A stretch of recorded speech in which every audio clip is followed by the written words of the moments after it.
Just trying to stretch out the bunch behind. Come down the front straight now, and the bell rings for our first elimination lap to start. Hayes in the front, Kira Will at the hip of Amelia Mulhern trying to improve her position. Belinda Bailey now coming from the back, trying to come over the top to get towards the front.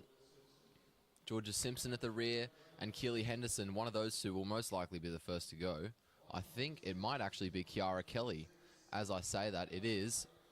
Kelly stuck on the inside, just wasn't able to go anywhere.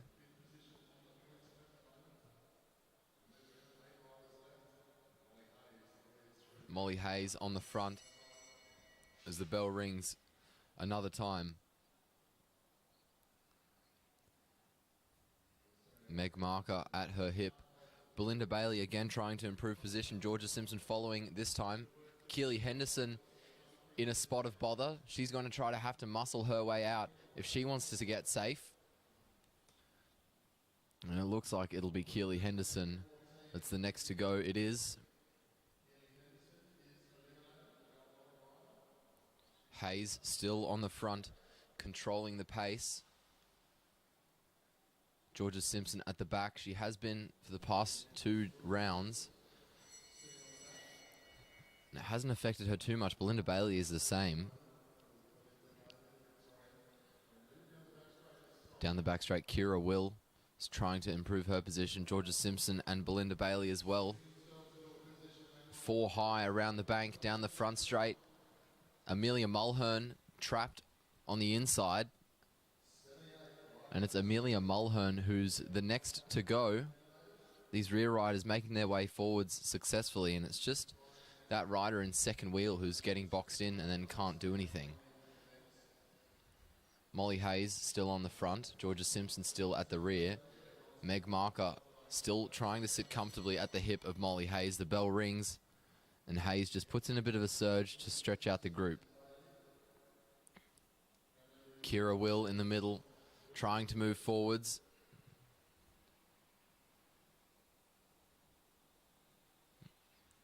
Down the front straight, we're 5 abreast. It's going to be Georgia Simpson, who's the next to go. And then there were 5. Meg Marker on the front now. The riders sitting high on the track. Hayes on the inside. It looks like she might have exhausted herself a bit. The bell rings. Hayes still moving forwards at the inside and taking control. Belinda Bailey starting to make her way forwards. Sophie Sutton in the Victorian kit, stuck at the back. She's going to have to do a lot of work if she wants to get herself out of trouble. 5 abreast down the front straight, and Molly Hayes, it looks like, is the next to go. She rode well at the start, and she just got caught out there. She also had a fantastic tempo race. She got 5 points in the tempo right at the start, and then just couldn't get onto the peloton and ended up getting lapped. The bell rings again. Meg Marker now in the lead, in control. A move from Sophie Sutton. Sutton trying to come over the top of Marker. Marker is going to hold her there around the bank. Belinda Bailey moving forwards, trying to improve her position as we come down the front straight. We're 4 abreast. It's Meg Marker who's the next to go. Meg Marker, the provisional leader of the Omnium. And her lead is going to at least shrink as a result of this. The bell rings. Sophie Sutton and Kira Will, the next 2 riders placed in the Omnium, are still in there. Half a lap to go until our next elimination. It's Belinda Bailey at the back making a move forward. Sophie Sutton defending well. Out of the bank and down the front straight. We're 3 abreast again. Belinda Bailey trying to move forwards, and it looks like she'll get herself into safety because it's Kira Will who's the next to go. So it's between the 2 Victorian riders, Sophie Sutton and Belinda Bailey. Both riders up at the fence. Down the front straight we go. And the bell rings for the final time. Belinda Bailey leads Sutton. Both riders right up at the fence. Sutton starting to push forwards up the inside. Belinda Bailey trying to use the track. Sophie Sutton gets to the bottom first, into the bend, and around the bank, down the front straight. Sophie Sutton is going to hold on, and Belinda Bailey will be the final rider eliminated. Sophie Sutton will win.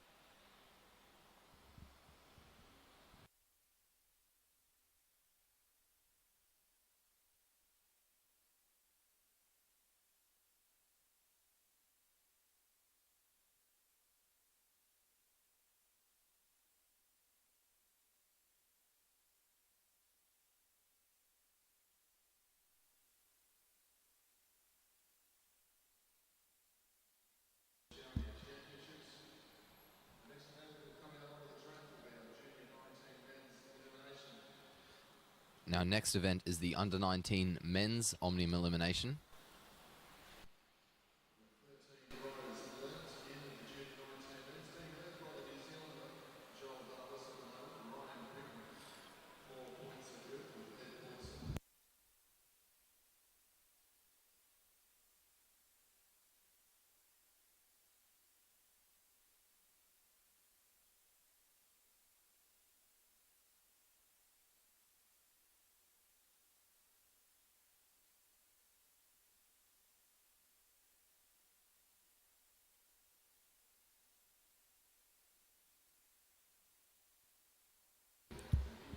Just waiting for our last riders to come off the track, and then we'll send the boys on.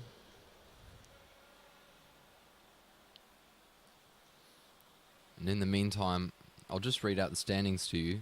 Joel Douglas from New Zealand sits in first on 70 points. Ryan Britton and Ed Pawson tied for second on 66. Taryn Cook on 64. A tie for fifth between Sam McKee and Leo Zimmerman on 60. Tie for seventh between Noah Blannon and Dylan Proctor-Parker, both on 56. Matthew Davis and Andre Dubier both on 46. Ronan Shearing on 44. Lewis Johnson on 40. Hayden van der Plurg on 30. And Ben Anderson with a DNF. So Ben Anderson scratched.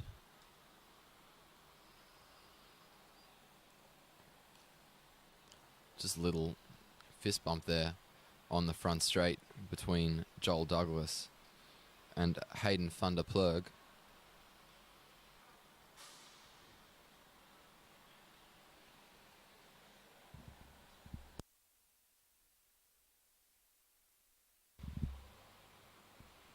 Joel Douglas and Ed Pawson, sorry.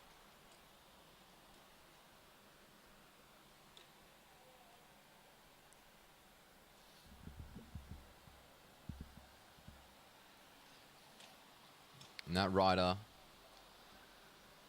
on the scratch line in the sprinters lane is Ryan Britton. Britton will most likely lead us off the start when the whistle goes.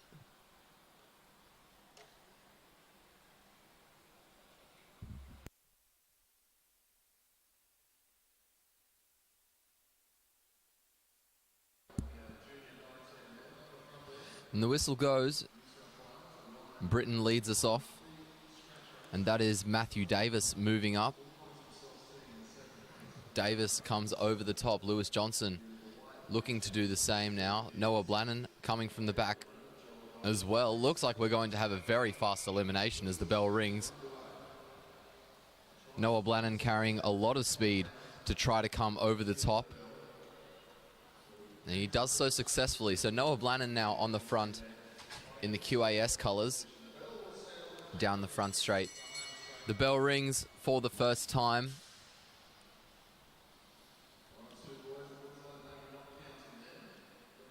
Sam McKee in a bit of a risky position, as is Ryan Britton by the looks of it. We come around the bank, down the front straight. Britton gets out of the way. It's number 93 who'll be the first to go. That's Dylan Proctor-Parker. He'll be frustrated with himself. He's been riding well so far. Ryan Britton makes his way down the front straight and over the top. The bell rings. Ronan Shearing in a risky position, as is Matthew Davis. Hayden van der Plug as well is going to have to do a lot of work. Andre Dubier and Lewis Johnson far enough forwards. Andre Dubier is the next to go. And there's a move from Matthew Davis. Off the front, Ryan Britton is looking to respond as we come down the front straight. The bell rings. Lewis Johnson now moving forwards to try to improve his position. Ronan Shearing stuck at the back. Noah Blannon holding onto the wheel of Leo Zimmerman. Hayden van der Plug wanted to come over the top of him, but I think there was a surge and he just didn't have the pace. So Ronan Shearing will be the next to go. Down the back straight, the group is strung out. Only 10 riders remaining as we make our way down the front straight. The bell rings again.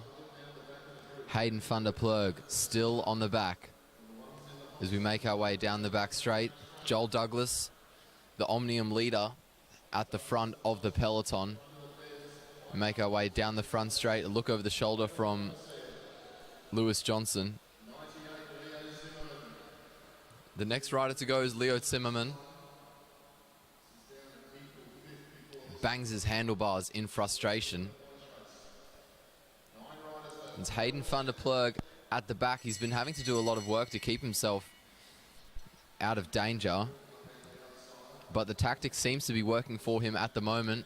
Surge in pace at the front leaves the last 4 riders really being strung out. Noah Blannon dragging van der Plug over the top of Matthew Davis. Davis trying to fight to stay forwards, and it's Hayden van der Plug who will be the next to go. Down the back straight, Matthew Davis looking to improve his position, keep himself out of a risky situation. The bell rings.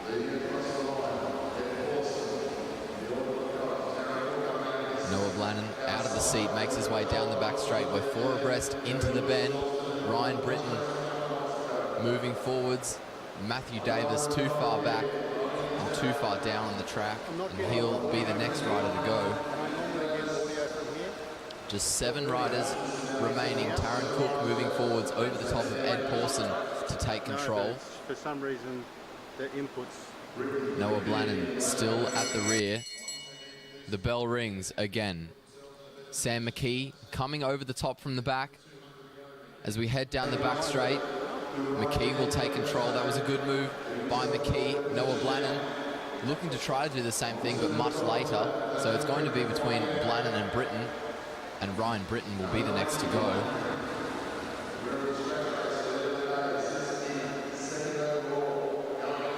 Ryan Britton sitting in second before this race began. This will most likely affect his positioning in the points.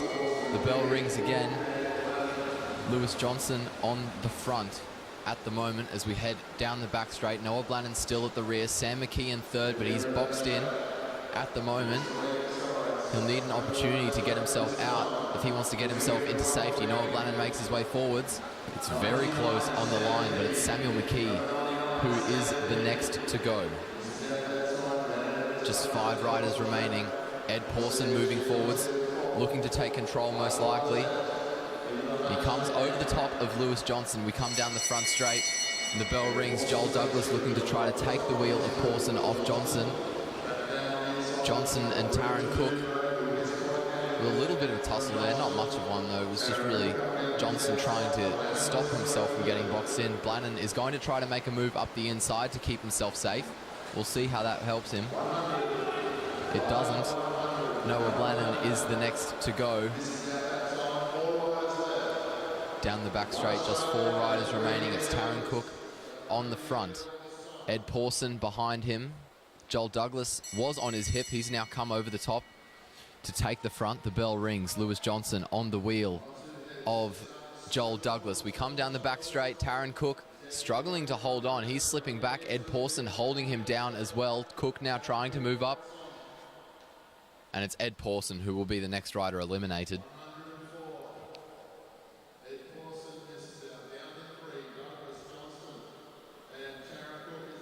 Joel Douglas on the front. Taryn Cook just lagging behind. And Cook's had enough. The bell rings. Taryn Cook is either too stuffed and he's happy to settle for third, or he didn't realise that that lap was not an elimination lap. Joel Douglas and Lewis Johnson side by side as they cross the line. Taryn Cook will be the next rider to go.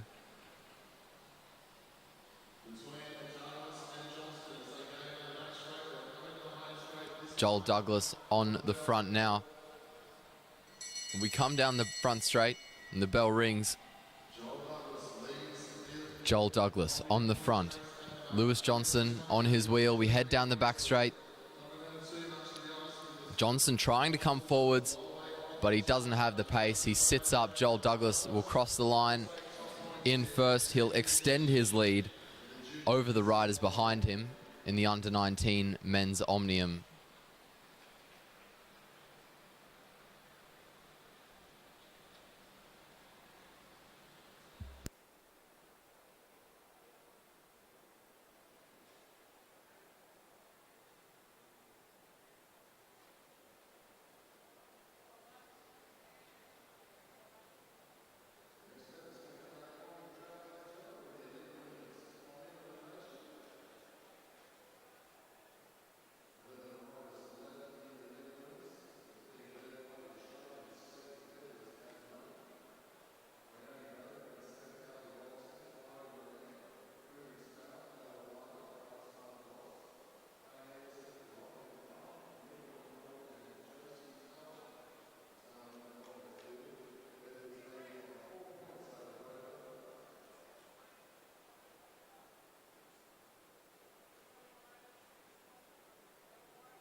And the elite women make their way around onto the fence or into the sprinters lane to start their Omnium elimination. While we wait for that race to start, I'll just give you the current standings. Sophie Edwards on 78 points, just 4 points ahead of Brioni Botha in second, who's on 74.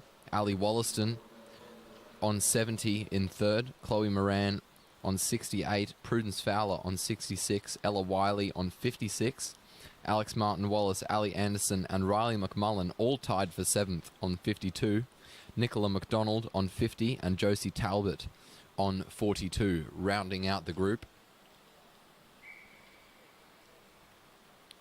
The whistle goes to start the race. So just 12 points separate first and fifth. It's a very close competition at the moment here in the Elite Women's Oceanic Championship Omnium.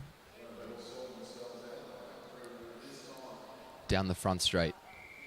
The bell rings to start the race, and we are well and truly underway. These women carrying a lot of speed. Alex Martin-Wallace trying to make her way forwards to take the front and take control. Josie Talbot there in the pink, moving up the inside to get herself into a safe position.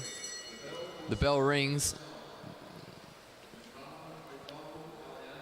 Chloe Moran there looked like she was going to try to come over the top of Alex Martin-Wallace. Looks like she's still trying to.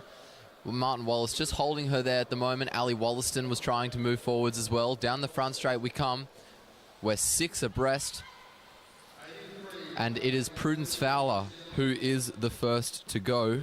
That won't be ideal for Fowler. She was currently sitting 5th before the race began. This will certainly affect where she's sitting in the points. The bell rings.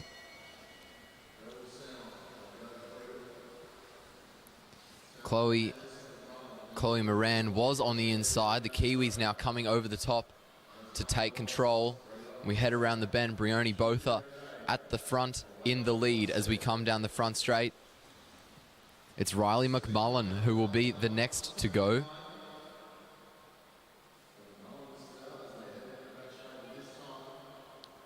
And that's Ali Wollaston at the rear trying to move forwards on the wheel of Ali Anderson.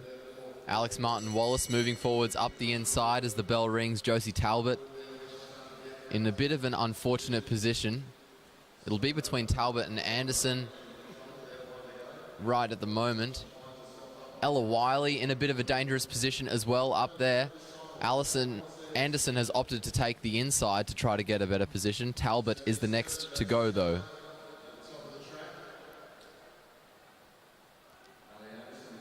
Chloe Moran at the rear at the moment. Ali Anderson boxed in at the moment. She's really going to have to muscle her way out if she's going to try to stay there. Next lap, the bell rings. Chloe Moran trying to move forwards to improve her position. Sophie Edwards currently in last place. She'll try to go forwards over the top. Ali Anderson really in a spot of danger as we come down the front straight. She won't have anywhere to go, but she'll be safe for now because Sophie Edwards couldn't come forwards quickly enough. So Sophie Edwards will be the next to go. And there's an acceleration as Nicola McDonald takes the lead.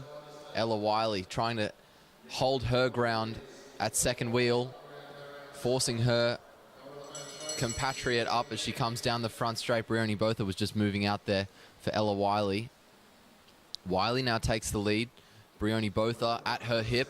Nicola McDonald was on the front and now she's boxed in second wheel. Ali Anderson was in a risky position before. She's well out of it now. Comes over the top. It's very close, but Nicola McDonald will be the next rider to go. 6 riders remaining as we head down the back straight. It's Ali Anderson on the front. Chloe Moran at the back. The bell rings again. We're all strung out. Alex Martin-Wallace trying to move forwards and improve her position. Ella Wiley just trying to force her high there, and she's actually been squeezed as a result. Ali Anderson can't fight off the Kiwi that is Brioni Botha. And as we come down the front straight, Botha comes over the top of Anderson, but I think it's Chloe Moran who will be the next to go.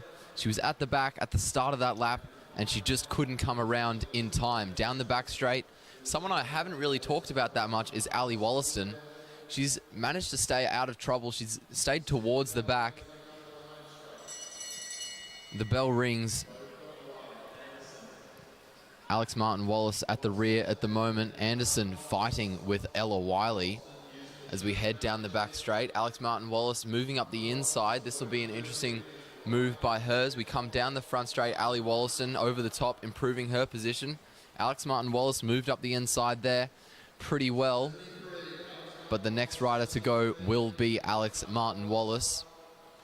I don't think she was the last wheel, but she might have just used the duck board to gain her position, which is illegal. The bell rings. We only have 4 riders left, 3 Kiwis and 1 Aussie as we come down the back straight. Anderson boxed in. She's really going to have to muscle her way out if she wants to stay safe.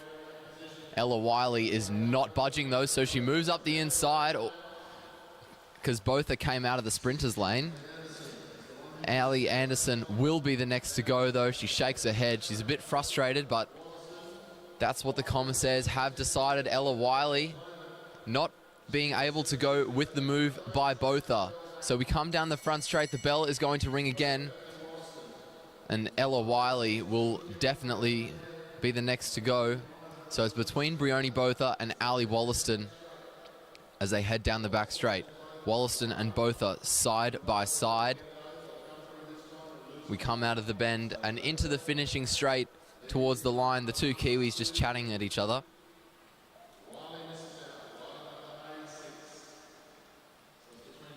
Ali Wollaston and Brioni Botha only 4 points apart in the standings. Brioni Botha in second on 74. Ali Wollaston in third on 70. The bell rings, just 1 to go. Botha on the wheel of Wollaston as we come down the back straight. Just half a lap to go. Around the bend, down the front straight. There's no competition. Wollaston will cross the line in first. Botha sits up. It looks like she was letting Wollaston get it there. And Ali Wollaston will take out that elimination.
We have the elite men taking the track now for the elite men's Omnium elimination.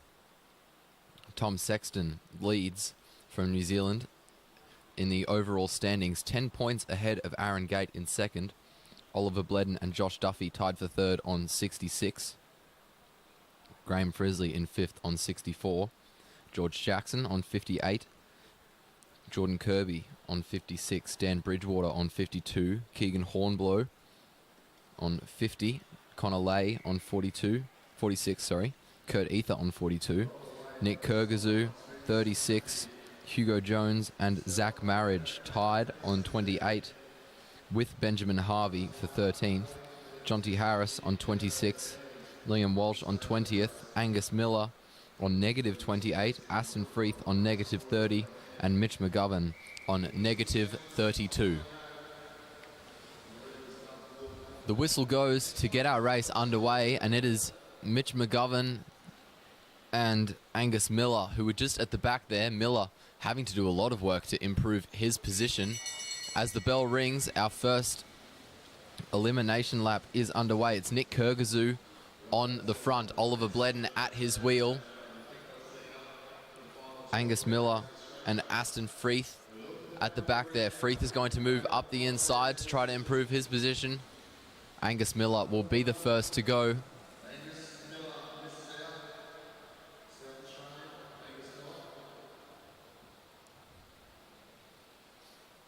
Out of the bank, down the front straight, the bell rings. Oliver Bledden about to lose his lead to Jordan Kirby. As Kirby comes over the top, down the back straight we go. Bledden is going to take Kirby's wheel. No one towards the front really at that much risk at the moment, just because the group is so large. Liam Walsh is the next to go. He couldn't get over the top. He shakes his head in frustration. These riders at the back are really going to have to do a lot of work if they're going to try to sprint around every lap. The bell rings again. It's Zach Marriage at the rear.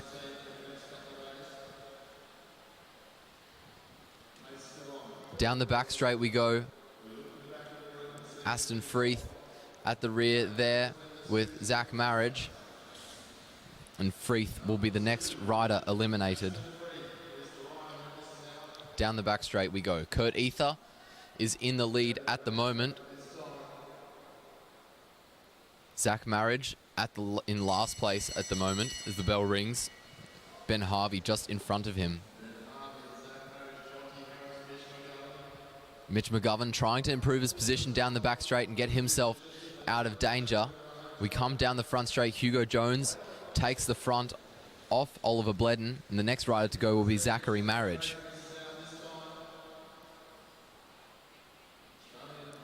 Down the back straight, Ben Harvey is in last place at the moment as the bell rings.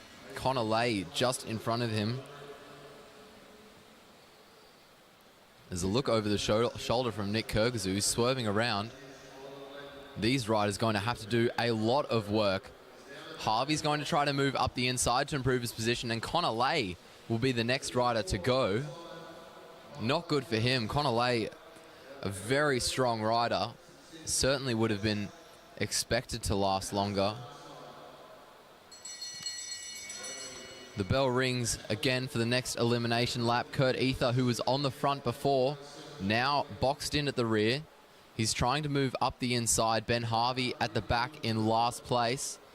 Mitch McGovern will also be in a risky position, and Mitch McGovern will be the last person to cross the line and will be the next rider to be eliminated. Josh Duffy comes over the top of Oliver Bledden and takes the lead of the peloton at the moment.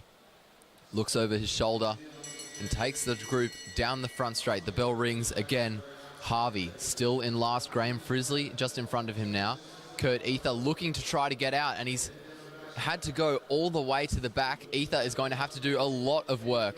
In a very short period of time, he dives down the inside to try to get himself to safety, and it works for him because it's number 48, Dan Bridgewater from New Zealand, who is the next to go. Bridgewater not leaving the group yet, though. Now he sees that he's out, and he exits the race.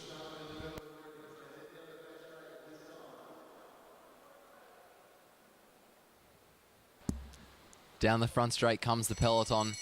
The bell rings. Oliver Bledden almost getting sandwiched there as we head down the back straight, but he takes the lead. Really getting very familiar with the New Zealanders around him. We come down the front straight, and it's Harvey who will be the next to go.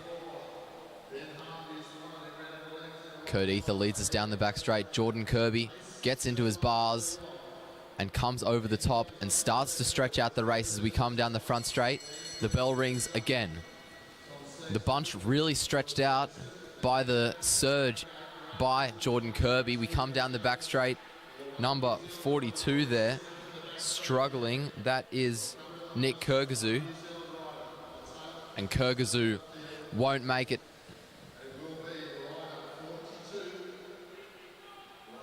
Keegan Hornblow at the back there now, in a bit of a dangerous position.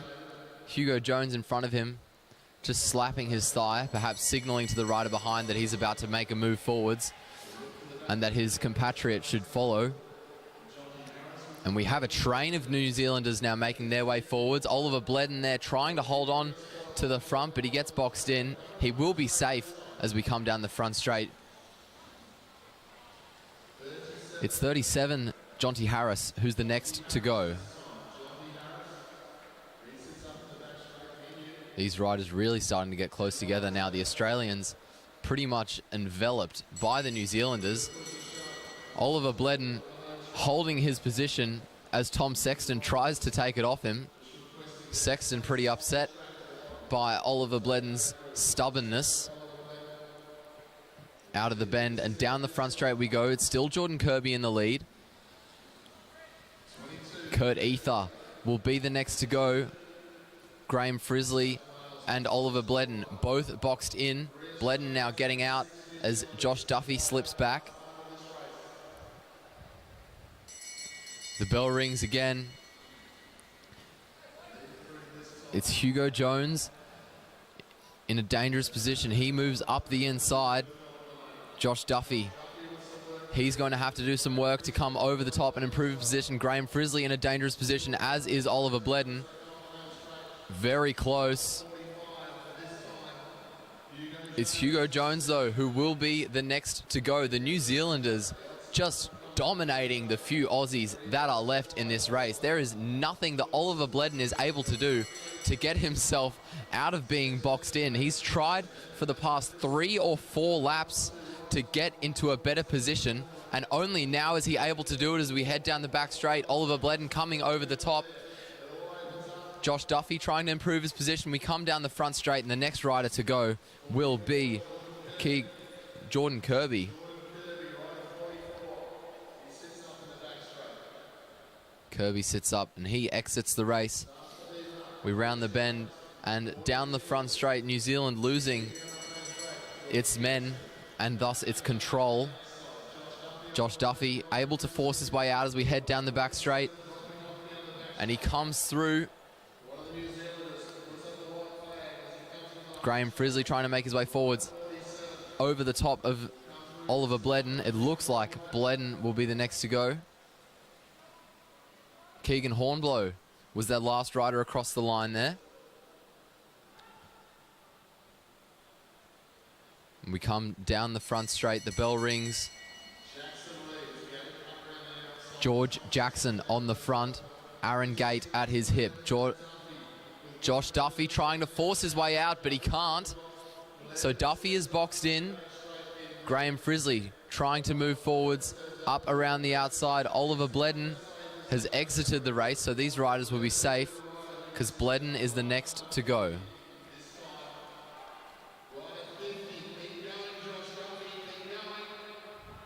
Josh Duffy thought he was last and he's exited the race, but he realizes now that he's back in.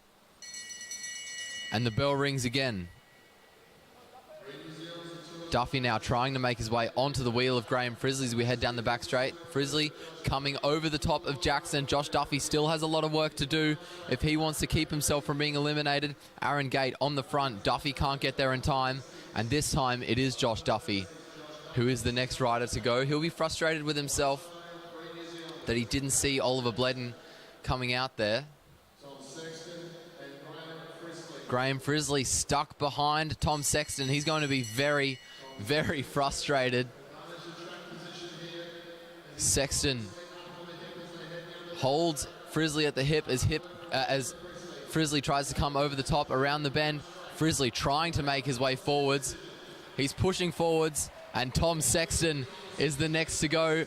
The tactics don't work on Graham Frisley. He's just too quick. We come down the back straight, taking on the New Zealanders very bravely and doing so very well. George Jackson now trying the same tactics on Graham Frisley. Frisley being blocked. Aaron Gate pulling ahead. George Jackson blocking Graham Frisley as Frisley moves up the inside. Down the back straight we go now, and Frisley sits up because George Jackson is pulling away. Brilliant effort by Graham Frisley. But George Jackson is the rider who's eliminated. So Aaron Gate has about a straight's worth of distance between himself and Graham Frisley. Frisley sat up, but Frisley will get second place. The bell rings. Frisley half a lap down on Aaron Gate. There's nothing he can do now. Aaron Gate rounds the bend and makes his way down the front straight, and he will win himself the Omnium elimination.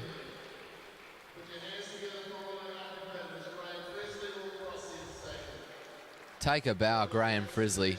He rode a fantastic race, fighting against the New Zealanders very well.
Okay, up next we have the Pursuit Finals.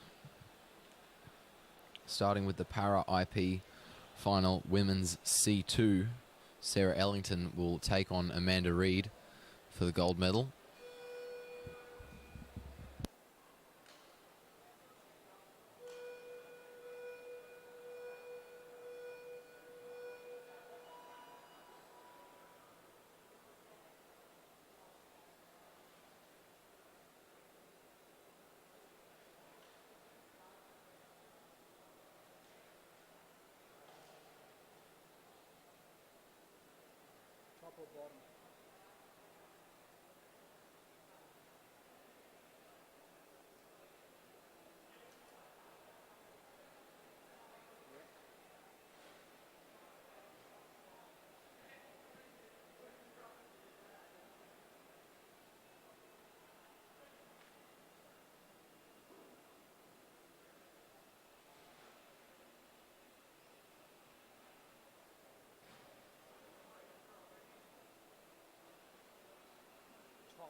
Sarah Ellington getting on the front straight there. Amanda Reid on the back. What? You love an individual pursuit. You should have gone when I was downstairs.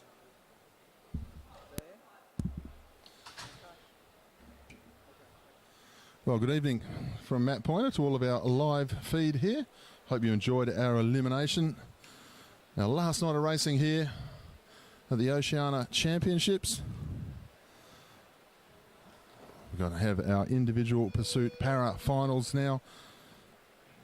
Sarah Ellington, New Zealand versus Amanda Reid in the back straight for the gold medal in the C2 division. Away now, New Zealand versus Australia here. Sarah Ellington versus Amanda Reid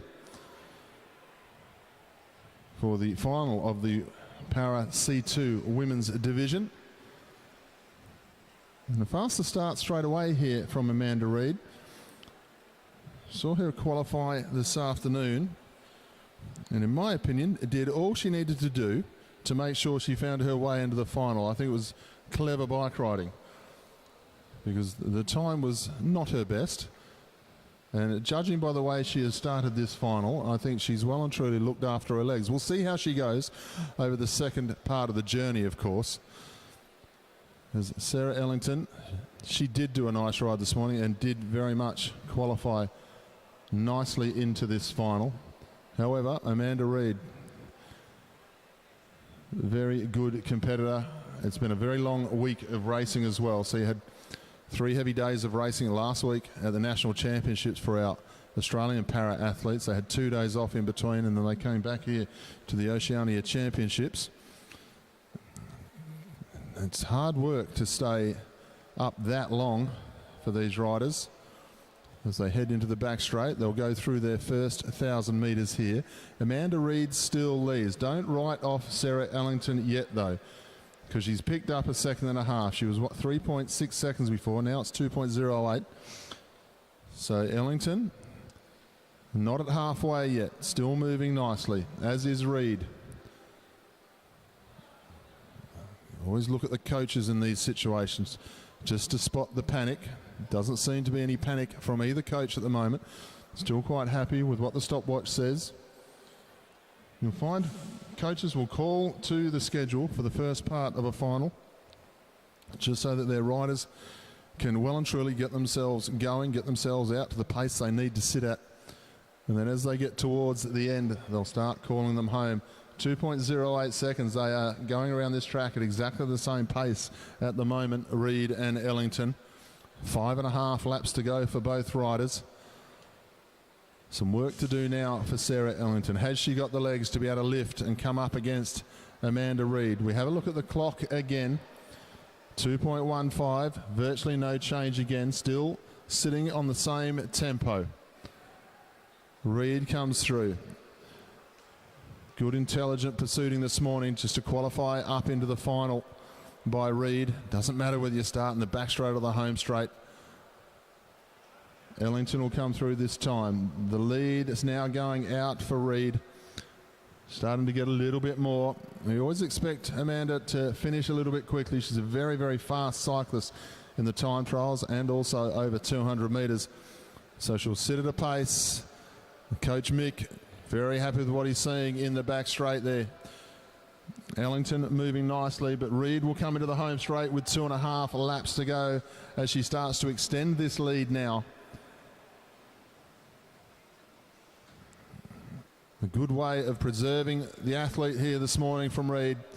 Knew what she had to do to get into this situation, and she's done it very nicely. Amanda Reid now going to start to see the tail end of her opponent as she goes into the straight. She'll find herself with 1 lap to go this time. Give her a cheer down the back straight, ladies and gentlemen. Paralympic champion.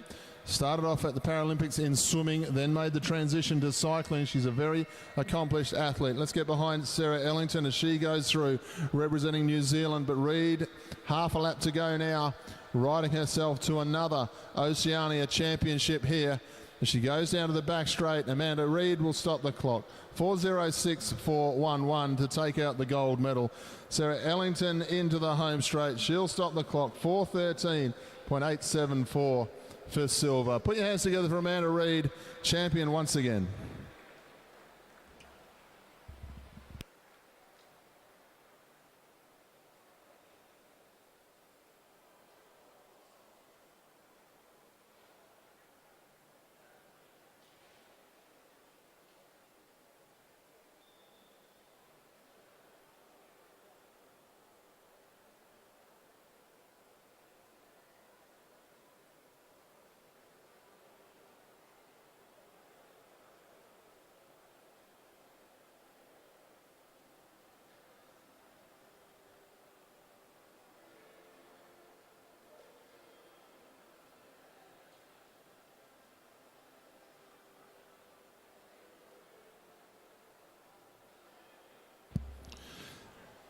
Ladies and gentlemen, please welcome our finalist going out to set a time and win a gold medal here in our Para IP final for women C3 division.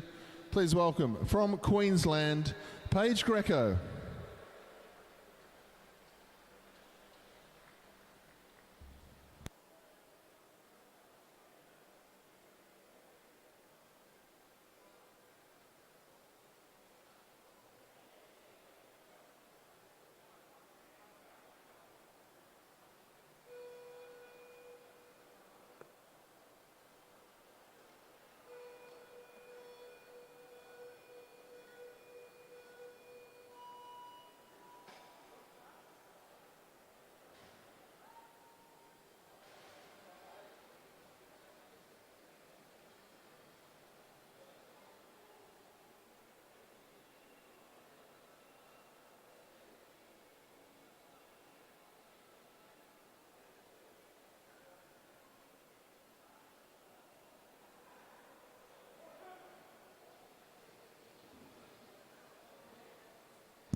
So Paige Greco underway here.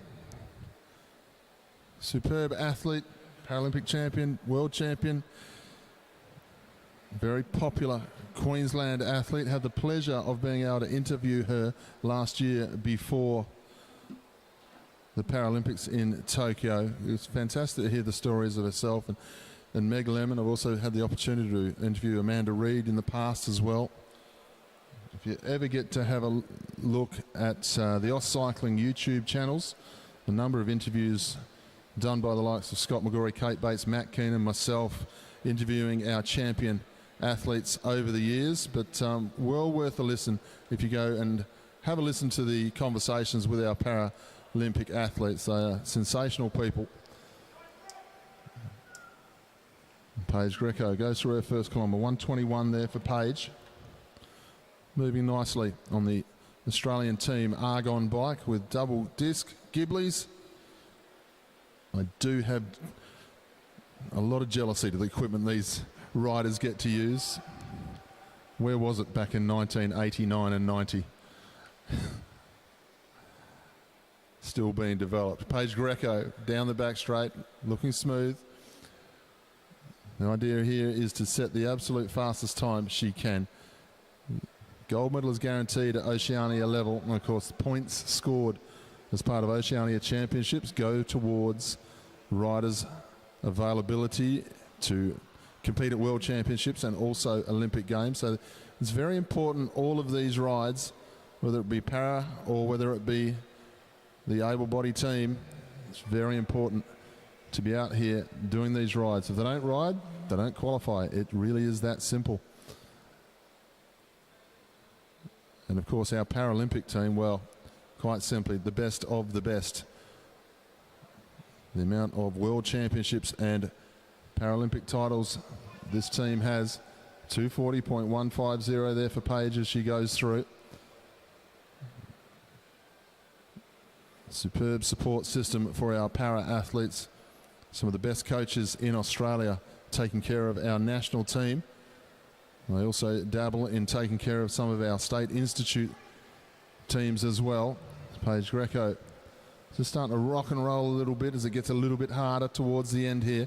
Still moving nicely. She'll go through 2.5 laps to go. Let's try and make some Queensland noise here in the home straight for Paige Greco, ladies and gentlemen. Home track, home rider. Let's get behind her now. She's got 2 laps to go through.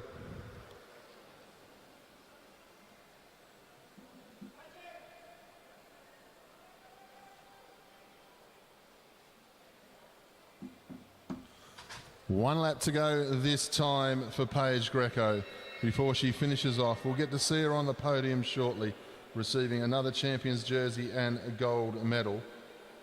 Paige Greco heading down the back straight now, looking very nicely indeed. Finish off a very good 10 days of racing for Paige. She'll come to the home straight before moving onto the road. Finishes off. Paige Greco takes another gold medal in the para discipline C3.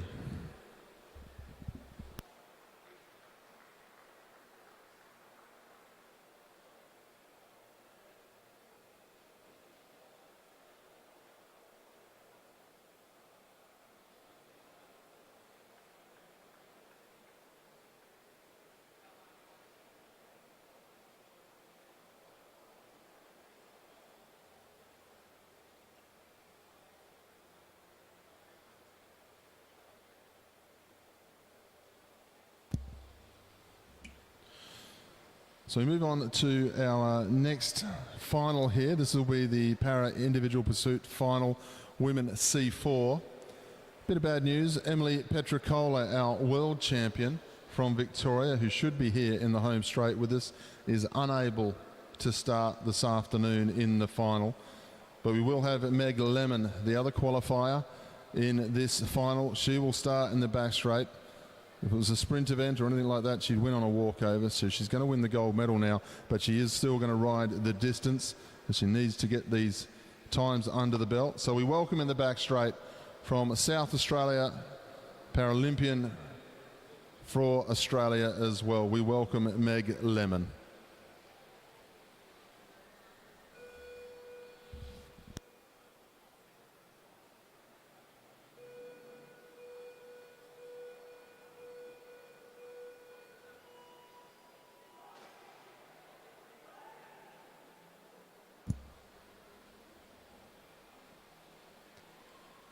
No major complications for Meg Lemon as she makes her way around. Looking good in the first half lap.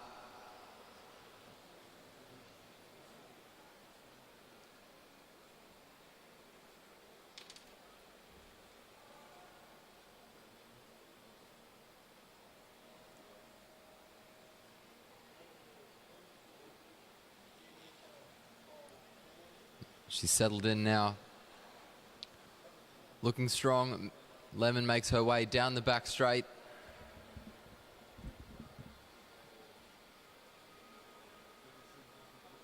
She's the only one in the C4 category, so she will get herself a gold medal when she finishes.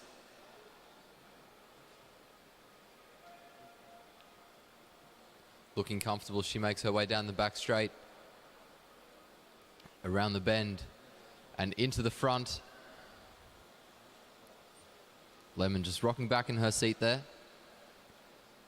Now she comes around. She's going to get 2 kilometres to go. Just 8 laps remaining in Meg Lemon's race. 1 minute and 22.101 seconds is her time thus far.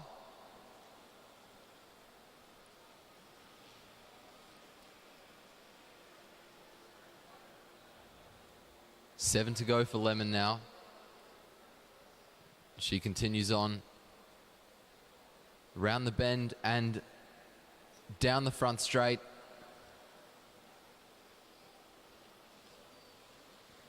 Lemon looking comfortable. Just 6 laps remaining. She's halfway through now. And she's gone under 2 minutes for her first K and a half.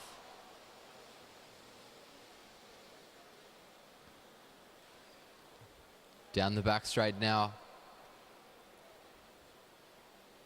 Not really showing any major signs of exhaustion. She comes around the track. Just looks to the timing screen to see how she's going. And now makes her way down the back straight again. 4 laps to go, just 1 kilometre remaining in Meg Lemon's race.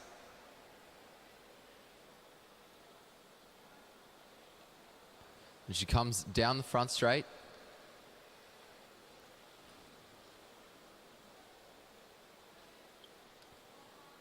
Down the back now. 3 laps to go, 2:56 is the time.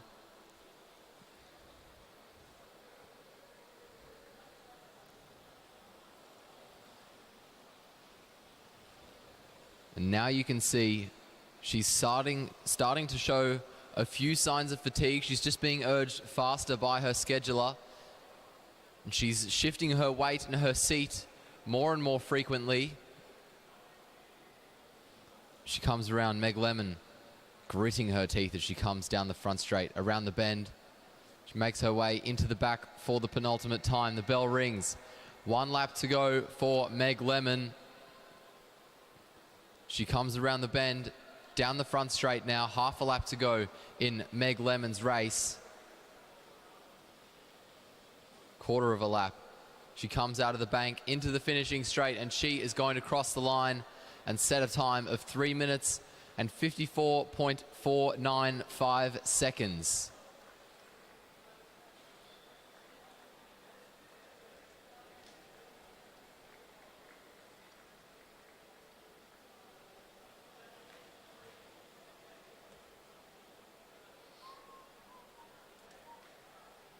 And coming onto the track now is Nicole Murray from New Zealand in the women's C5 category.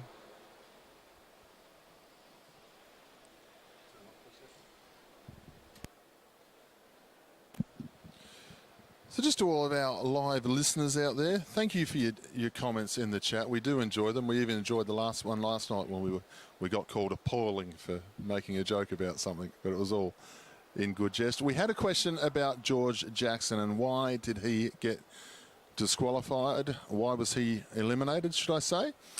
Commissaire's decision on that one. Chief Commissaire decreed blatant collusion in that situation. As you would have seen, George basically held Graham Frisley up close to the fence, had room to move, but as Aaron Gate rode away, that was blatant collusion, so therefore George Jackson was the rider eliminated. It's always good fun when you're the announcer calling the riders out and the entire New Zealand pits look straight at you and say, what is going on? Big smile, don't shoot the messenger. George will bounce back. The New Zealanders, they're controlling this Omnium Championship here, no two ways about it. I'll hand you back over to Etienne.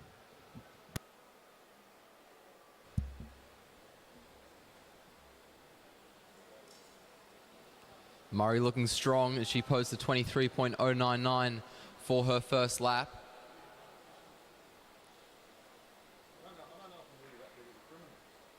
Round the bend. Now she's going to come through. 10 to go for Nicole Murray. And she starts to settle in. 40.69 is her time after her first 2 laps.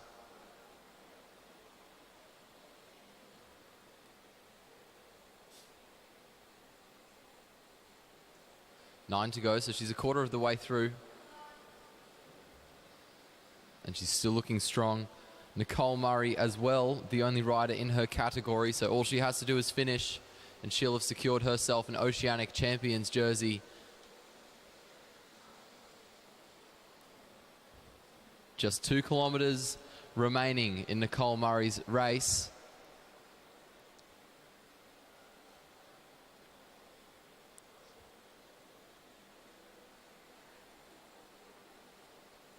Down the front straight, 7 to go for Murray.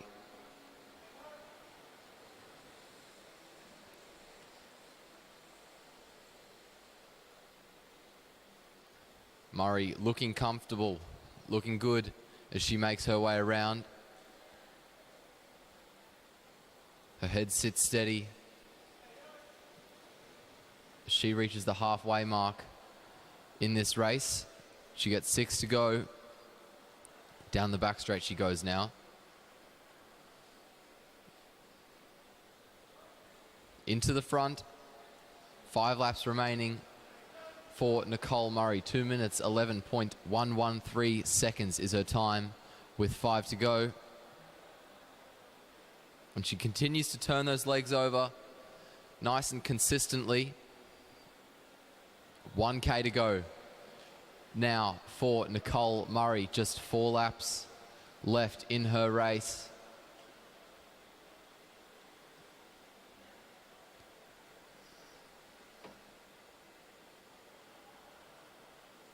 Now you can see her start to dip her head as she rounds the bend, and her mouth is just hanging open a bit as she starts to show a few signs of fatigue. She's still looking pretty consistent though as she comes down the front straight and gets 2 laps to go, half a kilometre remaining. And now you can tell she's starting to really hurt as her upper body tenses and her mouth starts to hang open. Out of the bend, down the front straight, 1 to go, the bell rings for the New Zealander. 3 minutes and 24.801 is her time with 1 lap to go. Out of the bank, down the back straight, she's got half a lap remaining. Nicole Murray will round the bend and come into the front straight and post a time of 3 minutes and 43.245 seconds.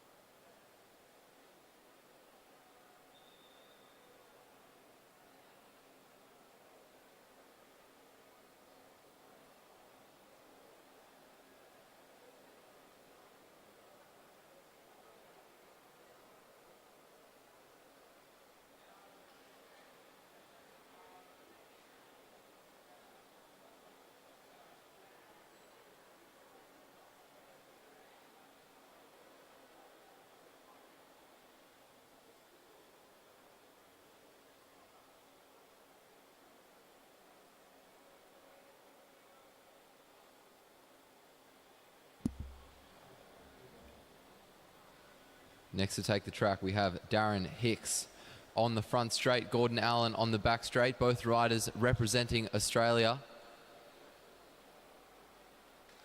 in the Para IP final in the men's C2 classification.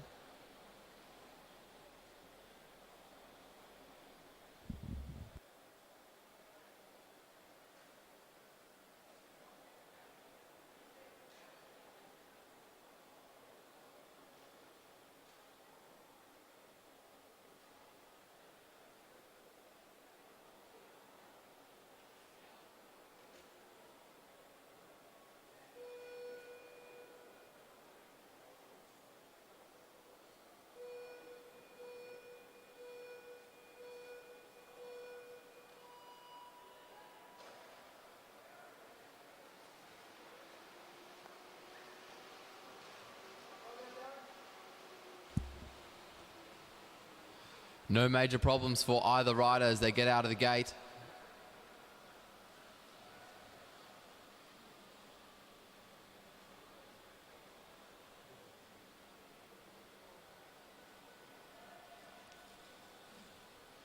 11 to go for both riders. They start to settle in. Gordon Allen looking strong. Darren Hicks looking smooth. 10 to go now for both riders.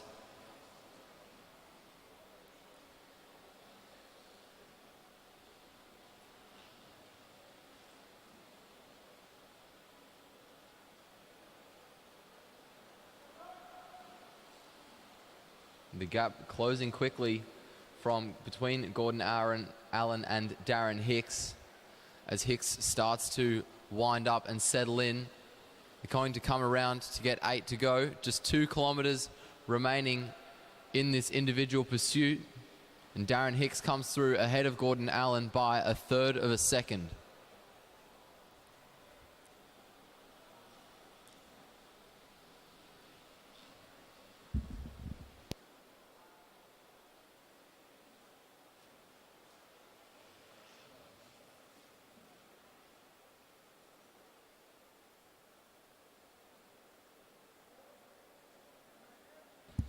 Just for you watching at home, Darren Hicks is the rider on the bottom of your screen. Gordon Allen, the rider at the top.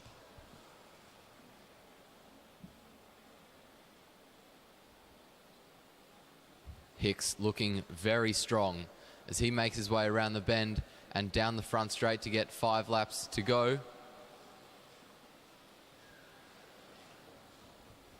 Gordon Allen just being urged faster by his scheduler on the back straight as he gets his 5 to go. And the gap closing in the favor of Hicks. Both riders on the front straight now as Allen gets 1 kilometer to go. Out of the bank and down the back straight. Allen had a very strong start.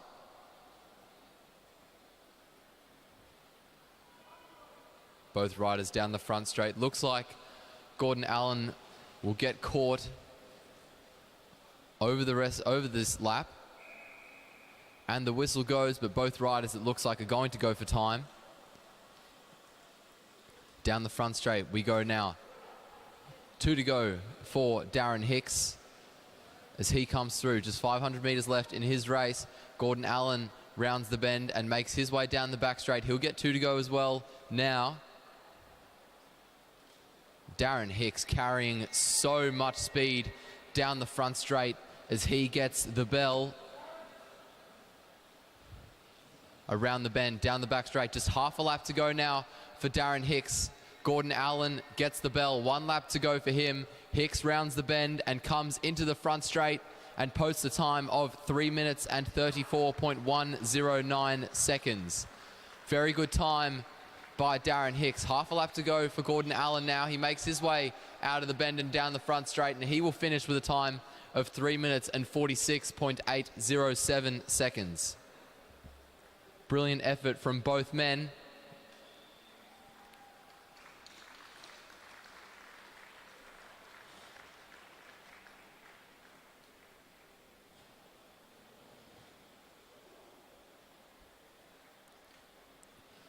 And our next rider is Kyle Willis, representing Australia in the men's C3 individual pursuit.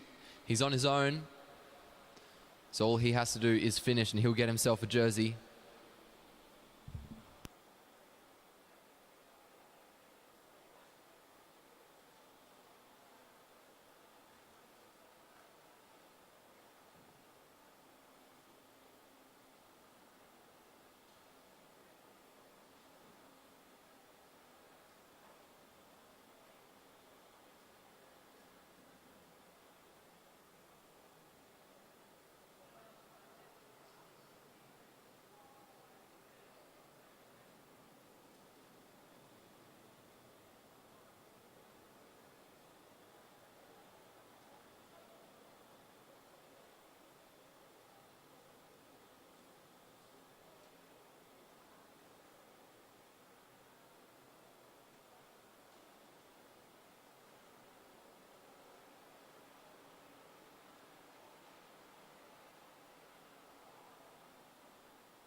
11 to go, 24.791 seconds is the first lap time for Kyle Willis.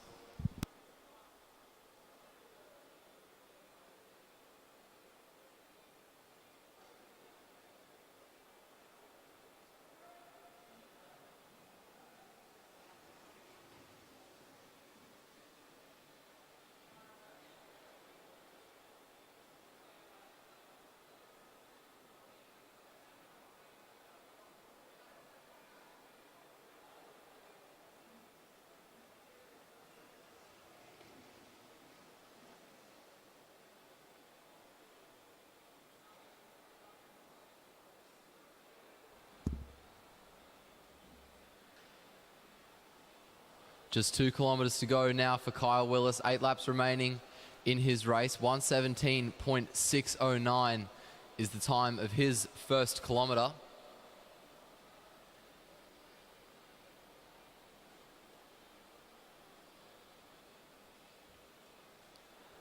Seven to go for Kyle Willis as he comes down the front straight. Down the back straight he goes. Looking strong, looking comfortable, looking consistent. As he comes around to get 6 laps to go, he reaches the halfway point in his race.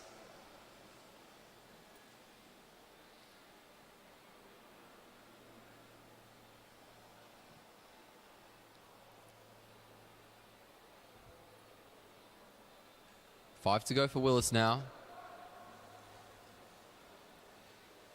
Just shifts his weight in his saddle as he comes through and rounds the bend.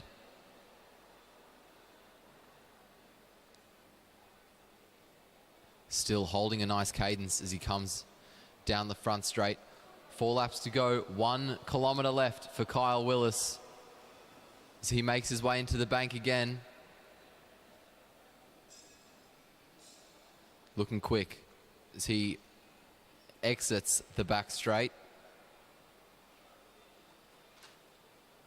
3 to go for Willis now.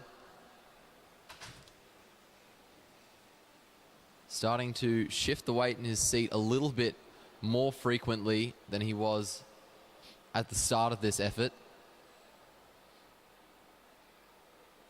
And he comes down the front straight, 2 laps to go, just half a kilometer left in Kyle Willis's race. 3:08.832 is his time at the moment. He'll head down the back straight. And he's starting to dip his head as he starts to feel the exhaustion of the 3,000 meter race that is the IP. The bell rings, 1 lap to go now for Kyle Willis. He enters the bend. Down the back straight. He's got half a lap to go now. And he's looking strong as he rounds the bank into the finishing straight. He's going to head towards the line and get himself a time of 3 minutes and 46.771 seconds.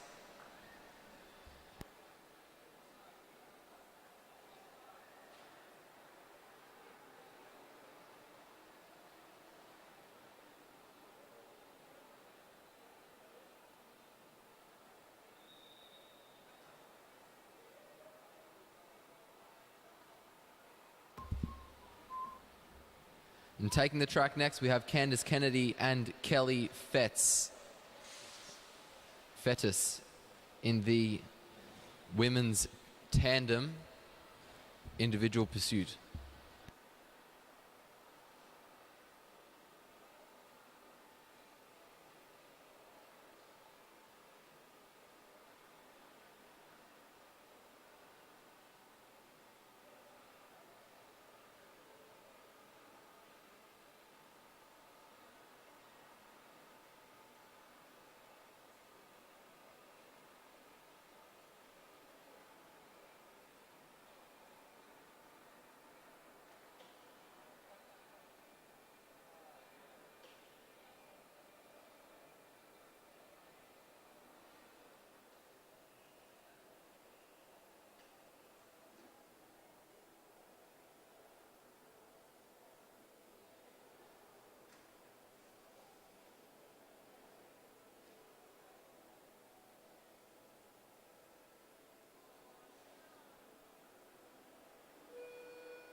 So our tandem pair, Candice Kennedy and Kelly Fettis,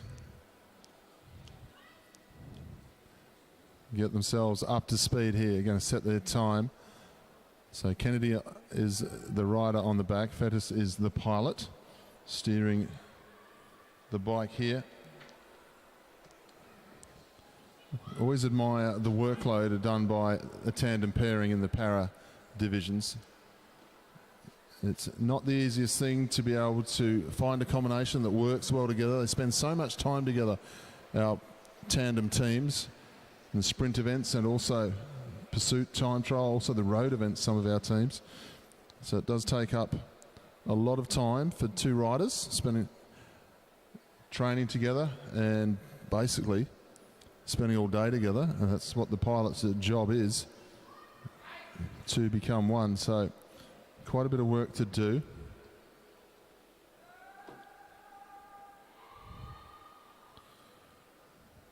We'll come through this time with 7 laps to go.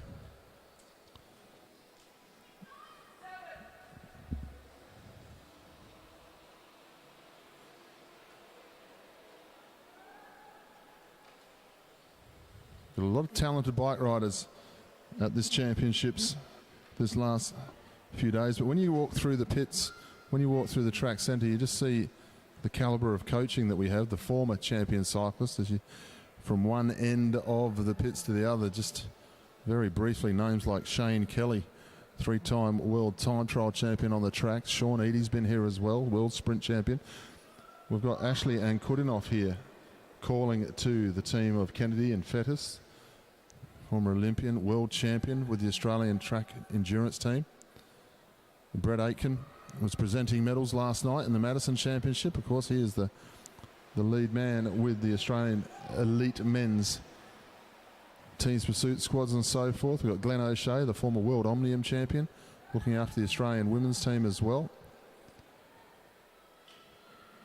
Great deal of talent. Matt Crampton, of course.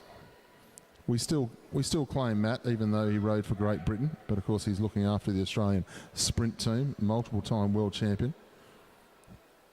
So plenty of talent in the track centre. I'm sure somebody in the track centre is going to pick me up on somebody I haven't mentioned when I go down there to do presentations afterwards. So my apologies for anyone I've missed. Moving nicely into the back straight this time, the team of Kennedy. Into the home straight, they'll come and they'll receive a 1 lap to go, the para-tandem. All important points to qualify into World Championships and Olympic Games.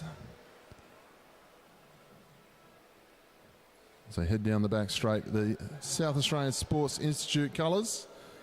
There have been a lot of different types of that jersey over the years since they started back in the mid-80s. They'll hit the line now. 3:34.198 for the team of Candice Kennedy and Kelly Fettis. Oh, really?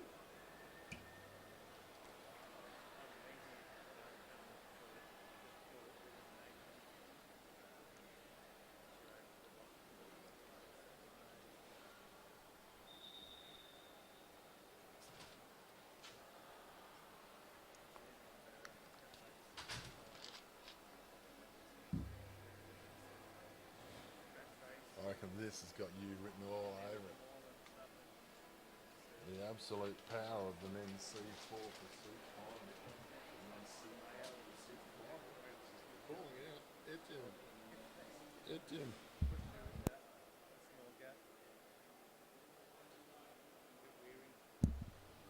So to all of our live feed listeners, we're going to move on now, as you would have heard me say, to the Para C4 final between Devon Briggs from New Zealand and Luke Taylor from Australia.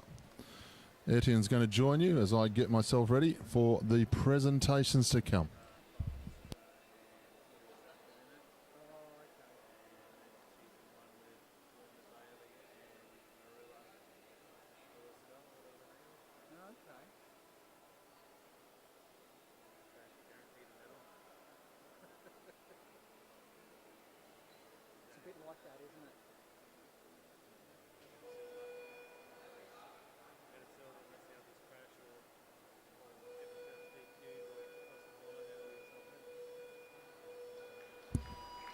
Does that he's entitled to that new bike.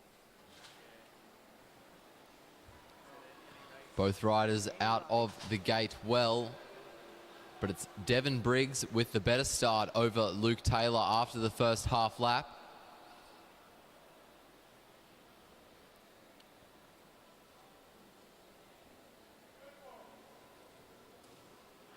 And he splits about 3.5 seconds ahead of Taylor after the first lap. Both riders now start to settle in.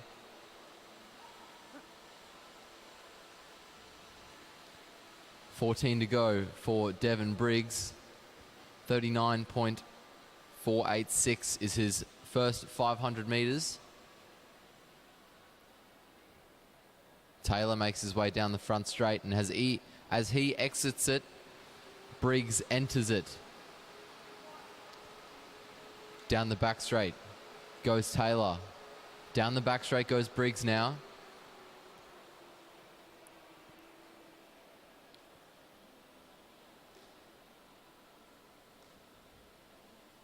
$12 to go.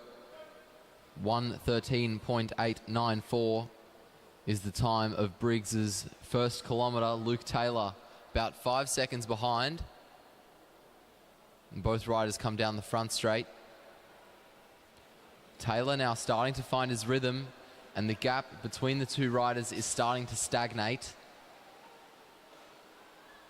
Not necessarily shrinking, but it's not growing too much at the moment either.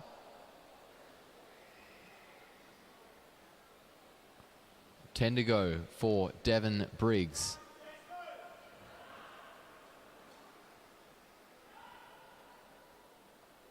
$10 to go for Luke Taylor now as well. And he rounds the bend, enters the front straight.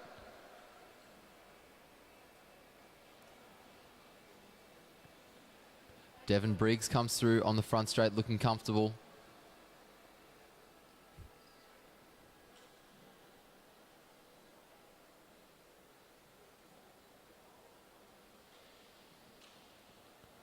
Down the front straight comes Briggs again.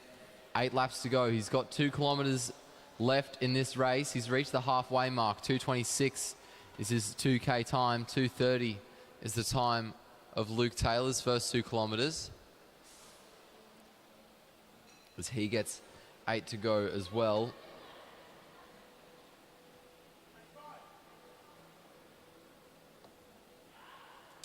Taylor exiting the back straight. Briggs entering it. The gap now starting to move in the direction of Luke Taylor. Still well in the favour of Devon Briggs, but just starting to shrink ever so slightly.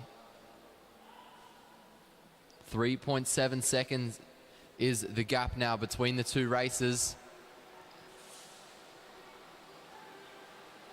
Luke Taylor from Australia looking pretty comfortable as he rounds the bend and enters the back straight. Devon Briggs started very well, but it looks like the Kiwi is starting to hurt now.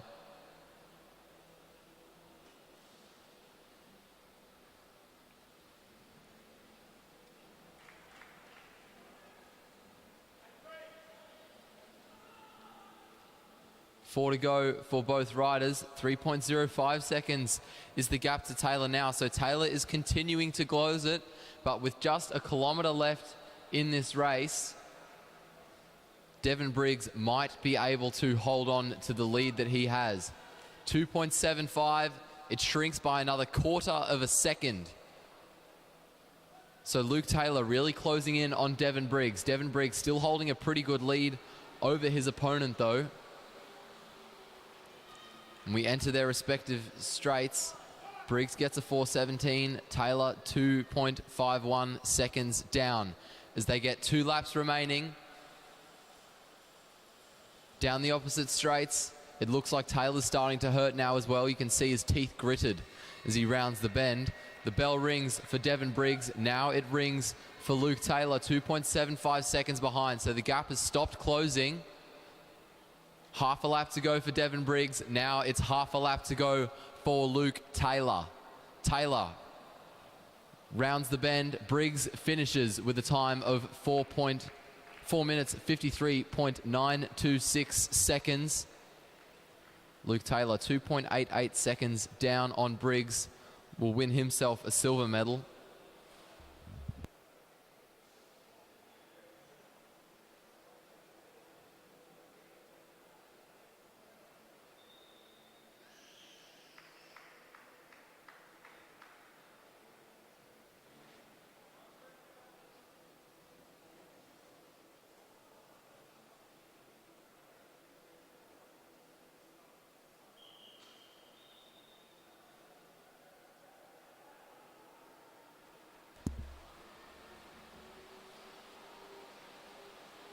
And last but certainly not least, in the para IP men, we have Alistair Donohoe and Ben Westenberg taking the track. Donohoe on the front straight representing Australia. Ben Westenberg on the back representing New Zealand.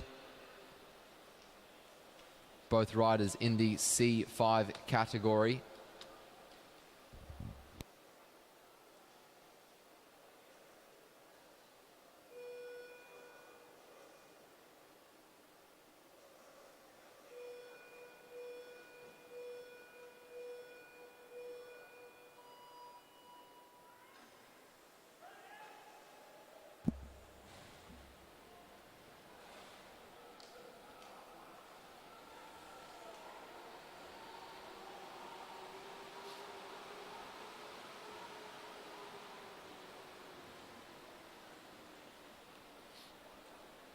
Both riders away well, but after the first lap, it's Alistair Donohoe with a slim lead over Ben Westenberg. About a quarter of a second is the gap between the two riders after just the first lap.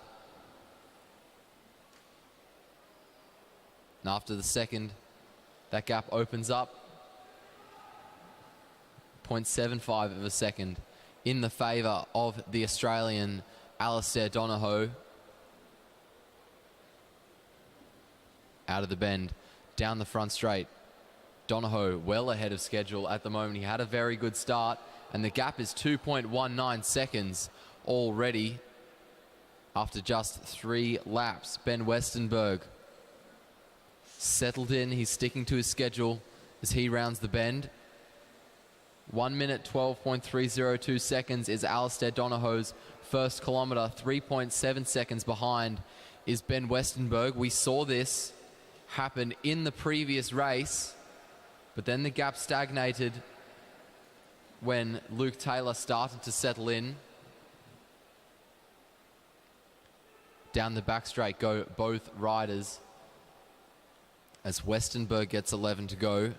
10 to go now for Alistair Donohoe as both riders head down the front straight. Out of the bank and down the back straight. Westenberg gets 10 to go as well. Donohoe closing in on him rapidly. They come down the front straight. It's 9 laps remaining. The whistle goes to signify the catch. Both riders sit up, neither of them going for time. A thumbs up there from Alistair Donohoe, showing some good sportsmanship between the two riders.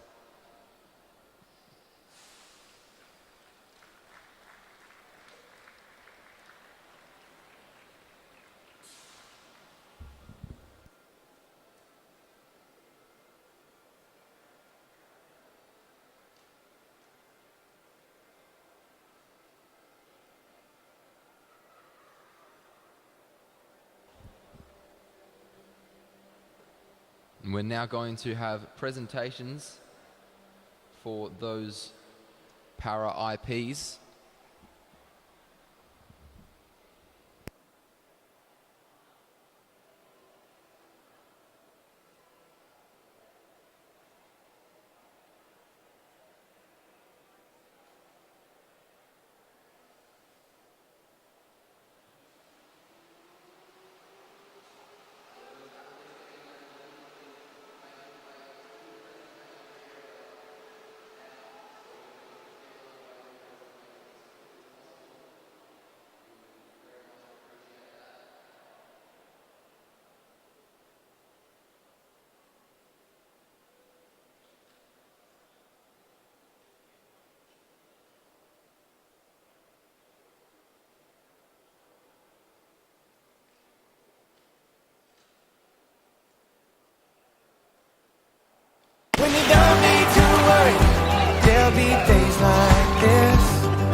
We're now going to do the C2 Para IP women's presentations.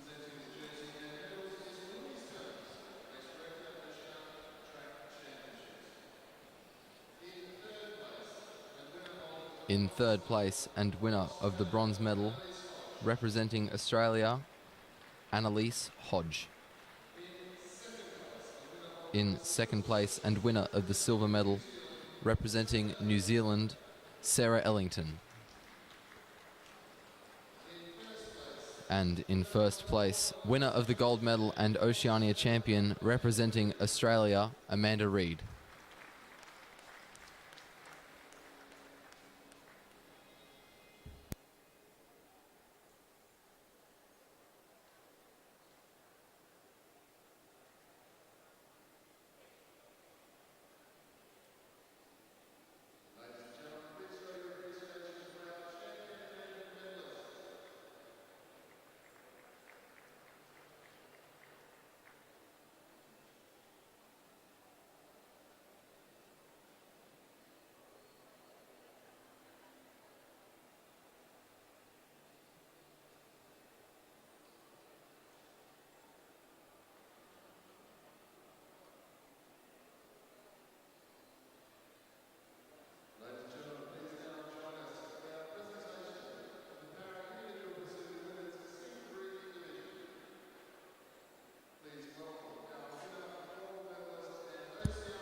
Winner of the gold medal, Oceania champion, representing Australia, Paige Greco, in the Para IP women's C3 category.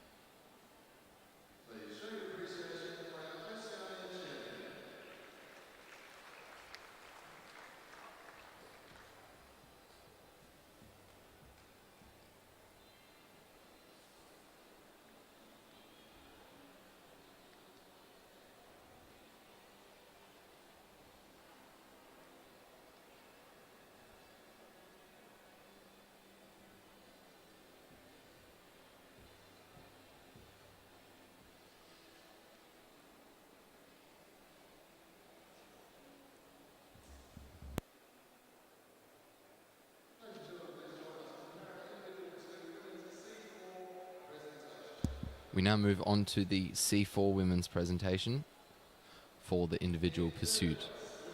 In third place, winner of the bronze medal, representing Australia, Sharon Boyd.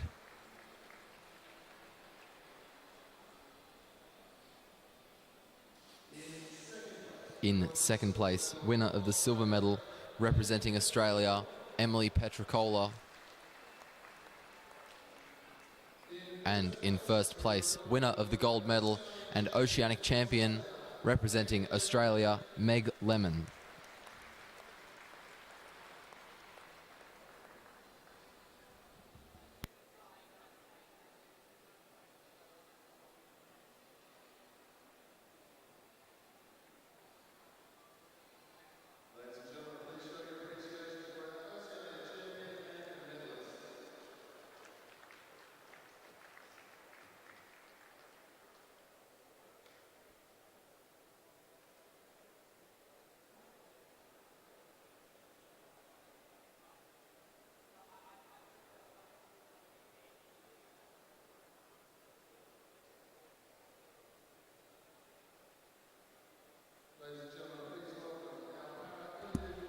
We go to the women's C5 presentations.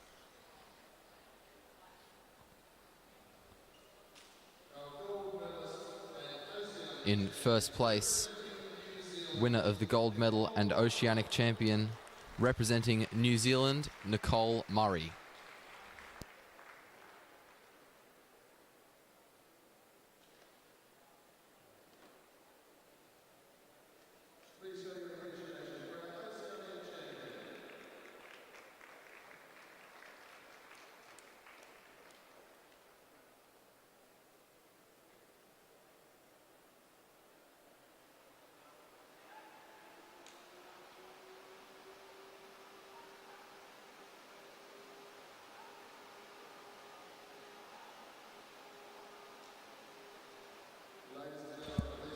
We now go to the presentations for the individual pursuit men's C2 presentations. In second place and winner of the silver medal, representing Australia, Gordon Allen. And in first place, winner of the gold medal and Oceania champion, representing Australia, Darren Hicks.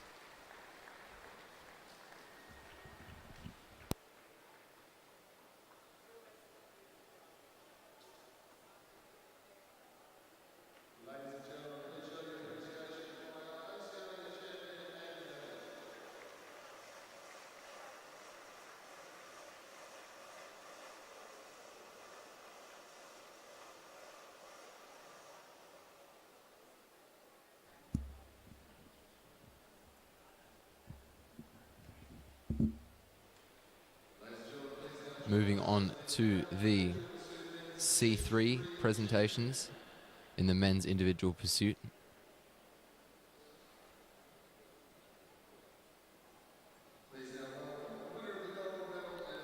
In first place, the winner of the gold medal and Oceanic champion, representing Australia, Kyle Willis.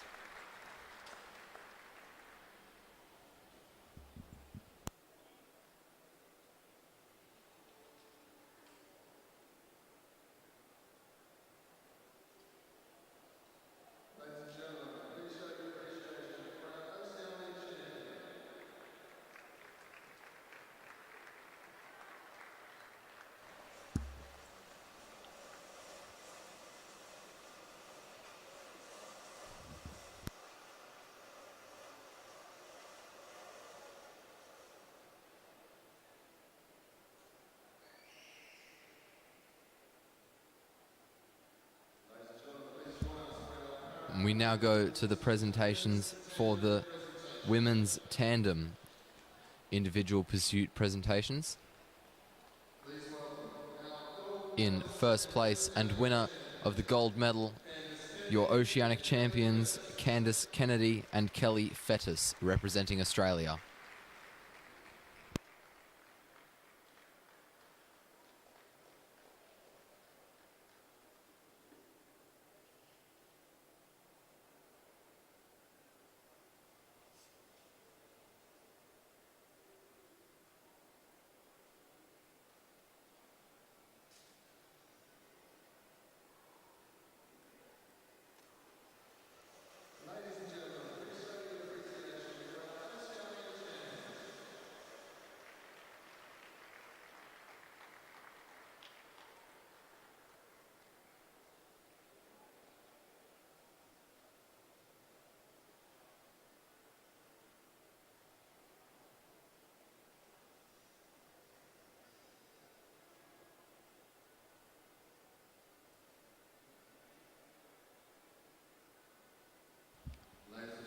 And we go now to the C4 men's individual pursuit presentations.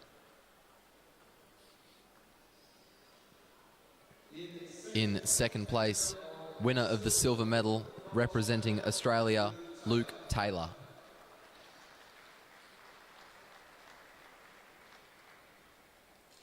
In first place, winner of the gold medal, Oceanic champion, representing New Zealand, Devon Briggs.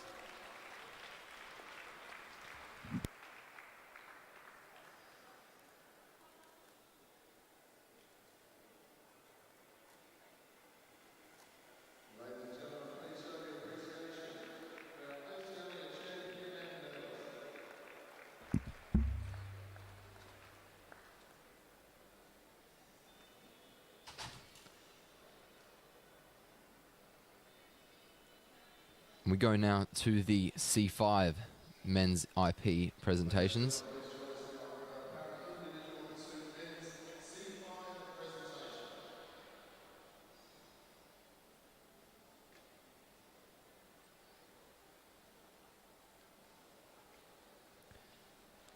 In third place, winner of the bronze medal, representing New Zealand, Ben Westenberg, Connor Douglas.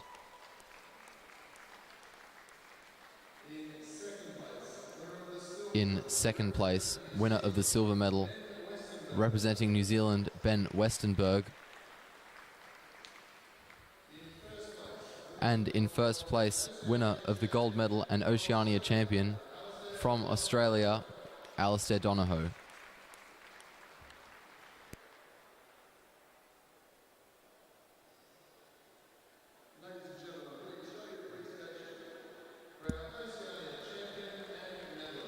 And that concludes our presentations. For the time being, we'll be back very shortly with the under-19 women's team sprint gold medal final.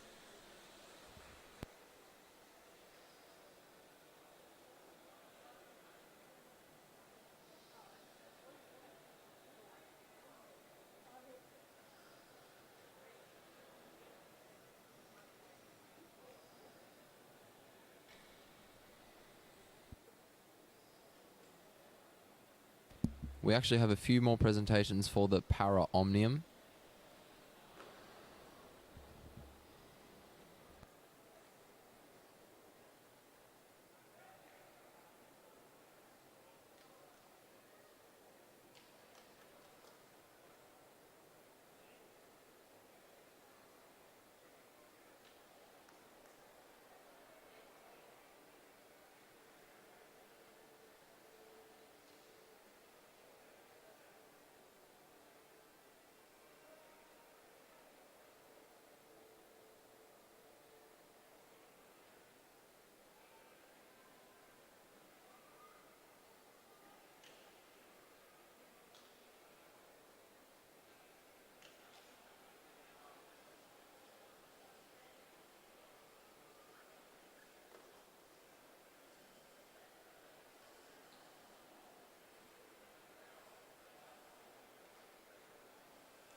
In first place, winner of the gold medal and Oceanic champion representing Australia, Amanda Reid, in the C2 women's Omnium.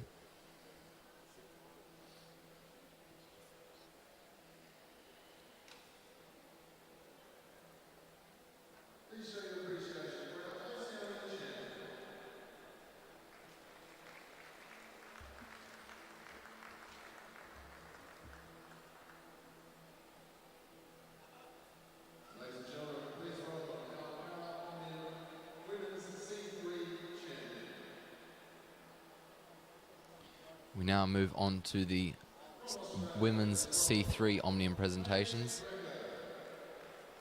Winner of the gold medal in first place and Oceanic champion representing Australia, Paige Greco.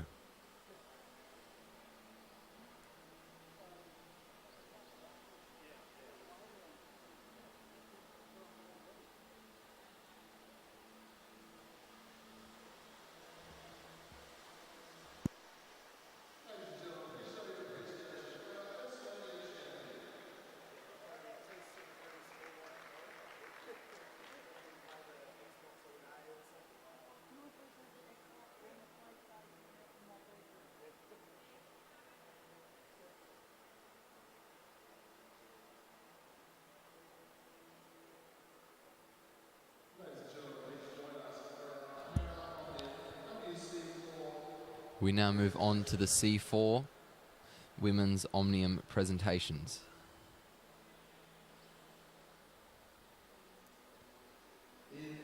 In second place, winner of the silver medal representing Australia, Sharon Boyd. And in first place, winner of the gold medal, Oceanic champion representing Australia, Meg Lemon.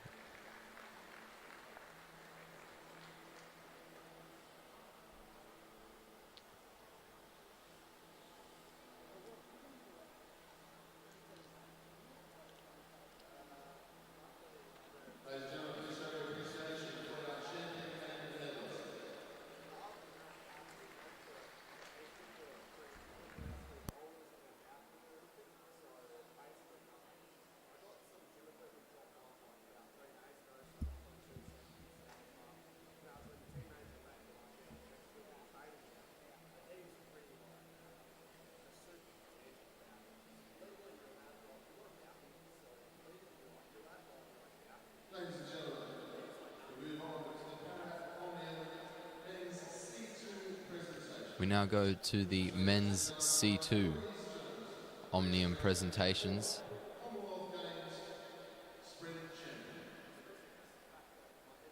In second place, winner of the silver medal representing Australia, Gordon Allen. And in first place, winner of the gold medal and Oceanic champion representing Australia, Darren Hicks.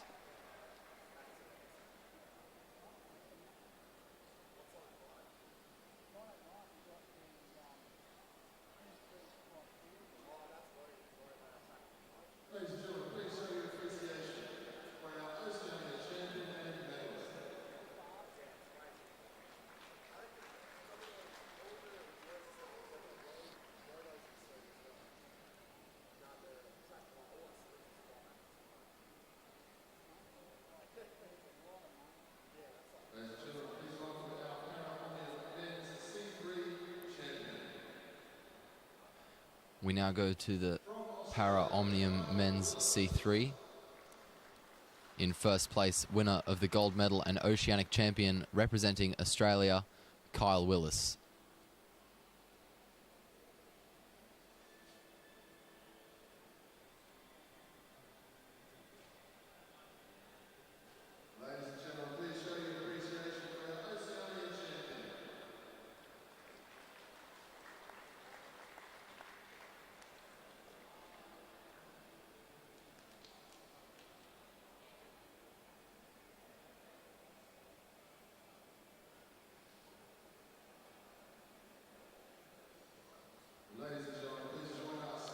We now go to the men's C4 Omnium presentations.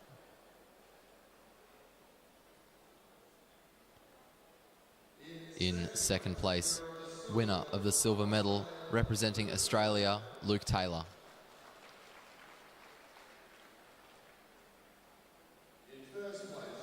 In first place, winner of the gold medal and Oceanic champion, representing New Zealand, Devon Briggs.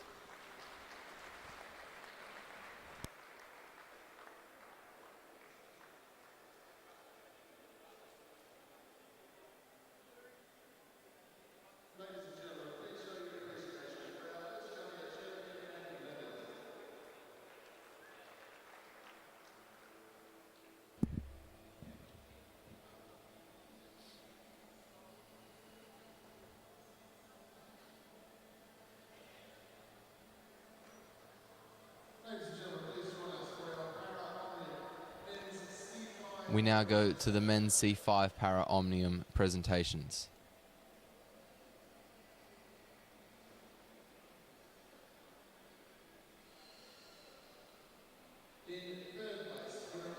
In third place and winner of the bronze medal representing New Zealand, Ben Westenberg.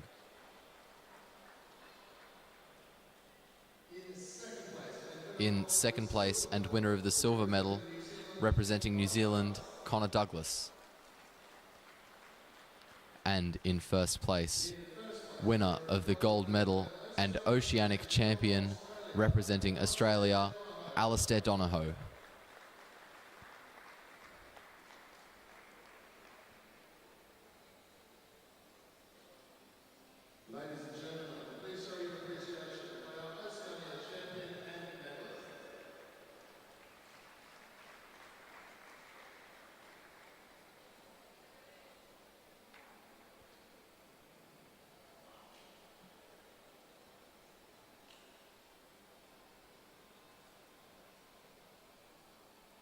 And that, ladies and gentlemen, concludes the presentations for the time being. We now go to the under-19 women's team sprint gold medal final.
Taking the track now on the front straight, we have Emma Stevens, Tyler Puchika, and Lily Stratford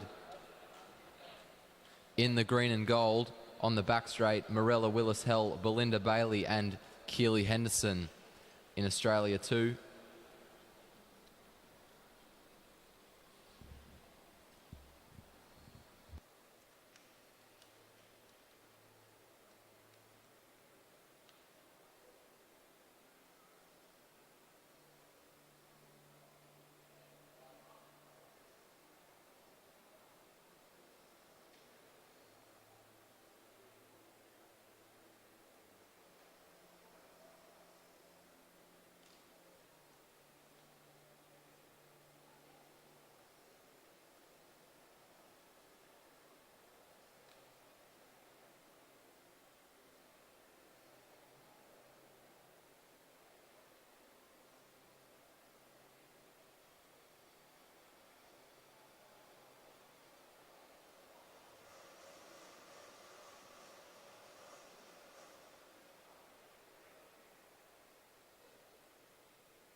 Good start on both sides. Belinda Bailey on the back straight team, pulling away very far from Keely Henderson. Henderson struggling a lot to hold on to Bailey's wheel.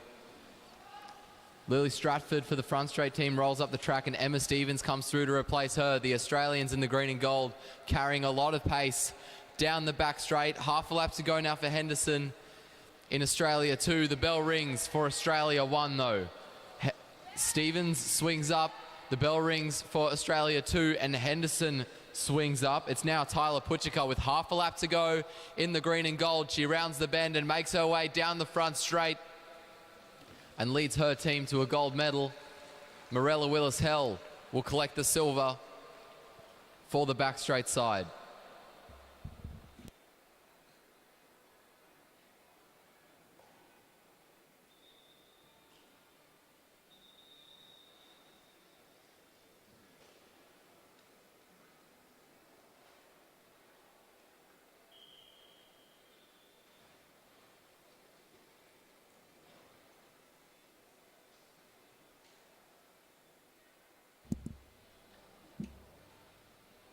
We now go to the bronze medal final in the elite women's team sprint.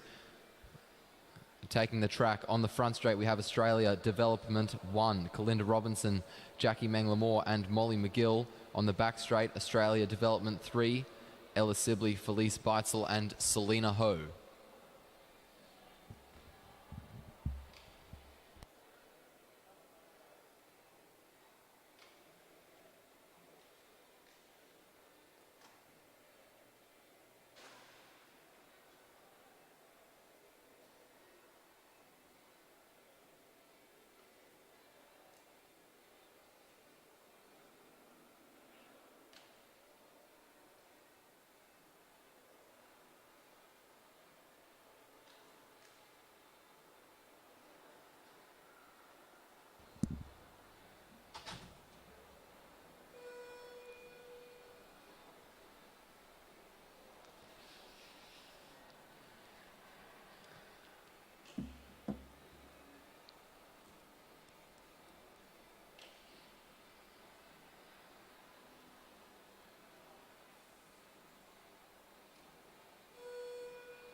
False start. False start, false start, false start.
Yes, I've got some little tripod.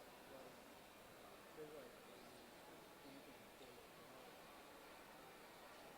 Goodbye.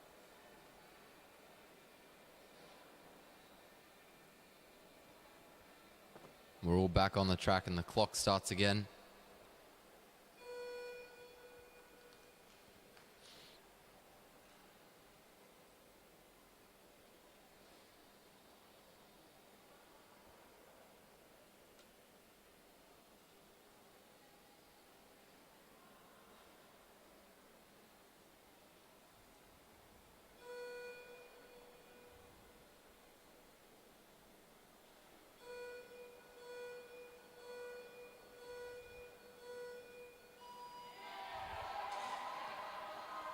No complications this time on either side. Both riders getting away well. Jackie Menglemore for the front straight team just lagging behind. McGill in front. Selena Ho pulling away from Ella Sibley. We head down the back straight and Sibley comes through on the inside leading well, but it's the Australia Development 1 that is ahead of Development 3.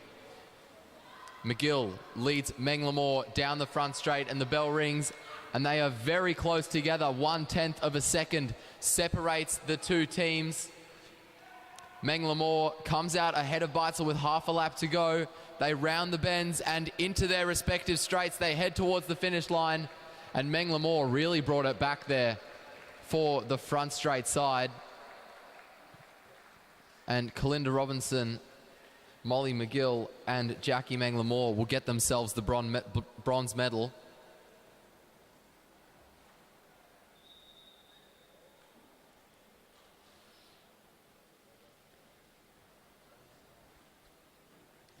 And coming onto the track now, we have the team sprint gold medal final on the front straight. Elise Andrews, Olivia King and Rebecca Petch.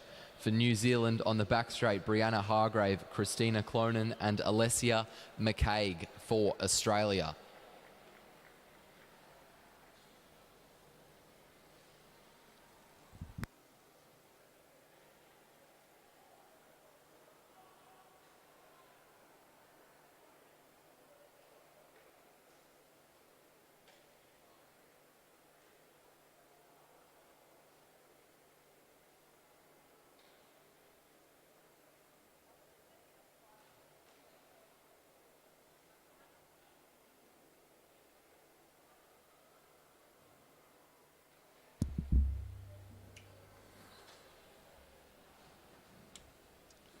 So ladies and gentlemen, welcome in the back straight. The team of Australia, Brianna Hargrave, Christina Clonan, Alessia McCaig. Please welcome in the home straight. The team of New Zealand, Elise Andrews, Olivia King and Rebecca Petch. This is for the gold medal.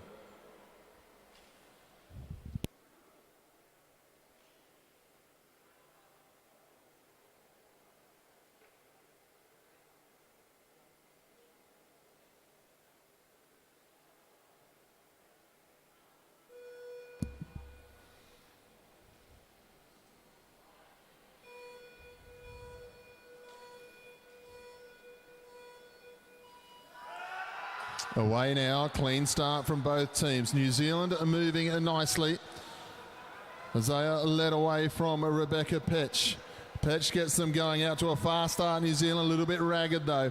Alessia McCaig doing the job for Australia as they go back to their respective start points. New Zealand in front. They go out of the home straight now. New Zealand being led by King down the back straight. They're coming back though as Clonan starting to close in here with Hargrave on her wheel. New Zealand in front. Work to be done by Australia, but they've got Hargrave moving nicely. Andrews in the back straight. Hargrave in the home straight. Andrews picking up speed though. New Zealand come into the home straight and they become Oceania champions.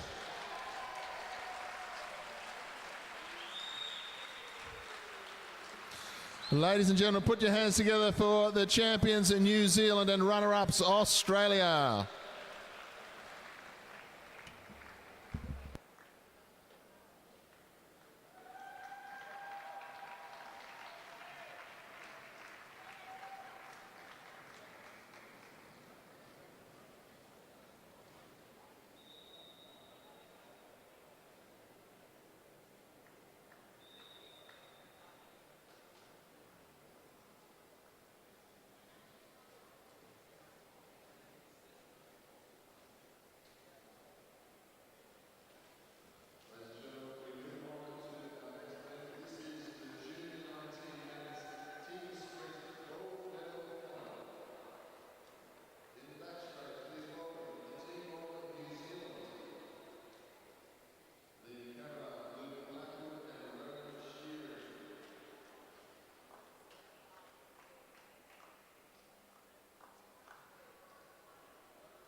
To all of our live stream viewers, we move on now to the Junior 19 Men's Team Sprint Gold Medal Final. In the back straight, we have New Zealand, the team of Liam Kavanagh, Luke Blackwood and Ronan Shearing.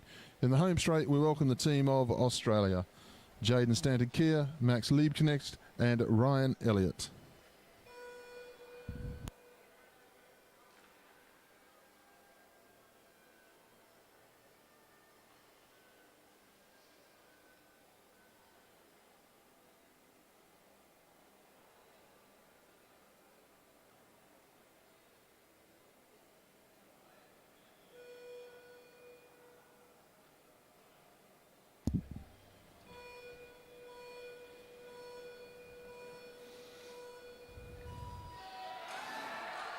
Away now, smooth start for both teams. Australia leave the home straight.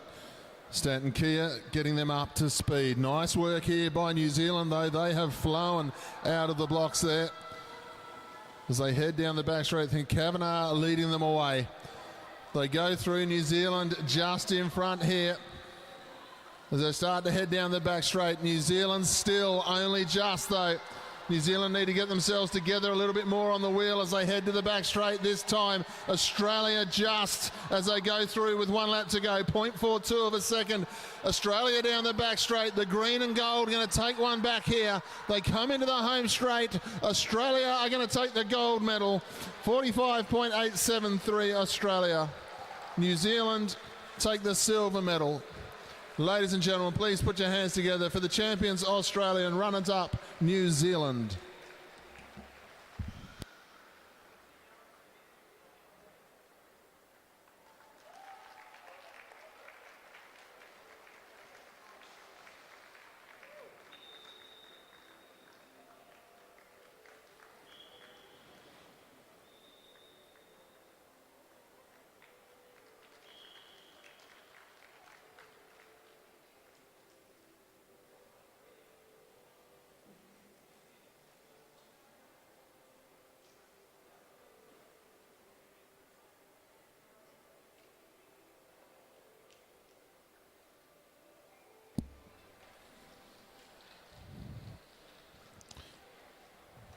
We move on now to the Elite Men Team Sprint Bronze Medal Final. We welcome in the back straight team representing Queensland, Brandon Hutton, David Hutton and Duncan Allen. In the home straight, we welcome the Australia Development 1 squad, led by John Trovis, Sam Gallagher and James Brister.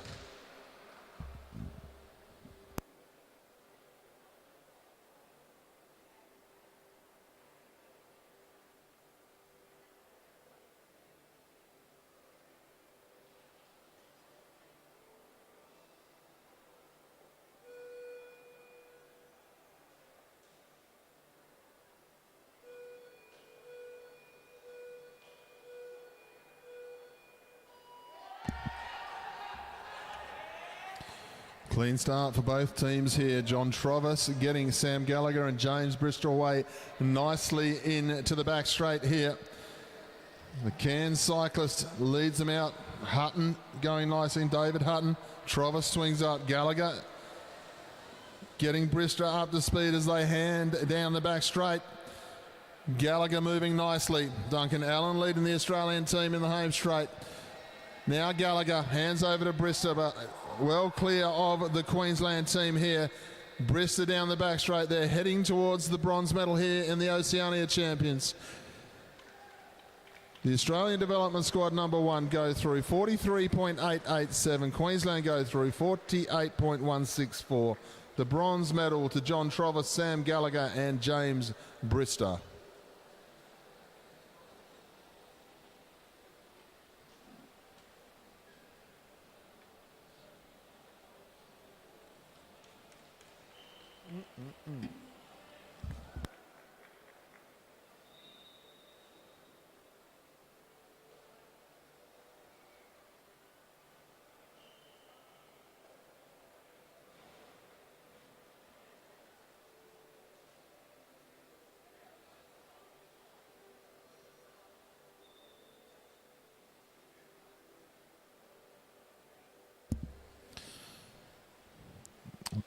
Ladies and gentlemen, we move on to the gold medal final now of the elite men team sprint. Please welcome in the back straight the team of New Zealand. Sam Dakin, Bradley Knipe and Patrick Clancy. In the home straight, please welcome the team of Australia. Tom Cornish, Matthew Richardson and Matthew Glaetzer.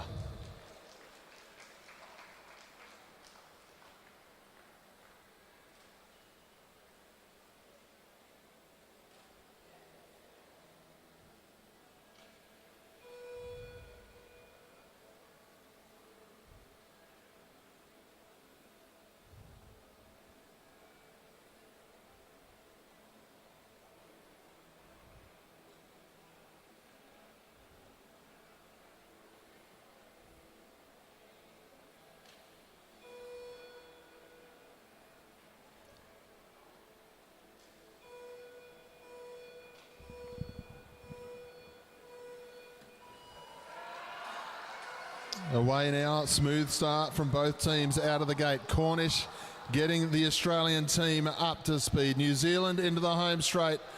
Just trail a little bit at the moment as they go through. Australia into the home straight. Cornish will get out the way and Richardson will take over. Richardson moving down the back straight. The Australian team out to a decent lead here.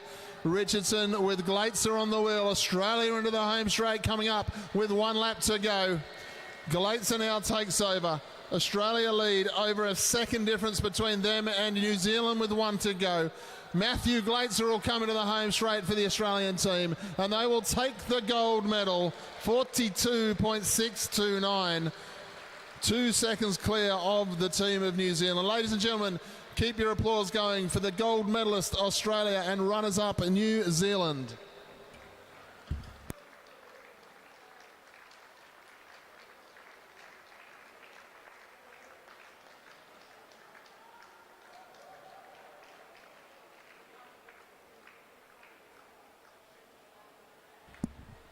Okay, ladies and gentlemen, we are now going to go to presentations for those team sprints you just watched,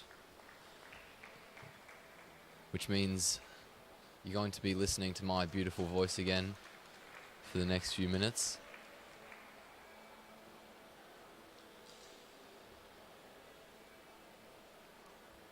And then once we finish with the presentations, we're going to go into the most exciting races of the evening, the points races for the Omniums.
supposed to be doing it. So she hasn't said anything to you recently. No. What are you going to do when she asks? What are you going to say? Or what do you want me to say if she asks me? I'll say Scott pulled out.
Louise had any feedback, good, bad, or indifferent? Not that I've heard. There is a microphone on this.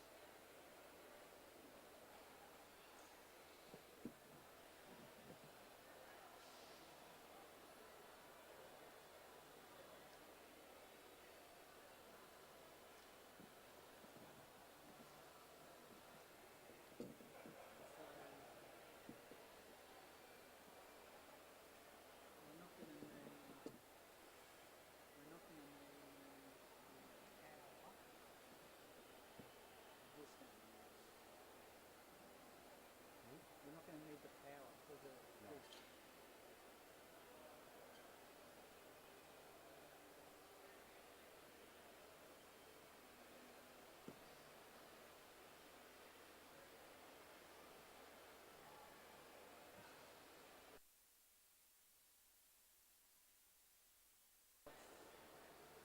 The thick one is the thin one is the power. The thick one's the USB.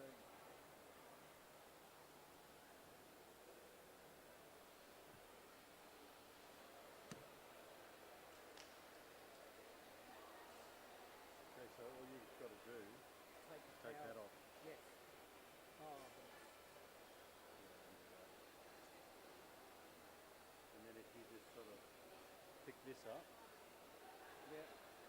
fold all the feet in, and then walk over sort of there, I'll grab it, then I'll take it down the bottom, then you jump over, Yeah. you come and grab it, and then I'll go back up. Gotcha? Got it? Yeah. And where are they going to do the presentations? Exactly where they've done every other presentation. Right. Okay. Oh, and a music. I was looking at going. Is that Animeans or is that? Okay, quick, take that off. What? What? Now? Go down now? Yeah.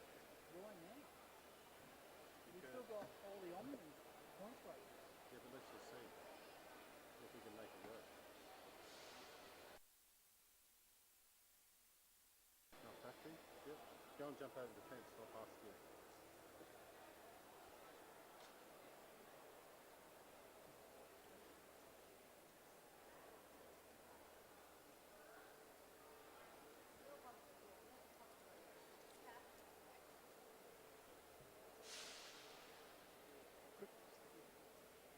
Ladies and gentlemen, please join us now for our 2019 Women's Team Sprint presentation.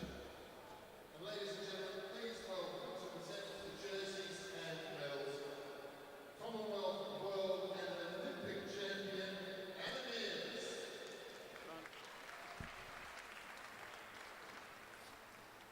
In second place, and winners of the silver We go to the. We have the presentations for the under-19 women's team sprint in second place. Winners of the silver medal representing Australia: Keely Henderson, Belinda Bailey, Morella Willis Hell.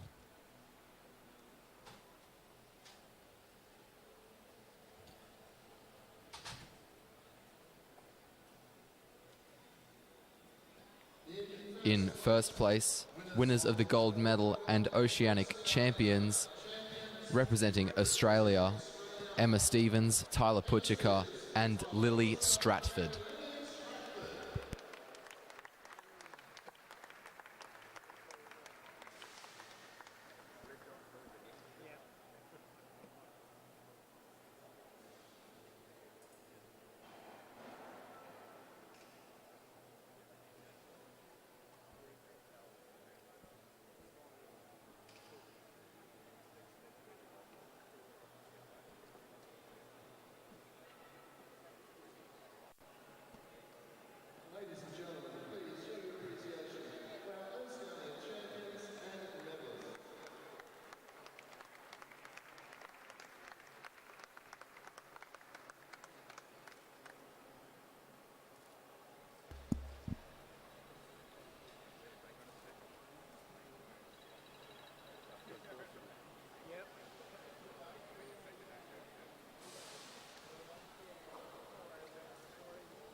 We now go to the presentations for the elite women's team sprint.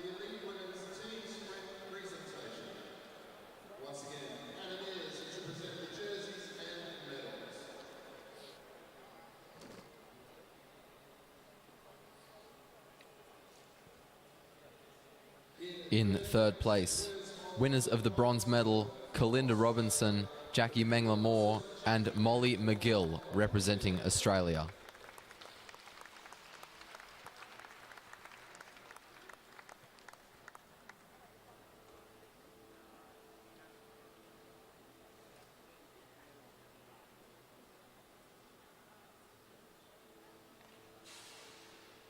In second place, winners of the silver medal, representing Australia, Brianna Hargrave, Christina Clonan, and Alessia McCaig.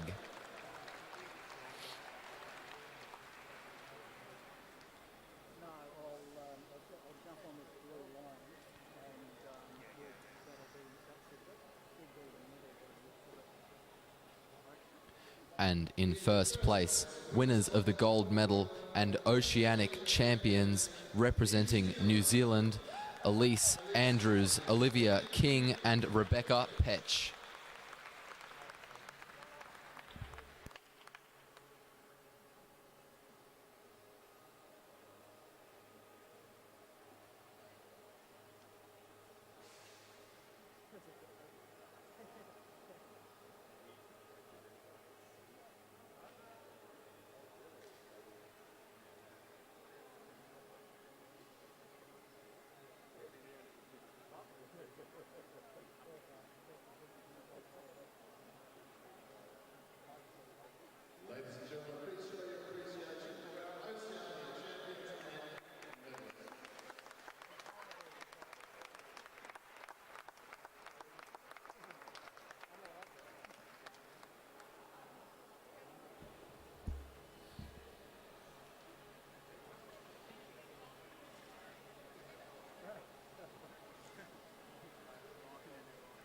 We now go to the under-19 men's team sprint presentations.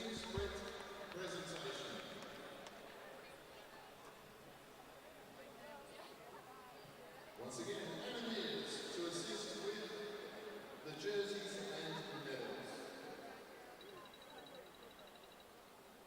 In the silver medal position. In second place, winners of the silver medal, representing New Zealand, Liam Kavanagh, Luke Blackwood, and Ronan Shearing.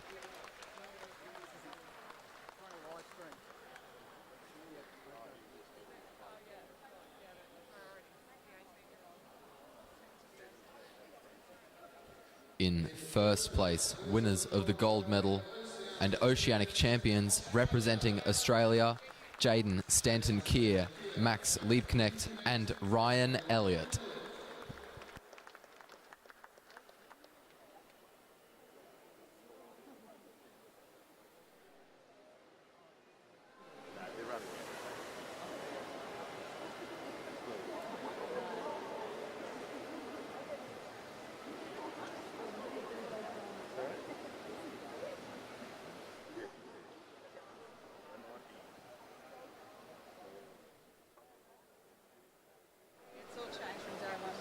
Ladies and gentlemen, please show your appreciation for our champions and medalists.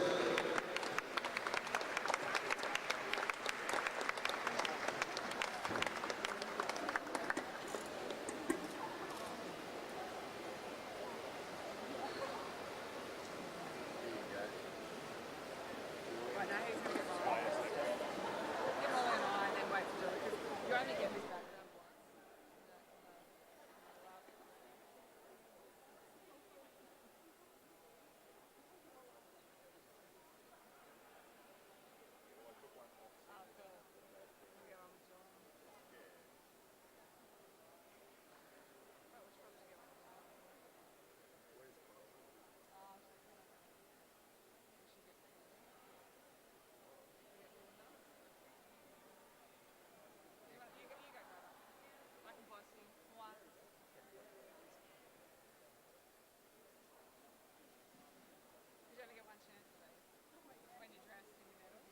wait for Julie, because you only get this back down once. We now have the presentations for the elite men's team sprint.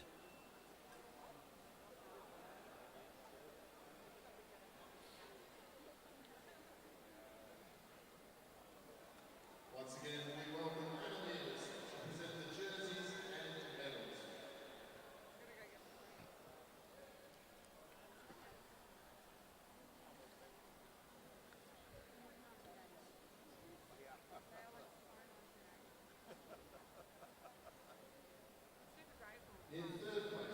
In third place, and winners of the bronze medal, representing Australia, John Trovis, Sam Gallagher and James Brister.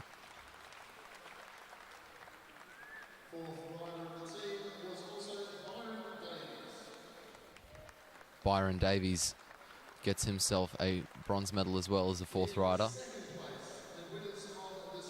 In second place, and winners of the silver medal representing New Zealand, Pat Clancy, Bradley Knipe and Sam Dakin.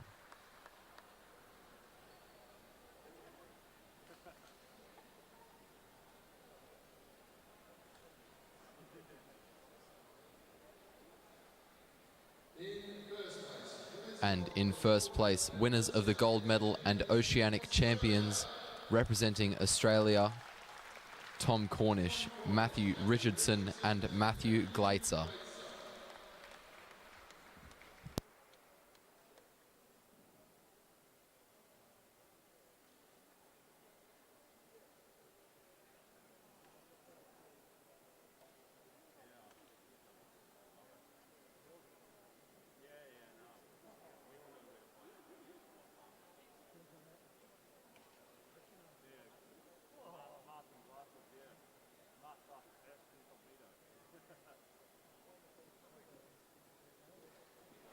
Ladies and gentlemen, please show your appreciation for all of our medalists and champions.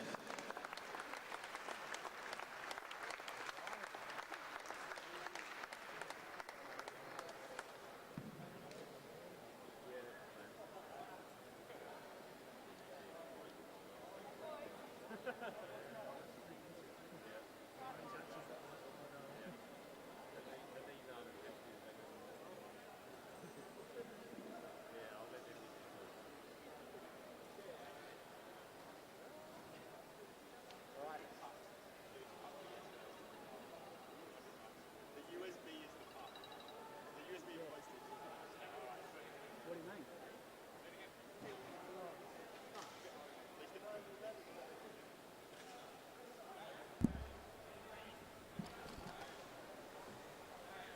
We see now the under-19 women taking the track for their Omnium points race.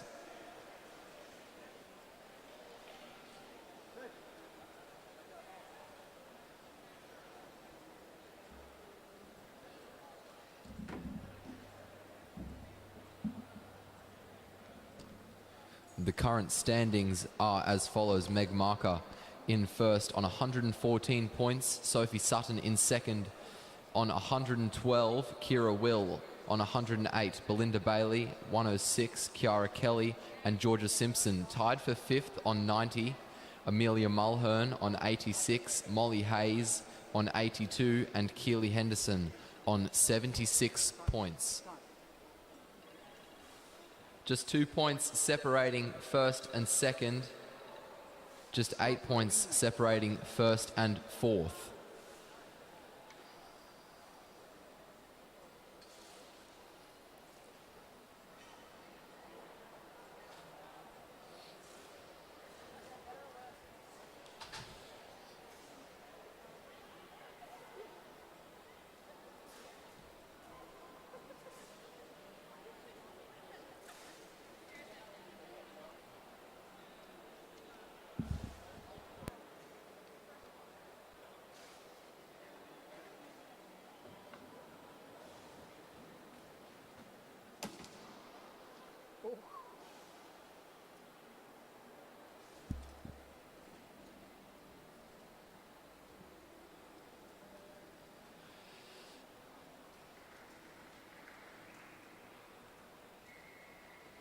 The whistle goes, and we're underway. Kiara Kelly comes through and starts us off at the front. Sophie Sutton coming through on the inside. Nice and calm for our neutral lap as all the riders fall into single file.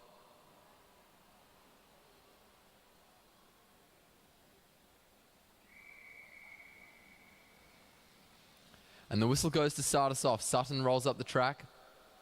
Belinda Bailey comes through on the inside and leads us down the back straight. Look over the shoulder, and Bailey swings up, makes her way onto the wheel of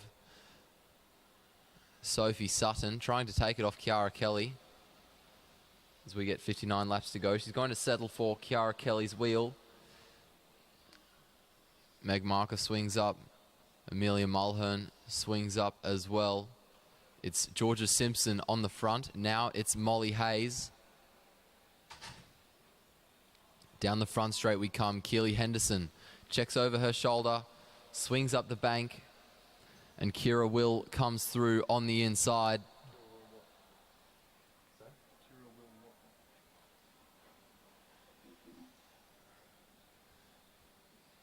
Sophie Sutton swings up. Kiara Kelly swings up. It's Belinda Bailey on the front. We've just picked up the pace a little bit as we come down the front straight. Meg Marker keeping it high and keeping the group stretched out. Molly Hayes swinging up there to take the wheel of Meg Marker in the middle of the bunch. Leaves a bit gap for Keely Henderson to close. Henderson now on the front. And there's a move from Georgia Simpson over the top. Sophie Sutton, the one to chase out of the seat down the back straight, trying to close that gap as little as possible, as quickly as possible. Simpson swings up. Down the front straight we go. It's Sophie Sutton on the front. She moves up the track now. Short turn from Kiara Kelly leaves Belinda Bailey in the lead. Now it's Meg Marker as we head down the back straight. The group going back to its rotations. Short turn from Amelia Mulhern. 54 to go. We're nearing our first sprint. It's Molly Hayes who leads us around the bend. And there's a little bit of a reshuffling for position at the back there. Kiara Kelly trying to hold onto the wheel of Meg Marker. Amelia Mulhern trying to take it from her. Mulhern now starts to move back. Molly Hayes wants to keep herself towards the front as well. 53 laps to go. Marker swings off. Marker trying to take the wheel of Kira Will as we head down the back straight. It's Will on the front.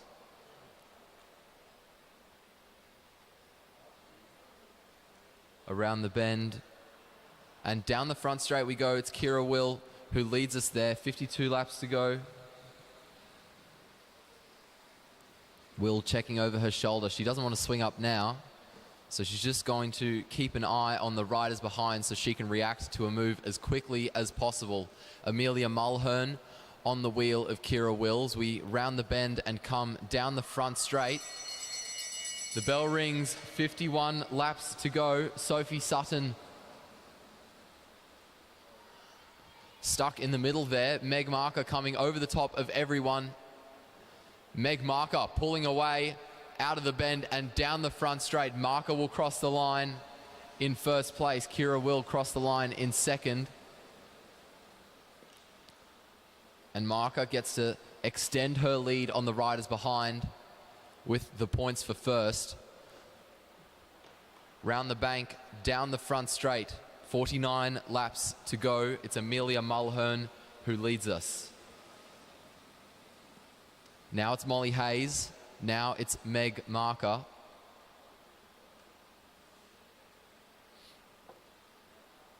Keely Henderson, Georgia Simpson, Sophie Sutton.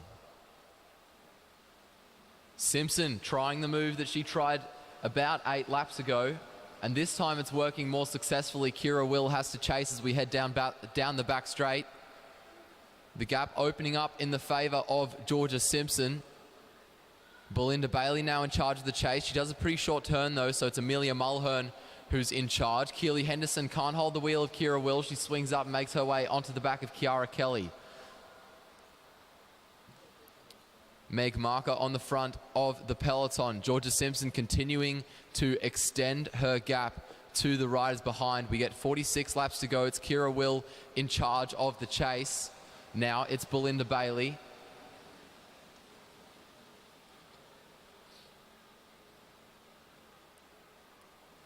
And as Bailey takes the front, the gap to Georgia Simpson starts to close.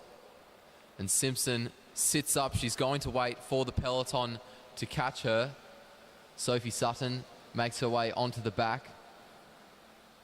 Kiara Kelly does as well, as does Amelia Mulhern. Molly Hayes swings up off the front, which leaves Meg Marker in the lead.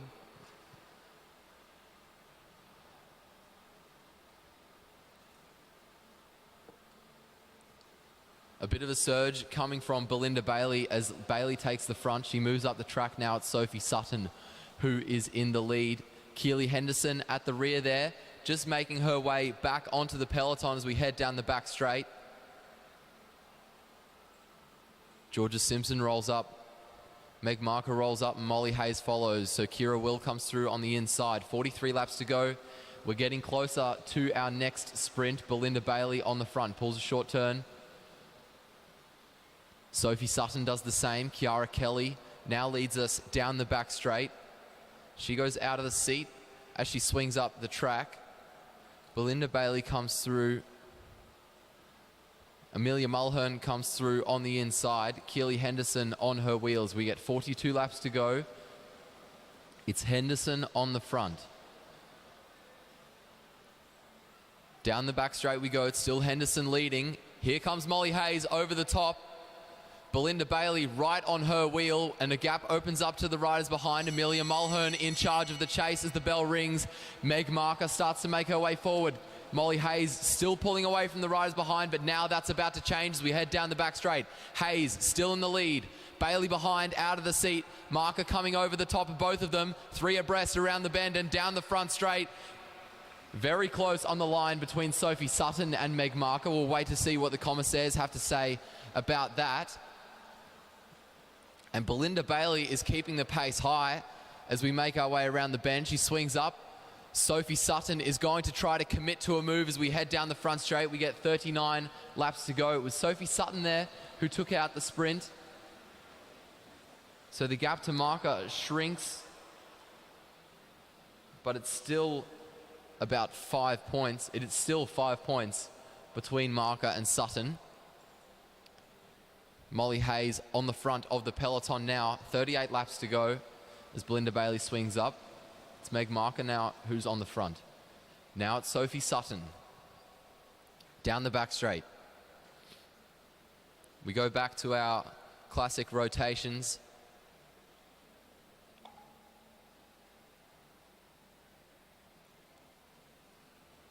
.37 laps to go. Bit of a gap opening up. Belinda Bailey on the front there. Now it's Molly Hayes as we head down the back straight. Now it's Meg Marker.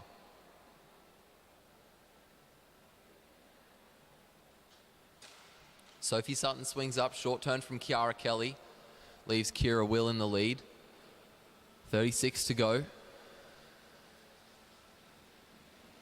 Short turn from Georgia Simpson there, and there's a surge by Amelia Mulhern, just putting the other riders under a bit of pressure. It doesn't look like she's trying to establish a breakaway. Belinda Bailey keeping that pace high as well. Meg Marker comes through on the inside. 35 to go for Marker. She checks a look over her shoulder, rolls up the track, and Molly Hayes comes through.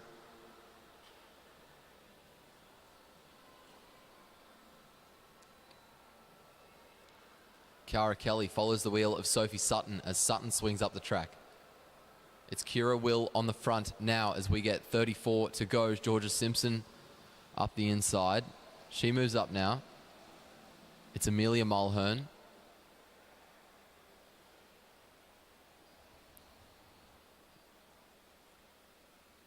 And we're all back together doing our classic rotation. Sophie Sutton lets in Amelia Mulhern in front of her. 33 to go. We're nearing the next sprint. And Meg Marker is going to try to take the wheel of Kira Will off Kiara Kelly. Kelly's not going to let that happen. And Marker starts to slowly move back, establishing her own line parallel to the one on the inside. She now takes the wheel of Amelia Mulhern off Belinda Bailey, and a small gap is starting to open up between the front three riders and Marker, but it looks like she was just doing that to get a run on them.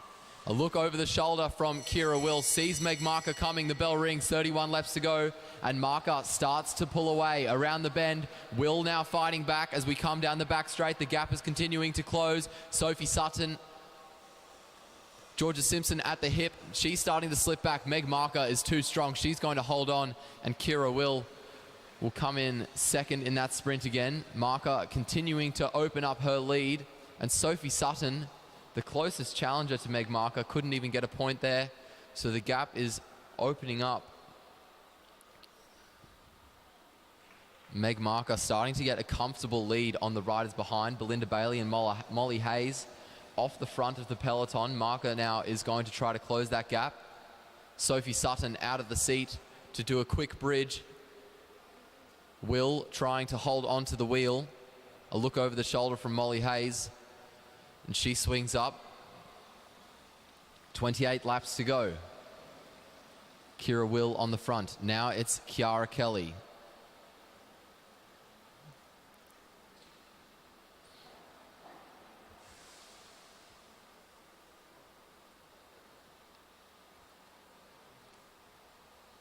We're all returning to our classic single file turns system. Kira Will leads us down the back straight. Kiara Kelly follows her wheel as she swings off, which means Amelia Mulhern is going to take us down the front straight. 26 laps to go. Look over the shoulder from Amelia Mulhern, just keeping an eye on the other riders. She rolls up.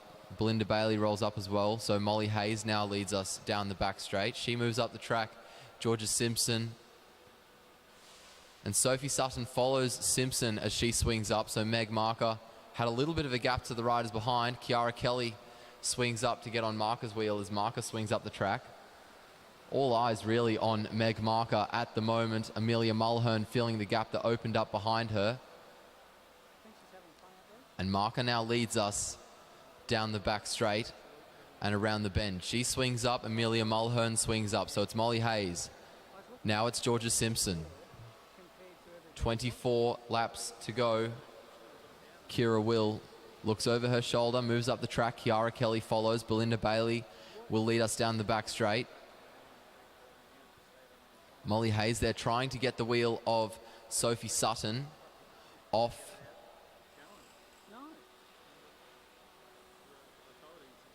Amelia Mulhern. 23 to go. Bit of a gap between Amelia Mulhern and the riders behind. Hayes just putting in a surge to close it. We come down the back straight. It's Kira Will on the front.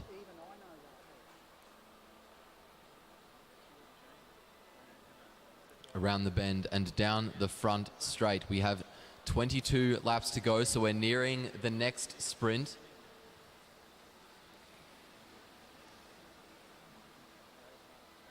Kira Will on the front, checking over her shoulder, keeping an eye on the riders behind as we head down the back straight.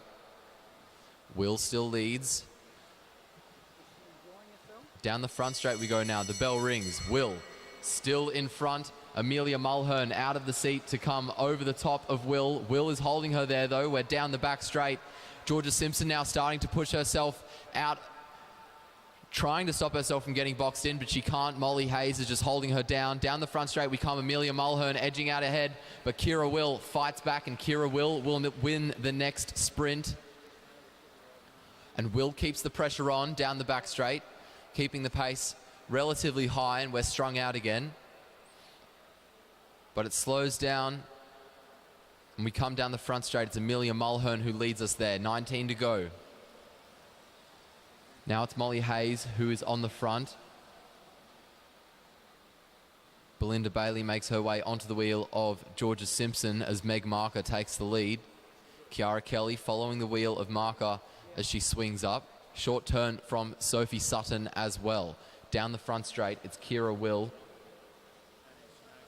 on the front. We look to the scoreboards, and Meg Marker has a 9-point lead on Kira Will, who has now moved herself up into second place. 2 points exist between Kira Will and Sophie Sutton. The next best placed rider is Belinda Bailey, 9 points behind.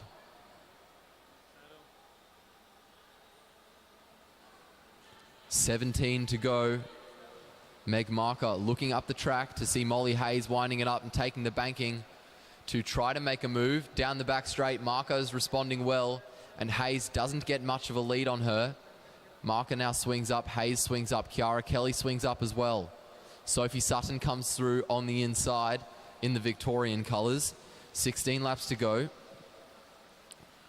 Kira Will moves up the track. It's Georgia Simpson who is on the front, down the back straight. Now it's Belinda Bailey.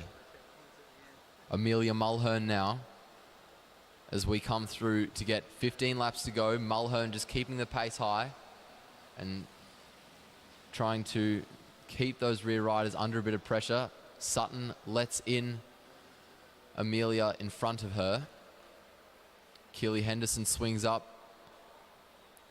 Kira Will comes through on the inside. Molly Hayes was out of the seat there. Looked like she was trying to make a move. Kira Will responded. Hayes makes the move afterwards. So Georgia Simpson sees it coming though and shuts it down right away. Down the back straight we come now. Amelia Mulhern keeping the pace high. We make our way down the front straight. 13 to go. We're getting close to our next sprint. Kiara Kelly following the wheel of Meg Marker. As Marker swings up, she swings back down to try to take the wheel of Kira Will. Georgia Simpson moving up the inside. Simpson now rolls up, so it's Kelly on the front. As we come down the front straight, we get 12 to go. One more lap before the bell rings for the penultimate time. Marker just moving up. Sophie Sutton and Molly Hayes both trying to hold on to the wheel of Meg Marker. Marker very much the race favourite here. Belinda Bailey makes a move over the top. Meg Marker is quick to respond as we come down the front straight. The bell rings. Bailey opening up a gap to the riders behind. Sophie Sutton holding onto the wheel of Meg Marker, pushes Kiara Kelly out. Down the back straight, Marker not able to close the gap to Belinda Bailey yet, and Bailey is continuing to pull away as she rounds the bend, and down the front straight, Belinda Bailey is going to cross the line and take the points for first. She looks over her shoulder, rolls up the track, and waits for the rear riders to catch her. Molly Hayes comes through on the inside and just keeps the pace on. Now Kiara Kelly is on the front, Meg Marker on the front.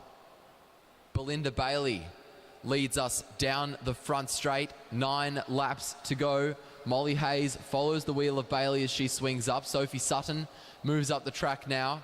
Meg Marker leads us down the back straight. Everyone is pretty much back together. Kira Will leads us around the bend. Down the front straight we go. We're going to get 8 laps to go, and Amelia Mulhern leads us through into the bend. It's Georgia Simpson who is now on the front. Now it's Belinda Bailey.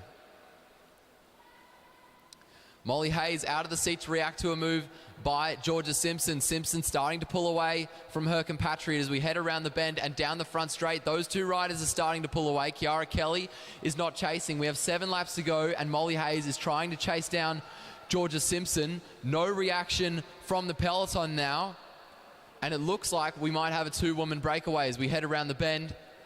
A look over the shoulder from Amelia Mulhern. Belinda Bailey now trying to chase down the 2 breakaway riders. 6 laps to go. Georgia Simpson rolls up the track. Molly Hayes comes through. Hayes pulls a short turn and makes her way onto the wheel of Simpson. Down the back straight, Kira Will leads the peloton.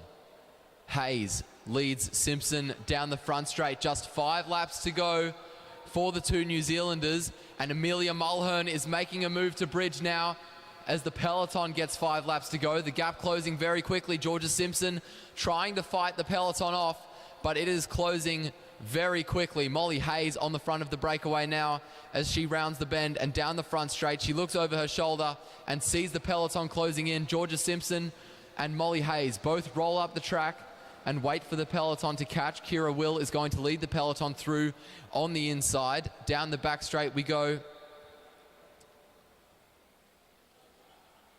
Amelia Mulhern swings up. Belinda Bailey swings up. Kira Will coming down the front straight. It's Sophie Sutton who leads us through to get 3 laps to go.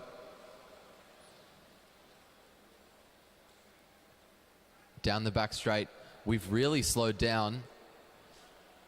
Kiara Kelly on the inside, keeping an eye on Meg Marker. Kelly on the front, out of the seat to respond to a move being made by Amelia Mulhern. 2 laps remaining in the under-19 women's Omnium. And Meg Marker has a big lead on the riders behind. All she has to do is finish, and Marker will win herself this women's Omnium. And we come down the front straight. The bell rings. Kiara Kelly with a big move over the top of Amelia Mulhern. Molly Hayes trying to chase, but she doesn't have the legs. Meg Marker does, though. Down the back straight, Meg Marker flies over the top of Kiara Kelly, out of the bend and down the front straight. And Meg Marker, without a doubt, will win the women's Omnium. Outstanding effort by the South Australian.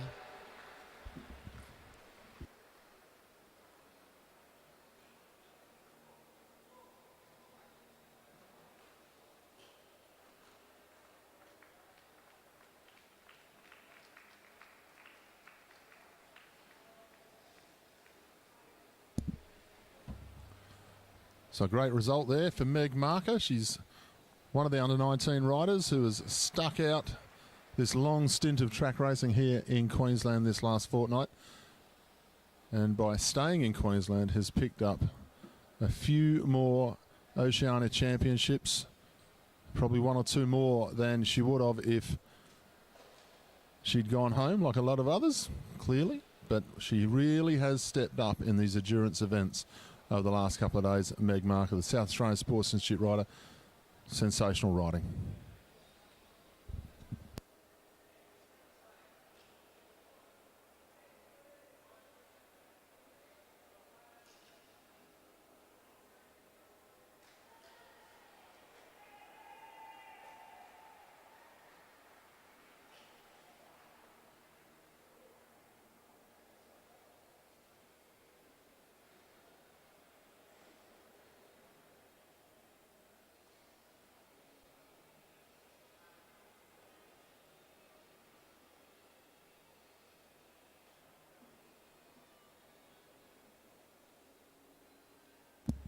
So, ladies and gentlemen, we move on to our next event of the day. This is our third last event of our Oceania Championships. This is the Junior 19 Men Omnium Points Race, the final event. We can tell you that the leader at the moment is rider 107 in the white New Zealand skin suit at the top of the banking there. That's Joel Douglas. He leads on 110 points. And we have Ed Pawson from New Zealand, Taryn Cook from Australia, both on 100. Ryan Britton on 94, Sam McKee on 90. Then we go through the field. Noah Blannon, Leo Zimmerman, Lewis Johnston, Dylan Proctor-Parker, Matt Davis, Andre Dubier, Ronan Shearing, Hayden van der Ploeg round out our field.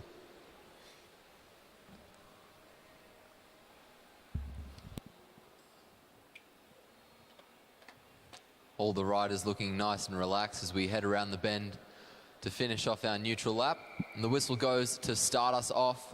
It's Ed Pawson who will lead us across the start-finish line for the first time. Joel Douglas rolling up the track there. It's Taryn Cook who will lead us into the bend. The bunch starting to pick up the pace as they head down the front straight. Sam McKee there, Matt Davis now. Ronan Shearing now. And there's a surge as Ronan Shearing takes the front. Those rear riders stretched out. Hayden van der Ploeg just lagging off the back of the group. He's since closed the gap. Short turn from Leo Zimmerman, Andre Dubier. Now it's Johnston. A few quick turns on the front. Ryan Britton leads us now to get 77 laps to go. It's Noah Blannon, Sam McKee. Flick of the elbow from McKee, and Davis comes through. Van der Ploeg, Proctor-Parker. 76 laps to go. Shearing now leads us. Now it's Zimmerman down the back straight. Dubier from New South Wales. Short turn from Johnson. And this bunch just rotating quickly, keeping the pace high, keeping the competitors under pressure. Ed Pawson follows the wheel of Taryn Cook and doesn't want to pull a turn. Noah Blannon on the front, putting in a bit of a surge and putting those rear riders under a bit of pressure. Short turn from Sam McKee, even shorter turn from Matthew Davis behind. 74 laps to go, so we're nearing our first sprint. And Leo Zimmerman leads us down the back straight. Andre Dubier now does. Now it's Lewis Johnson. Around the bend, down the front straight. We go 73 laps to go. Taryn Cook and Joel Douglas both following the wheel of Ed Pawson as he swings up off the front. Little bit of a Tasmanian train on the front there now. Now it's Shearing who leads us down to get 71 laps to go. We're 4 abreast across the line.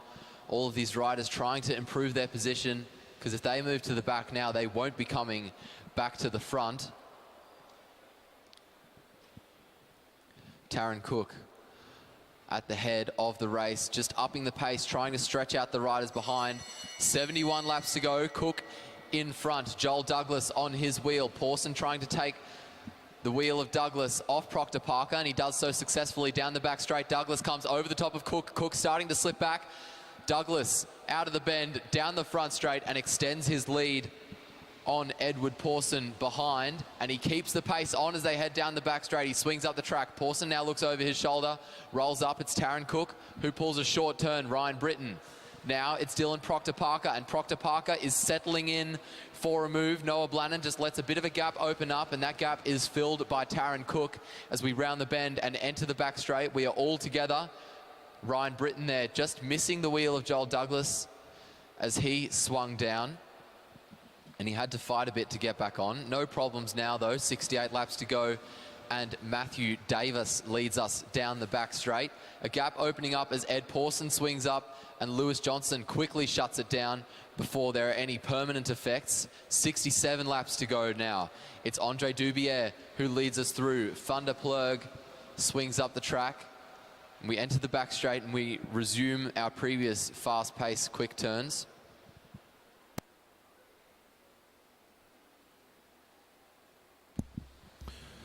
.66 laps to go as they go through. Matt Davis is the one who picks up the pace, heads to the back straight. Proctor-Parker, Shearing, Zimmerman, Dubier, van der Ploeg. The pace has been on for this junior contest. We've seen some great racing over the last few days. I was very impressed with the ride of Lewis Johnston a couple of nights ago in the points race. We've also seen him as part of the Madison Championship and also in the team's pursuit as well. But Joel Douglas is the one who has woken up today with the better legs. So I say that with absolute admiration for these riders because it's been a close contest. Of course, we saw Leo Zimmerman up there in the individual pursuit. He won the Australian title last week. Also won the Scratch Race Championship last week. The man on the front as he comes through. They're in second in the individual pursuit this week behind Cam Rogers, but has to be said, it took a new Australian record to unsettle Zimmerman, a record that had stood since 2010, set by Cam Rogers. Well, he's up on the Sunshine Coast now, getting ready for the road racing events that are coming up. They'll come through this time. 62 laps to go. Dubier, Cook, Van der Ploeg. Sam McKee has gone nicely during this Omnium Championship. He's one of many riders who touched down in the scratch race a couple of nights ago. They'll come into the home straight now to get 1 lap to go to the sprint. Dubier on the front. Taryn Cook, Joel Douglas is defending this bike race very nicely indeed. Ed Pawson sticking to the back wheel of Douglas. They head down the back straight this time. Taryn Cook with Douglas up on the hip. Douglas riding cleverly here. He knows he's got a good lead over the top of Taryn Cook. So he doesn't have to drag anyone forward in points. So it just sits up on the hip, saves the legs that little bit. And Taryn Cook will get 5 points back, which puts the pressure on the rest of the field as he gets a couple of points further clear. So wait for the official update from the judges as the bunch heads down the back straight, and it's Lewis Johnston turning the pace on in front of Blannon. And then we go to Ryan Britton, who won the first scratch race in this one.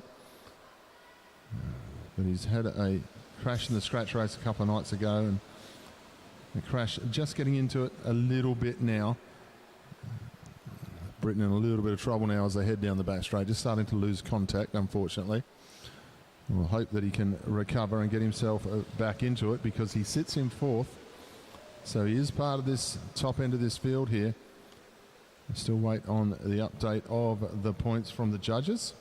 Taryn Cook, Joel Douglas, Noah Blannon and Ed Pawson as they went across the line. So that will put Joel Douglas a little bit further clear again. He goes on to 118 points. Cook on 107 now. Ed Pawson on 104.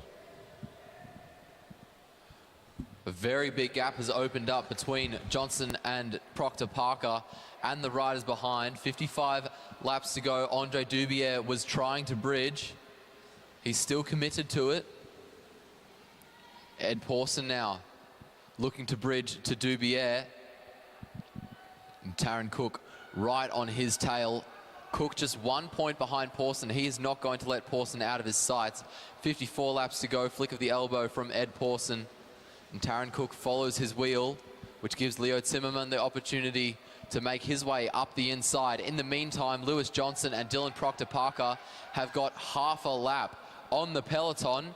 Out of the bank and down the front straight come the peloton now. 53 laps to go. Noah Blannon puts in a surge. He doesn't want them to take a lap.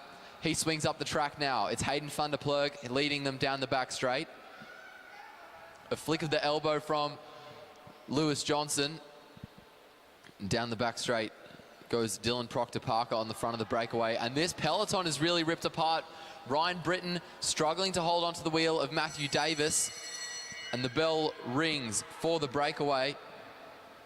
Lewis Johnson swings up, makes his way onto the wheel of Dylan Proctor Parker. Proctor Parker leads them down the back straight. Andre Dubier, Ronan Shearing and Ryan Britton all struggling to hold onto the peloton. Down the front straight come the breakaway, and Proctor Parker will win the points for first. Johnson will win the points for second. Third will go to Noah Blannon, and fourth to Samuel McKee. Leo Zimmerman just missing out there. The peloton now sit up as they head down the back straight, and Hayden van der Ploeg comes through on the inside to try to keep the pressure on, but no one's reacting from the peloton. In the meantime, Dylan Proctor Parker has put in quite an effort, And he and Lewis Johnson are really closing in on the peloton. As the peloton exit the front straight, the breakaway enter it, and the peloton have sat up. Taron Cook on the front is not going to chase, so it's Hayden van der Ploeg on his own, and Dylan Proctor-Parker and Lewis Johnson taking a lap now.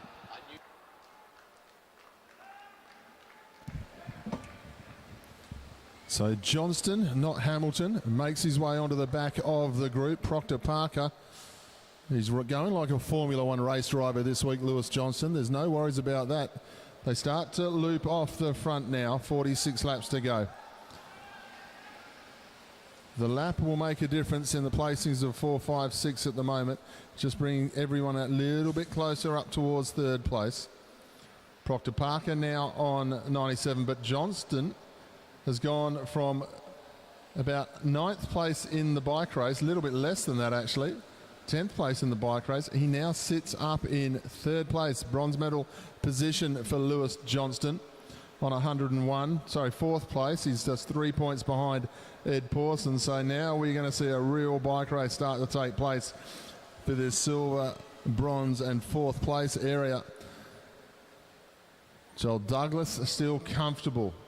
He's got an 11-point lead. There's still 5 sprints to come though. 40, 30, 20, 10 and the finish. So there's still a long ways to go. Joel Douglas doesn't look in too many problems though. So we're going to see a real rough and tumble fight here for the placings at the moment. Joel Douglas, well, he's got the advantage. He can sit back and just let everyone fire their shots because he can keep the gunpowder dry and come out and play in the sprints that he's in position for that little bit more. They'll head down the back straight. Proctor-Parker, after taking the lap, has brought himself to the front of the race. Lewis Johnston has brought himself up the front as well as they go through for the bell this time. Proctor-Parker leads his way through. Got Davis up on the wheel. Then Johnston. Joel Douglas getting involved this time as well, as is Taron Cook. But Johnston into the home straight. Douglas, he's going to make that little bit more of an effort and extend his lead now. Johnston will pick up 3. He always gave that look of Douglas to, you didn't need to take those 5 points off me. You could have given me a couple. I'm not probably going to catch you. 5 points will go to Douglas. He'll go out to 123 now. Taron Cook will go to 109 when he picks up his 2 points. The 3 points for Johnston, though, I think will bring him up into the medals, and they will. Let's check where Ed Pawson was on that sprint. I didn't check to see who was 4th. He was in the back half, I'm told, by my co-commentator here. So 38 laps to go. We wait on the official result from the judges as it flashes up before us. So we're going to see Johnston and Pawson on 104 because it was Sam McKee who picked up the 4th place points that time. As we go back to the updated scoreboard this time, we're going to find Joel Douglas has just extended his lead, 123 to 109. Pawson and Johnston on 104 apiece. Taron Cook has got a sprint clear of the rest. Dylan Proctor-Parker on 97. So everything to race for as far as the podium goes here. As they're out of the saddle again, I think it's once again Matt Davis launching himself off the front. So everyone still prepared to have a race, and of course 1 or 2 will have seen that lap go and they'll be thinking maybe I can slip away. Doesn't tend to happen that way as we get closer to the end though. They'll let one go, doesn't affect too much. They go through this time. Proctor-Parker prepared to keep going with Van der Ploeg down the back straight. Noah Blannon quickly bridging to that group on the front. 34 laps to go. Hayden van der Ploeg on the front now of this little split. The peloton about cut in half. And Leo Zimmerman is going to try to close that gap. This front group is going very quickly. Noah Blannon is going to try to take advantage of the gap that exists. Joel Douglas doesn't want it though. Taron Cook pulls a short turn as well down the back straight. It's Dylan Proctor-Parker on the front. And Leo Zimmerman is closing the gap to this lead group. Lewis Johnson is doing that as well. 32 laps to go. Noah Blannon at the head of the race. Looks over his shoulder, swings up the track. Dylan Proctor-Parker is going to lead us down the back straight, out of the seat to put in a surge and put those rear riders under pressure. We round the bend. Noah Blannon just falling off the back there as the bell rings, as is Hayden van der Ploeg. Dylan Proctor-Parker still on the front as we round the bend and down the back straight. Proctor-Parker just trying to hold onto his lead. Doing so successfully at the moment. We round the bend. Taron Cook comes over the top and Cook will cross the line for first. Very close for second between Joel Douglas and Dylan Proctor-Parker. I'm not sure who got there. We'll wait to see what the commissaires say. Down the back straight, the peloton slows down, except for Joel Douglas. Douglas is going to try to commit to a move to further cement his lead over everyone else. Liam Johnson is going to try to chase him down out of the bend and down the back straight. He swings up. Ed Pawson looks over his shoulder, flicks his elbow and rolls up. Taron Cook now in charge of the chase, pulls a short turn, 28 laps to go, and there is a straight's worth of distance between our Omnium leader and the riders behind. Leo Zimmerman has been bridging all day, and he's going to continue that trend as he leads the peloton down the back straight. Sam McKee pulls a short but fast turn. Noah Blannon does the same. As we head down the front straight, we get 27 laps to go, and Joel Douglas is going to wait for the peloton to catch him. He's got a good lead, and he doesn't want to totally exhaust himself when he can afford to play it safe at the moment. Around the bend, down the front straight, 26 laps remaining in this race, and Dylan Proctor-Parker leads us around the bend. Peloton really having slowed down now. Ryan Britton going to re-enter as Proctor-Parker swings off the front. Leo Zimmerman takes the lead and just adds a little bit of pace to the group. Sam McKee does the same now, 25 laps remaining. We're nearing the next sprint. Hayden van der Ploeg pulls a short turn, and there comes a surge from Lewis Johnson as Johnson takes the lead. And it's causing a bit of a split. Leo Zimmerman can't hold on, so he's relying on Hayden van der Ploeg to fill the gap that opened up between himself and Sam McKee. And we round the bend. The group's back together. Van der Ploeg on the front. Now it's Zimmerman on the front. Zimmerman keeping the other riders under pressure as he rounds the bend and enters the front straight. Noah Blannon even more so as we get 23 laps to go. Blannon's put in a surge. He looks over behind him. Short turn from Lewis Johnson down the back straight. Ed Pawson doesn't want to really pull a turn, so Dylan Proctor-Parker is going to come in and do it for him. Down the front straight, Parker leads, checks over his shoulder. He sees Hayden van der Ploeg behind him.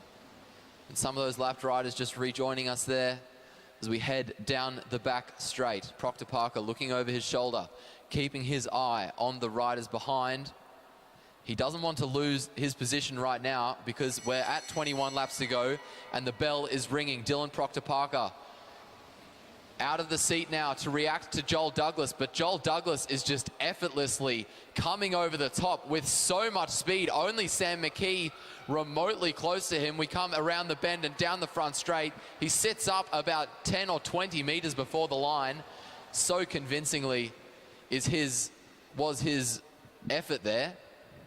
Flick of the elbow from Ed Pawson. He swings up the track. It's Taron Cook who leads us around the bend. Now it's Noah Blannon down the front straight, putting in a surge. Noah Blannon getting on with the job at hand. Poor old Ryan Britton. I think the crash is starting to get into the body a little bit as he's going to go down a lap here. Joel Douglas leads on 131 points. Taron Cook 114. Then Johnson 107. Pawson 105. Proctor-Parker and McKee are close enough to try and fight for the medals, but we've only got the 2 sprints to come. There'll be a sprint at 10 to go and then double points on the last. The double points have really made a difference to these points races and Madison's this last week. But the way Joel Douglas is going, I'd say Joel Douglas is going to get himself involved in that double point sprint. He leads this by 17 points now. Impressive performance from the junior rider. And I come to the home straight now. Zimmerman and van der Ploeg are going to try their luck. Zimmerman on 82 points. So a bit of work to do. Johnston down the back straight. He's got Pawson for company on the wheel. Now, they trail a full 7 and 9 points on Taron Cook, who's moved himself comfortably up into second place. So the Australian champion in the Omnium is going to get himself a medal here in the Oceania Championships behind the New Zealander. They'll come through this time, 14 laps to go. The breakaway is all done and dusted this time. Noah Blannon goes back to the front, Ed Pawson, Matt Davis, then Joel Douglas, McKee, Cook, Dubier, Proctor Parker as they go to the back of the bunch. Johnston gets himself back up onto the wheel. I think these guys are going to be grateful that they've only got 13 laps to go. Then they can put the track bikes back in the bag, go for a nice road ride tomorrow and try and get some of the junk out of the legs that will be there tonight when they go to sleep. Now, track endurance riders, you'll see them back up in the road racing as well, no doubt. And everything being equal, we'll start to see our Australia junior teams and our New Zealand junior teams back at the Junior World Championships competing after hiccups over the last couple of years. They move around the outside. Good riding here from Zimmerman, getting himself into position at 1 to go. Douglas, though, he is controlling affairs nicely. They head down the back straight this time. Douglas steps out in second wheel. Noah Blannon comes up onto his back wheel, trying to get himself involved in the sprints here. Pawson puts the pressure on Johnston by picking up 2 points there. So he will go into 107. So Johnston and Pawson, when they go into the last sprint, they will both start that sprint on 107 points with double points at the last. But Douglas is untouchable from here as he goes through with 9 laps to go. Taron Cook has put himself in a nice position. I think he'll still have to be attentive in this last sprint. He leads the silver medal position by 7 points, so he's going to have to be attentive. He should be pretty well safe. But Joel Douglas leads this bike race now by 22 points. He went into this race leading by 10, so he's extended his lead by 12 further points here. As one of our New Zealand riders gets pulled from the event, Ronan Shearing drops out, being asked to leave the track by the commissaires. We've seen Ronan on the podium a few times this week, though, so he's had a good Oceania Championships. They'll get 6 laps to go when they come to the home straight. Douglas leads on 136 points. Taron Cook in second place on 114. Then we've got Lewis Johnston and Ed Pawson, both on 107. Matt Davis leads down the back straight. Proctor Parker, wanting to get himself still involved, closes that one down. Zimmerman, then McKee, Johnston as they come into the home straight with 5 to go this time. Ed Pawson not leaving the back wheel of Johnston. Taron Cook was with them as well. Cook's prepared to come to the front, control affairs a little bit if he can. Joel Douglas now, and he hasn't put a foot wrong this whole points race here. Now he just has a look over the shoulder, not worried about swinging up now, Douglas. Now he swings up in the back straight. He suddenly had a bit of a count of the lap, still had 3.5 to go. A bit far for him to lead this one out. We have a look back down through the field and see where the leaders of the bike race are, though. Taron Cook, the Victorian, he's got Johnston up on the wheel, then Pawson up on him. 1 or 2 riders just getting to know each other a bit closer down the back then, as Pawson moves himself up onto the wheel of Joel Douglas. Now he moves out round the outside. Cook trying to come up as well. Everyone getting a little bit tight. A little bit push and shove as they head down the back straight. Pawson has put himself in a good position here as they come up with 1 lap to go. There's a lot of work to do for Lewis Johnston from here because he lags back in 5th place as Pawson kicks out down the back straight. Taron Cook going with him. So is Joel Douglas. A lot of work for Johnston to do to get the bronze medal here because I think Pawson's going to hang on. Or is he? They come up to the line. No, Johnston. I think Johnston just got over the top of Ed Pawson there. We will definitely wait for the judges on that one. There'll be only a tyre in it. but I think Johnston just got Ed Pawson in that I think at the start of the white line, I think Pawson had it, and by the time they got to the black line, I think Lewis Johnston got his tyre across to give him possibly the third place medal. But put your hands together for the man in the white skin suit as he rolls down the back straight on the red bike. Joel Douglas has put on a show for us here tonight in the junior men's 19 Omnium. He comes in the home straight. Ladies and gentlemen, Joel Douglas, that was an excellent performance. Taryn Cook, Australia, will take second. We wait for confirmation on the third place.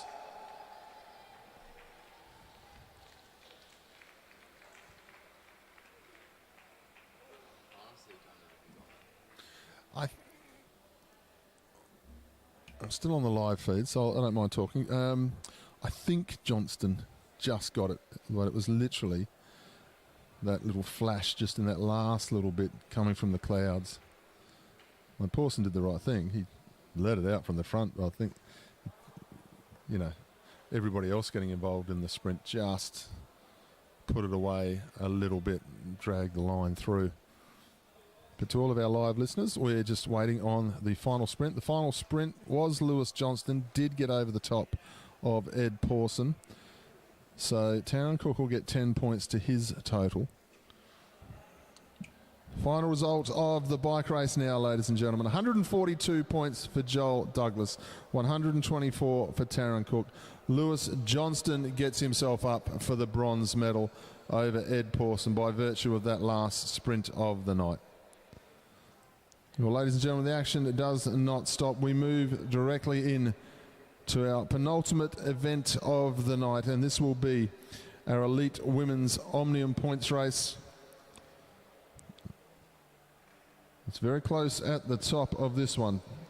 Bryony Botha from New Zealand leads on 112 points. Ali Wollaston from New Zealand is on 110 in second.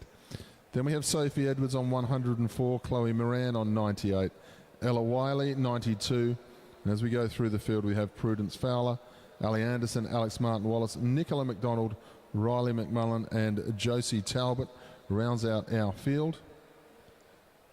80 laps of the track, sprint every 10, 5, 3, 2 and 1. If a lap gets taken, 20 points. If a rider loses a lap, they'll lose 20 points and double points on the last.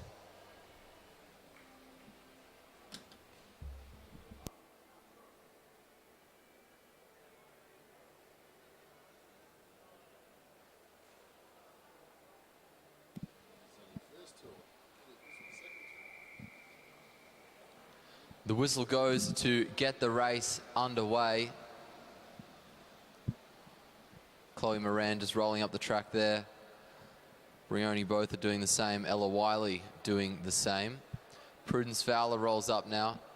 Sophie Edwards. Ali Anderson leads us around the bend and down the front straight to get 79 laps to go. It's Alex Martin-Wallace. Now it's Nicola McDonald. So the group just rolling turns pretty comfortably at the moment. A little bit, though not much of a surge as Riley took the front there. Riley McMullen. Flick of the elbow from Chloe Moran. And the cycle starts again. Bit of a surge from both up. Short turn again from Wiley. Fowler now takes the front. Now we're starting to up the pace. Ali Anderson flicks her elbow.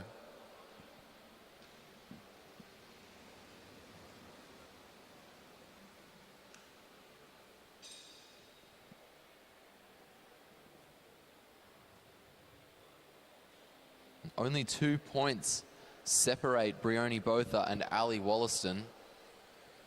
76 laps to go. Wollaston swings up the track. Chloe Moran swings up now. Another up in the pace as the New Zealanders take the front. Sophie Edwards doesn't want to pull a turn and she swings up early.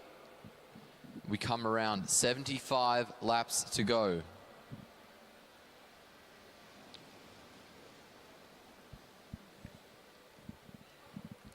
Down the back straight now. It's Josie Talbot who swings up. Brioni Botha swings up now. Flick of the elbow from Chloe Moran. Brioni Botha.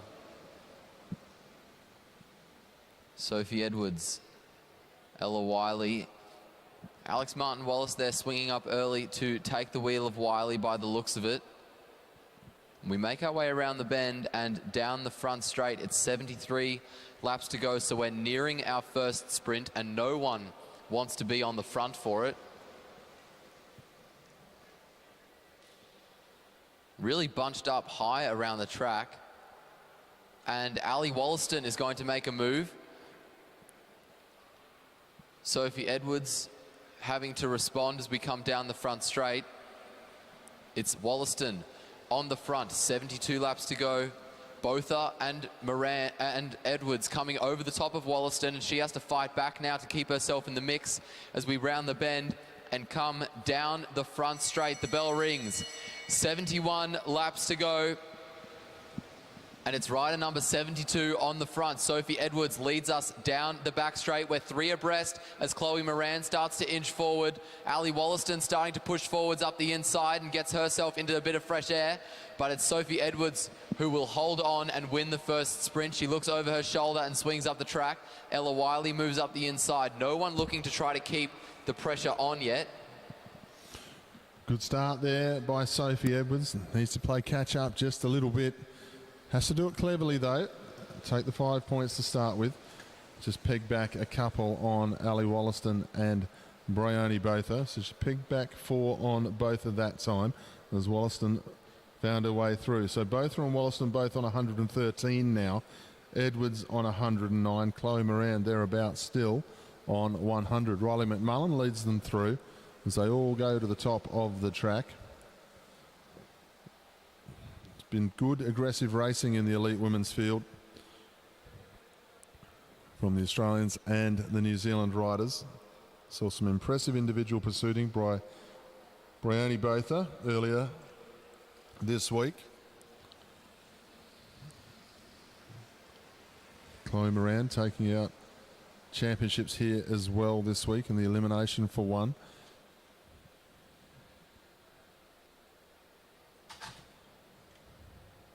They'll head around into the home straight this time with 66 laps to go. Josie Talbot, who's lined up in the Madison last night. Unfortunately, her partner, Alyssa Polides, crashed very early on in that. Well, it wasn't that early on, to be honest with you. They were running second in the Madison at the time with 17 points, so they were well and truly in the race. But Polides hit the deck and cracked her helmet, and that was the end of their bike race. She did walk off after the fall, which was good to see, but didn't take any further part, which meant that was the end of the bike race for Jose as well.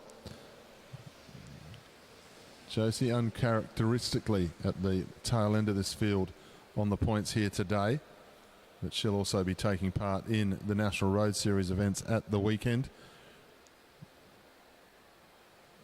And also the Criterium on Friday night.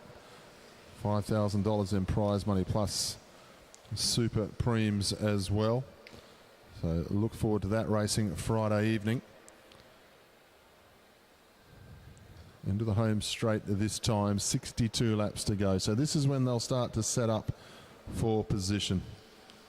It's a small field. There's not a lot of points difference between everyone.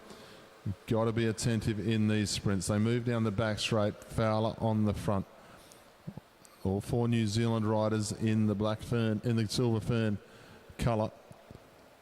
Sophie Edwards has managed to get boxed in there as they go out, and there's no reason to open the sprint up too early here. Botha and Wollaston, and Wiley's going to get up round the outside as well. So the 4 New Zealanders maybe. I think Wiley might have just got herself up for 3rd place there. Edwards into 4th.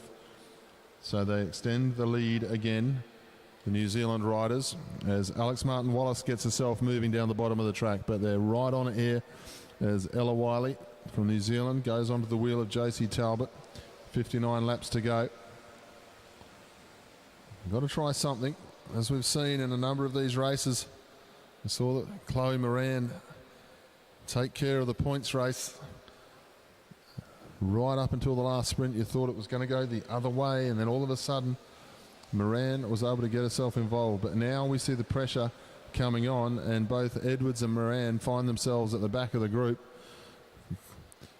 trying to make up distance rather than sitting comfortably up onto the wheel.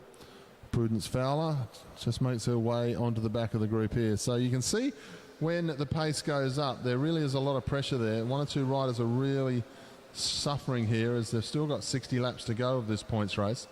Wollaston, Botha, Wiley and Edwards. That was the sprint. Wollaston now leads by 2 over Botha.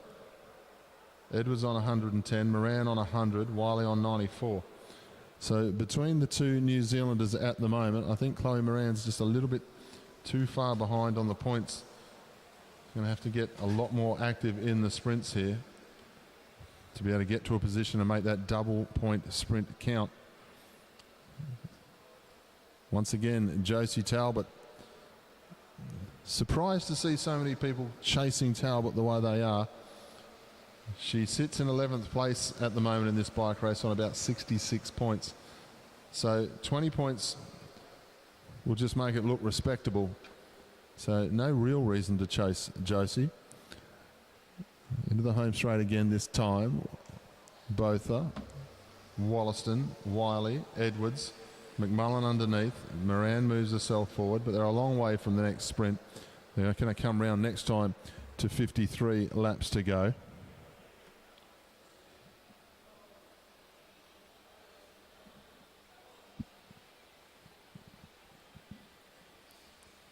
Everyone just sitting high on the track, waiting for someone else to come through, and that someone else, by the looks of it, is going to be Ali Wollaston. But she moves up the track as well, so she doesn't want to. She just wants to improve her position to react to someone else coming through. It looks like Alex Martin-Wallace has decided to take on that job. As we come down the front straight, we get 52 laps to go, and Ella Wiley does a flyer on them. Sophie Edwards at the head of the peloton, trying to bridge that gap as quickly as possible. Wiley checks over her shoulder and keeps the pressure on as Edwards makes her way onto Wiley's wheel. Out of the bend and down the front straight, the bell rings. 51 laps to go.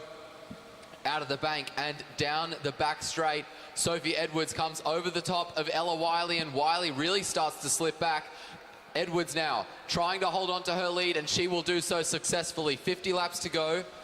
A look over the shoulder from Sophie Edwards at the rider behind. Just keeping an eye on those around her as she swings up the track.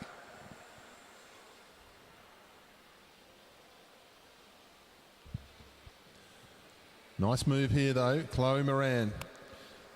Got to get on with it, got to get involved in this race, got to take advantage of the fact that everyone's sprinting and starting to hurt. She's going to be chased by Ella Wiley, but she's really got to ignore the chase of Wiley and just get on with the job here. Get behind the Australian Chloe Moran. This is a great opportunity here. Needs to try and get this 20 points. Got the half lap.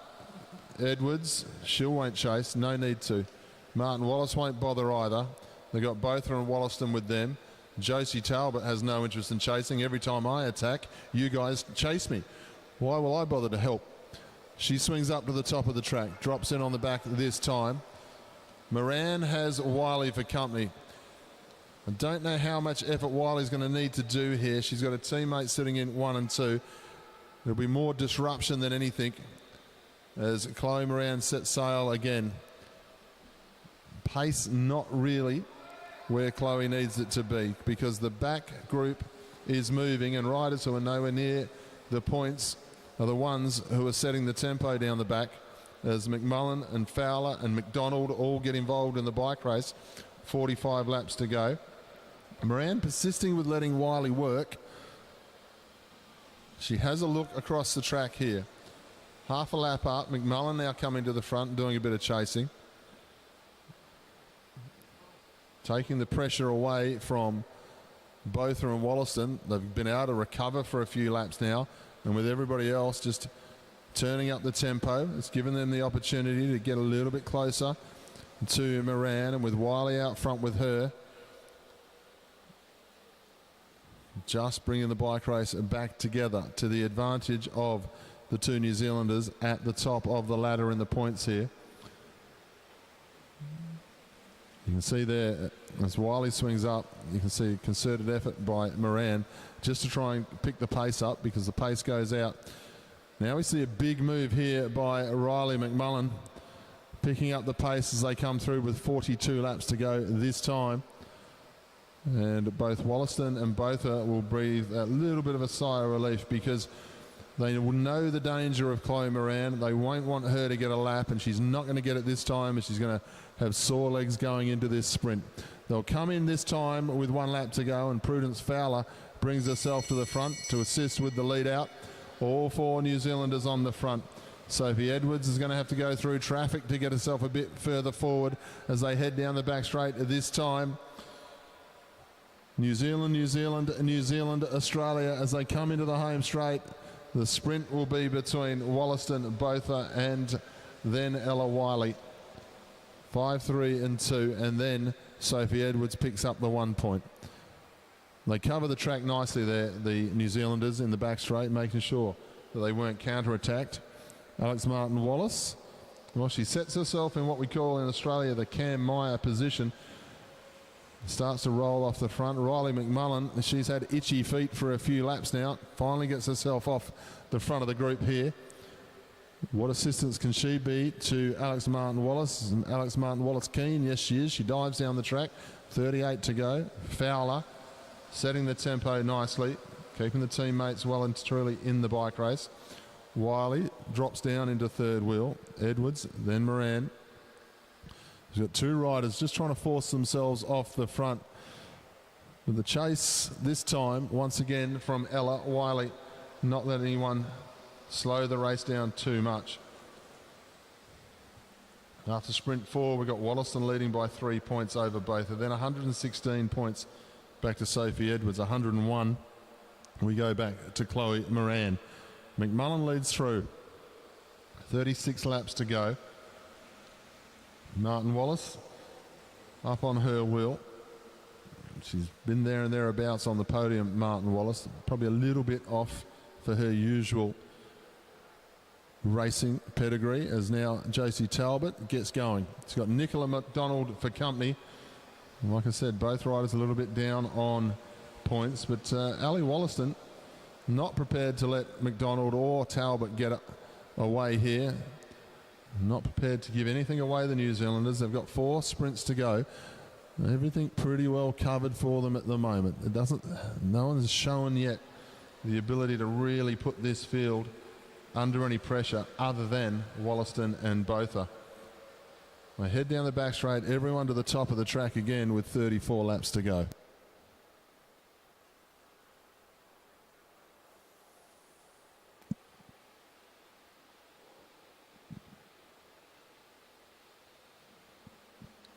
.33 laps remaining. We near the next sprint. Just 9 points separate our top 3. Down the back straight now. Wollaston on the front. She looks up and she sees the move by Nicola McDonald. Responds quickly. McDonald comes over the top. Nonetheless, 32 laps to go, and McDonald leads us around. Wollaston having to chase her down. We head down the back straight, and she's done that successfully. Brioni Botha taking the wheel of Wollaston off Ali Anderson. Down the front straight we come. The bell rings. 1 lap, 31 laps to go. Sophie Edwards over the top of Nicola McDonald as McDonald starts to slip back. Edwards now trying to hold on to her lead, but Ali Wollaston is coming over the top with a lot of pace, and Wollaston will cross the line in first for this sprint, and she'll extend her lead over Brioni Botha and Sophie Edwards. Down the back straight, Ella Wiley on her own, and no one going with her. Josie Talbot is going to try to go with her as we head around the bend and down the front straight. 29 laps to go. Wiley checks over her shoulder, sees Talbot come through on the inside, and she's going to try to work with her. We head down the back straight. She just misses the wheel. She didn't really use all of the banking, and that's kind of bit her back. We head down the front straight. Wiley still trying to make her way onto the back of Talbot. Talbot getting on with it nicely here. This is a little bit more impetus. Gets to the half lap, but Wiley once again finds her way across. Bit of a bigger turn of pace here from Wiley. Happy to work with Josie Talbot. Wasn't prepared to take Chloe Moran across because it was going to put Moran in a much stronger position that was going to affect the medals. Talbot doesn't affect the medals. She's both going to get 20 points. Ladies and gentlemen, put your hands together for that lap. That's how you take a lap. 3 laps and it's done. Gaining a lap, Ella Wiley and Josie Talbot. But let's have a look at what that does for Ella Wiley, because she did not mess around. She got to the front and she worked very hard, and now she's on to 117 points all of a sudden, Ella Wiley, 1 point behind Sophie Edwards. That's great bike racing there from Ella Wiley. I said before, she wasn't prepared to do too much with Chloe Moran, because Chloe Moran taking a lap, well, that was going to affect her 2 teammates. So more disruption to the break than assisting the break. But as soon as Josie Talbot moved, well, that's a different cup of tea straight away. And now Josie Talbot sits in equal sixth place on 86 points with Ali Anderson and Prudence Fowler. Good bike racing, good tactics within the bike race here. They head down the back straight. Pace goes out again. They're going to have 23 to go when they come into the home straight this time.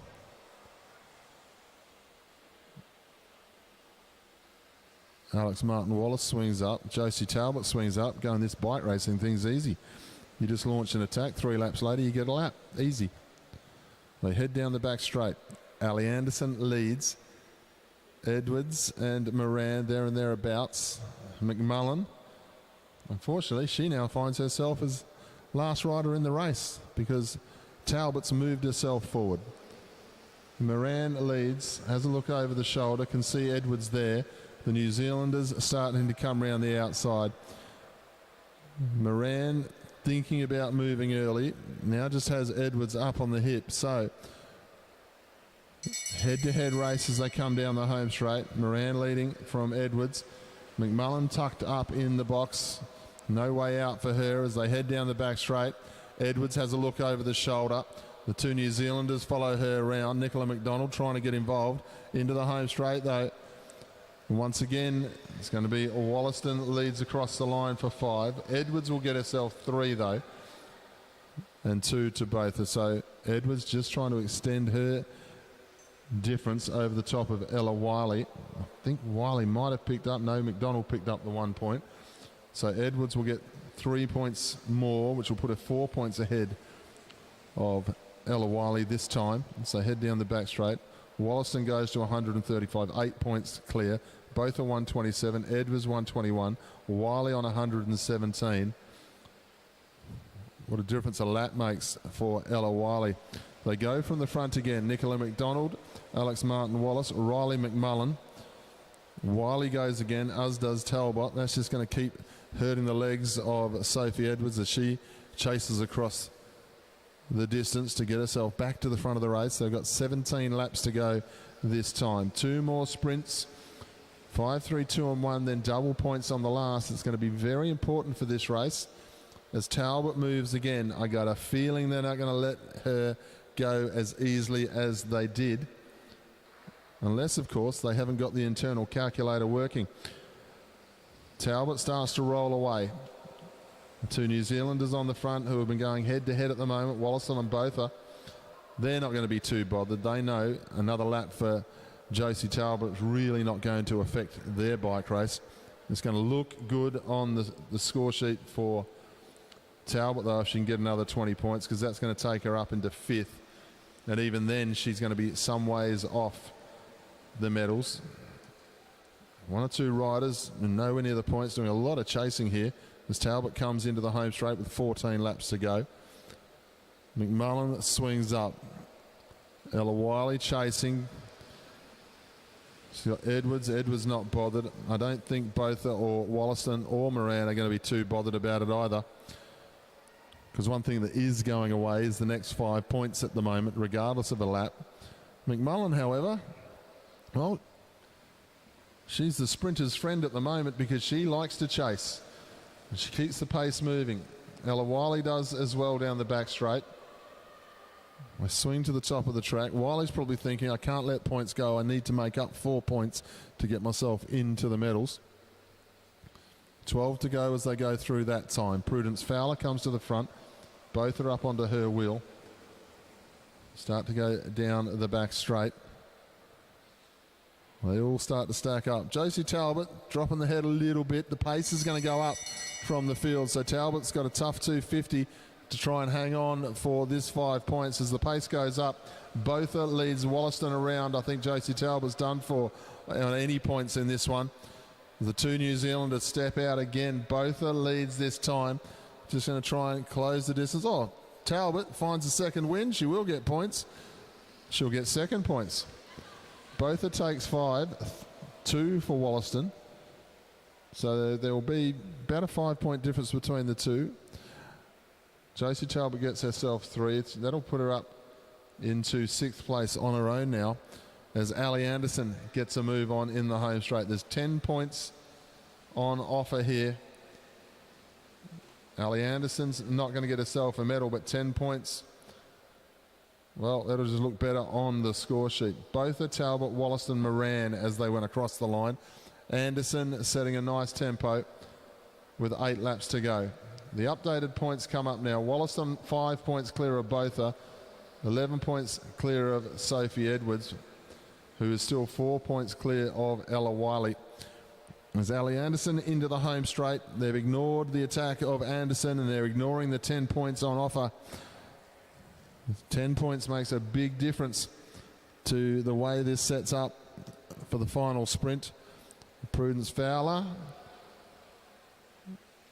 just riding tempo. You almost get the impression of the bunch, well, if Anderson took a lap, they're not going to be too bothered because the 10 points will suddenly come back into the bike race. Anderson, though, down the back straight. The pace has gone up in the main field, though. So it's going to make it a little bit difficult for Anderson here. Nicola McDonald leads down the back straight. Now they're just doing short, sharp turns. They've got 5.5 laps to go. Josie Talbot has a very big look over the shoulder to see where Ali Anderson is. The New Zealanders drop back down the track. Nobody too bothered about it, but Ella Wiley is going to do it the hard way, because if she'd let Ali Anderson get on, she'd have taken the 20 points and the 10 points would have been back in the bike race. Making this effort down the back straight is going to probably put her in a situation of only sprinting for 6 points, because they drag themselves away from Ali Anderson again. Can Anderson get on? 3 laps to go this time. Now they all sit up again as they roll down the back straight. 2.5 laps to go for the main field. Can Anderson get on? She's trying to. They're going to come through this time. The bunch will see 3. Ali Anderson is going to see 2. Closing and closing fast. Is it going to upset the apple cart? Are they going to sprint for 10 or are they going to sprint for 6? Anderson trying to get onto the back here before the bell sounds. I don't know if she's going to, because they're going to go from the front here with 2 to go. 2 to go for the bunch. Bell lap for Anderson, so she is going to be the leader for this sprint. So the bunch are going to sprint for 6 points at this point, unless the commissaires tell us different. As they go to the final bend, Anderson, she's going to miss out by 10 metres, but she's going to win the final sprint of the race, 10 points. They open up for the sprint now. 6 points on the line here as they go down the back straight. Edwards leads. They step out from second wheel. A bit of a hook there through the bend as Edwards just has a look over the shoulder. But 6 points are going to go the way of Ali Wollaston, and she is going to win the Omnium Championship here in front of Bryony Botha, and Sophie Edwards is going to finish with the bronze medal.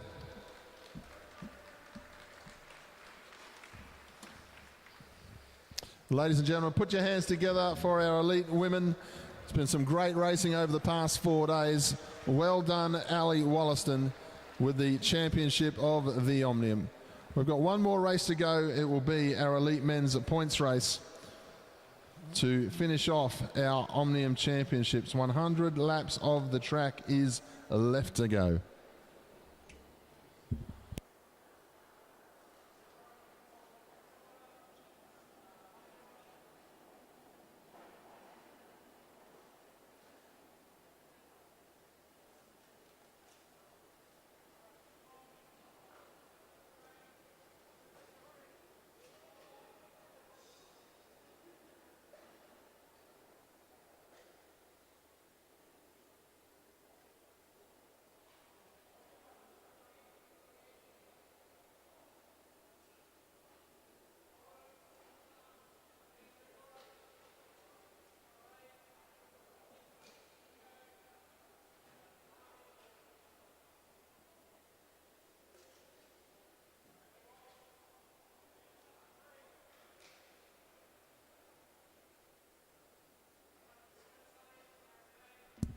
Okay, last but certainly not least, we have the Elite Men Omniums points race. The last race of this championship. Our leader of the Omnium is currently Tom Sexton from New Zealand. Aaron Gate just 4 points behind him on 110. Graham Frisley in third on 102. On 98, we have Josh Duffy in fourth. 96, Oliver Bledden in fifth. George Jackson on 94 in sixth. So all of our riders really, really close together in points. It's anyone's race.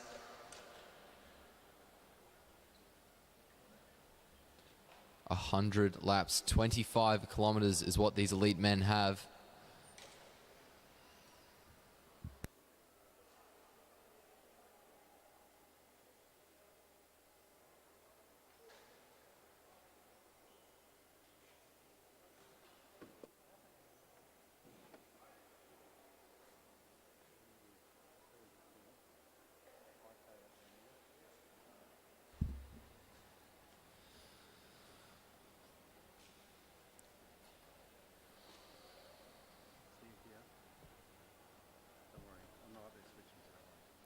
Just waiting for a holder for Jonty Harris, I think. He's got one now.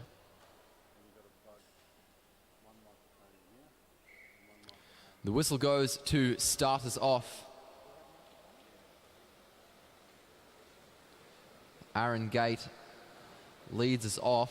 He's not wearing his blue shoes.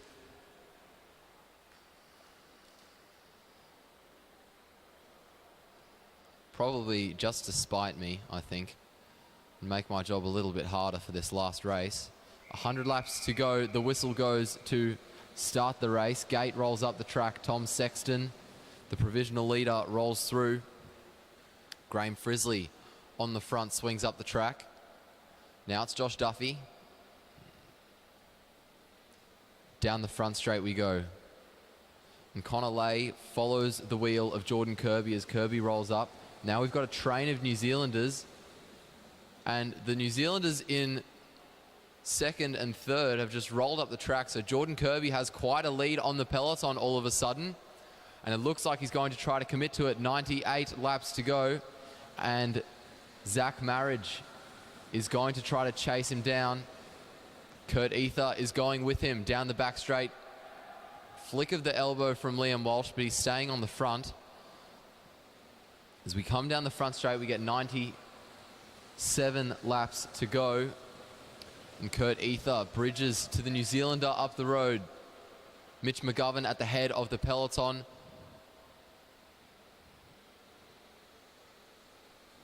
Zach Marriage rolls up. Kurt Ether rolls through.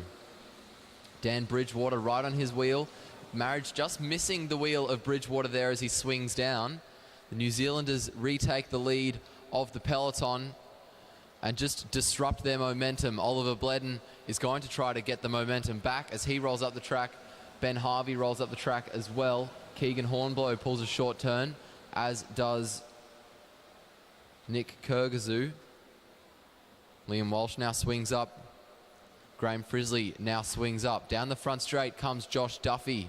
Now it's Jonty Harris, 94 laps to go, so we're nearing our first sprint, and the riders up the road have sat up. They're going to wait for the peloton to catch them by the looks of things. Zach Marriage on the front, swings up. Kurt Ether is going to follow him. None of the riders looking to commit to a breakaway at the moment. 93 laps to go. Jordan Kirby comes through on the inside for the New Zealand team. Now it's Hugo Jones, the head of a train of 4 New Zealand riders.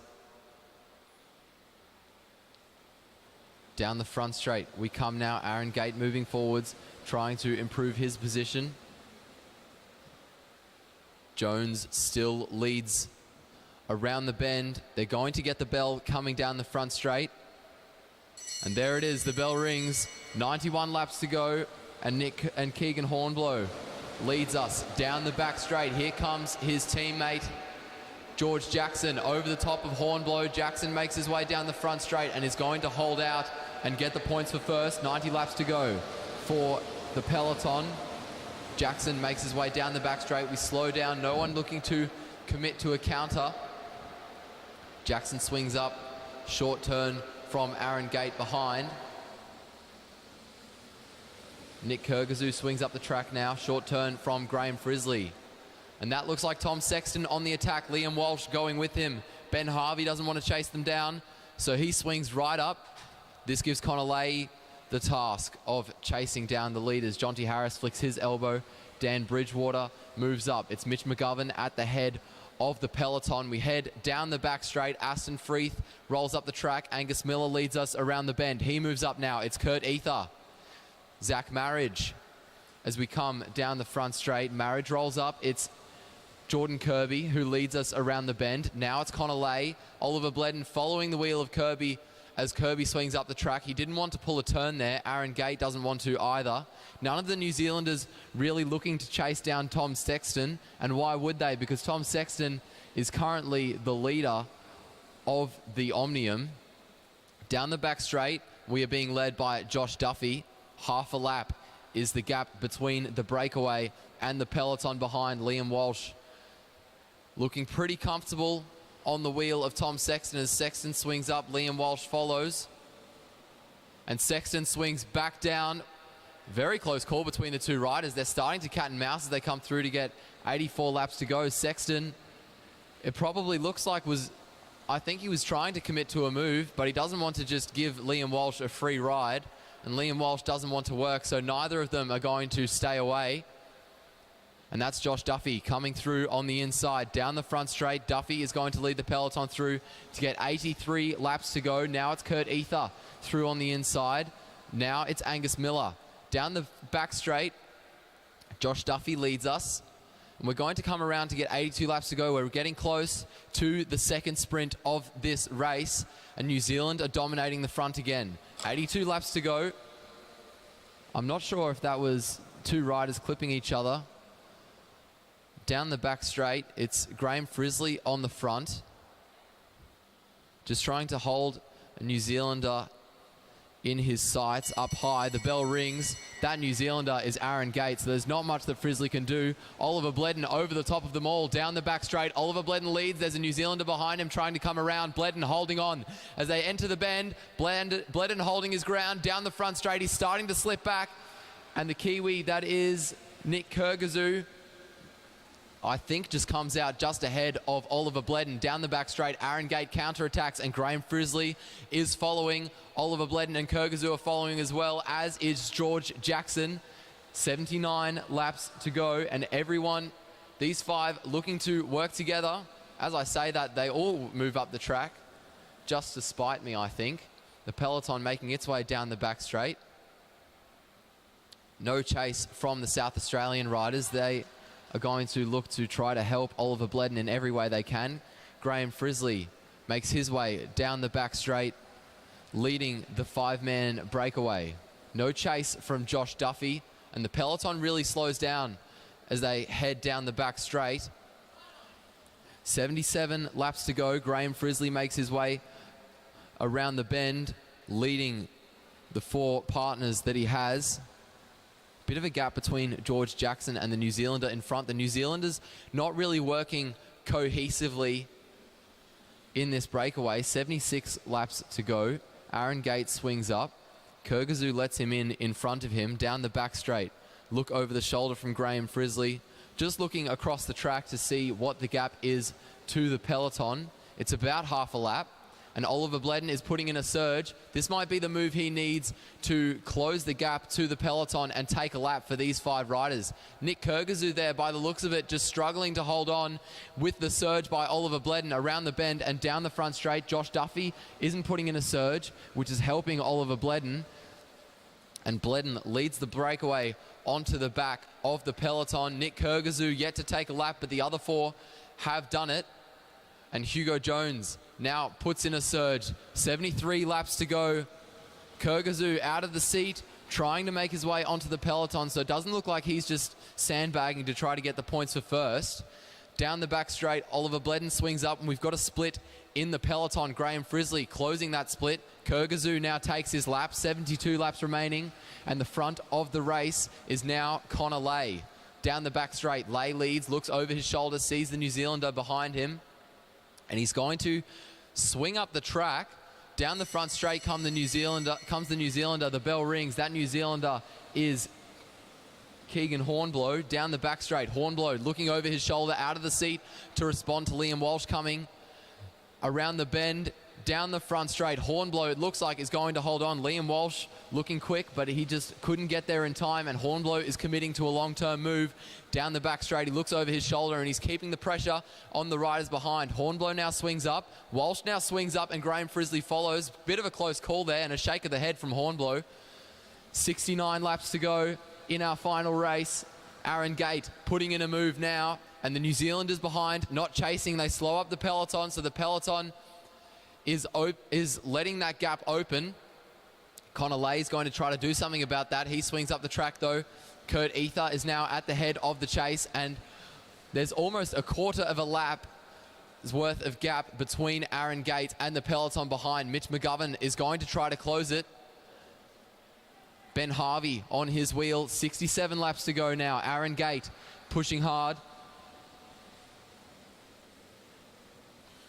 So have a look at the points now. We've got Aaron Gate on 135, Frisley 125, George Jackson, Bledden 119, and then Tom Sexton 114. No surprise to see Aaron Gate moving off the front of the bike race here. You can see the way that the New Zealanders were just disrupting the pace of the last time they took a lap. 3 New Zealanders with Bledden and Frisley. And Bledden saw what they were trying to do. It just starts to rip your legs apart when you have a team disrupting the pace like that. That's why Bledden came to the front and made sure they got across. But now we see the ride of one Aaron Gate once again, making it a little bit more difficult this race for us commentators, because he's got the Lycra overshoes over the bright blue shoes, so making sure he's a little bit more disguised in the bunch with his teammates, and he's going to come up and take the lap here. Aaron Gate will get another 20 points. Now we go back to the leaders out on track as they head down the back straight. This time, Jordan Kirby, and I think you'll find he's got Connor Lay with him. They're going to come round into the home straight this time. 62 laps to go. They'll have a quick glance at the scoreboard. Kirby not worrying about the next 5 points. He's going to get himself onto the back of the group. So they're going to come into the home straight. The lap is gone. They're on the front. The bell needs to ring. This is now the sprint lap as they go down the back straight. Duffy and Frisley leading the sprint lap all of a sudden. They'll come into the home straight. Frisley will take the 5 points. 3 points to Duffy, 2 to George Jackson, and 1 to Bledden. So the 5 points for Frisley will get him a little bit further away from the bronze medal position. It's not going to help him too much with what Aaron Gate is doing here in this points race. Remember, there was 6 laps taken by Aaron Gate. 1 or 2 riders just asking, hey, where was the bell? We didn't necessarily hear it. Well, sometimes things happen. Connor Lay being shown with gaining a lap. Jordan Kirby also took the lap, so we'll wait for the update on that one. They head down the back straight this time. Gate leading now on 25 points clear. 130 to Frisley, then George Jackson. We start to roll off the front again, and it's Zach Marriage who gets things going this time.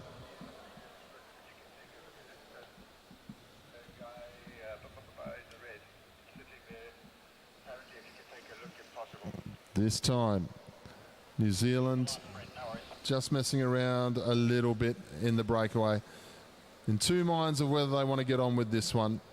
Hornblow and Bridgewater, they've got Zach Marriage with them. There's no real urgency. The bunch just starting to lift the pace again. Ether on the front, setting a good tempo. Good to see a number of riders getting through this one, because when we saw the points race, when we saw the Madison, I was a bit worried how many people we'd have left here in the final race of the night in the points race Omnium.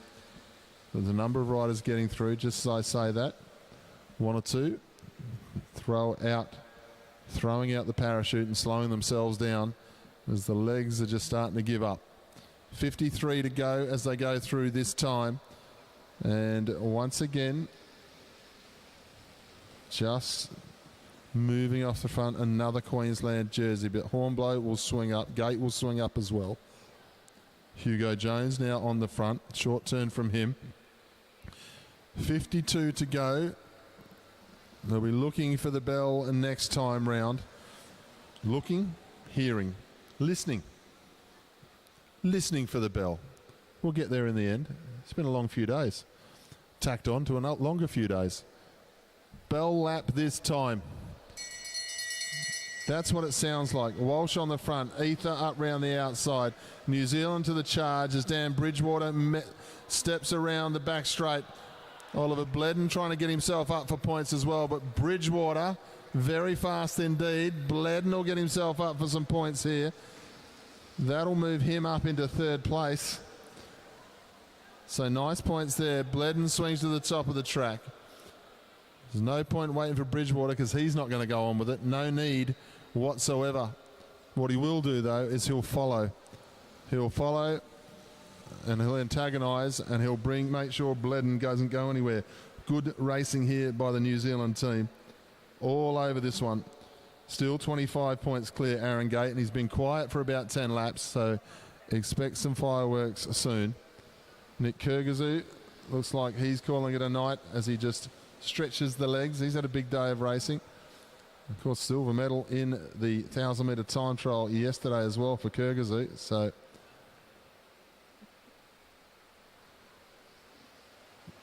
So after that last sprint, Bledden leads on 123. They start to go off the front again here, and they start to leave gaps as well as Jackson swings up out of the chase there. They'll go through with 46 laps to go. Tom Sexton, who's now finding himself back in 5th place after being the leader of this bike race coming into it. He now finds himself not in the medals. There's a couple of blokes with square legs all of a sudden digging post holes going out the back door at 45 laps to go. They roll down the back straight. Ether has a look over the shoulder. Sorry. Might have been Ben Harvey, actually. My apologies. Out of the saddle. Gate just stretches the legs a little bit. Connor Lay still there as well. Josh Duffy has a look over the shoulder. This is probably the slowest they've gone so far. One or two riders are just waving their hands.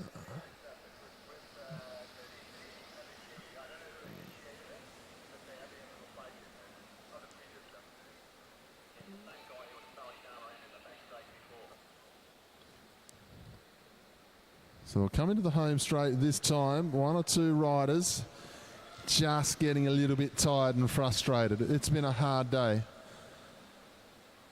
When they come in this time, we are going to get the bell. Liam Walsh at the top of the track will stay out of the way of this one as they come through for the bell. Oliver Bledden trying to get himself up round the outside of Aaron Gate and Tom Sexton. Very hard thing to do as he is 3 wide at the top of the track. Sexton underneath Aaron Gate. Bledden drops back to 3rd. Sexton will take the 5. Aaron Gate the 3. Then I think Bledden and Duffy as they head down the back straight. 4 riders go clear this time. Do they have the legs to get on with it though? Because Gate and Sexton don't have any real reason to bother. They're controlling this bike race. 1 or 2 riders swinging up a little bit abruptly now. Frustration starting to creep in with tiredness here. The friendly banter, well, that's for the coffee shop on Saturday morning. Right now, 1 or 2 riders starting to dislike each other as Sexton and Duffy turn their little bike race into a little bit of a cat and mouse sprint derby. Gate quite happy though as he rolls down the back straight. Bledden feeling a little bit better. He's starting to consolidate his place in 3rd place. 37 to go this time as they come into the home straight. Pace goes out very rarely. A very rare occasion as they'll head into the back straight this time.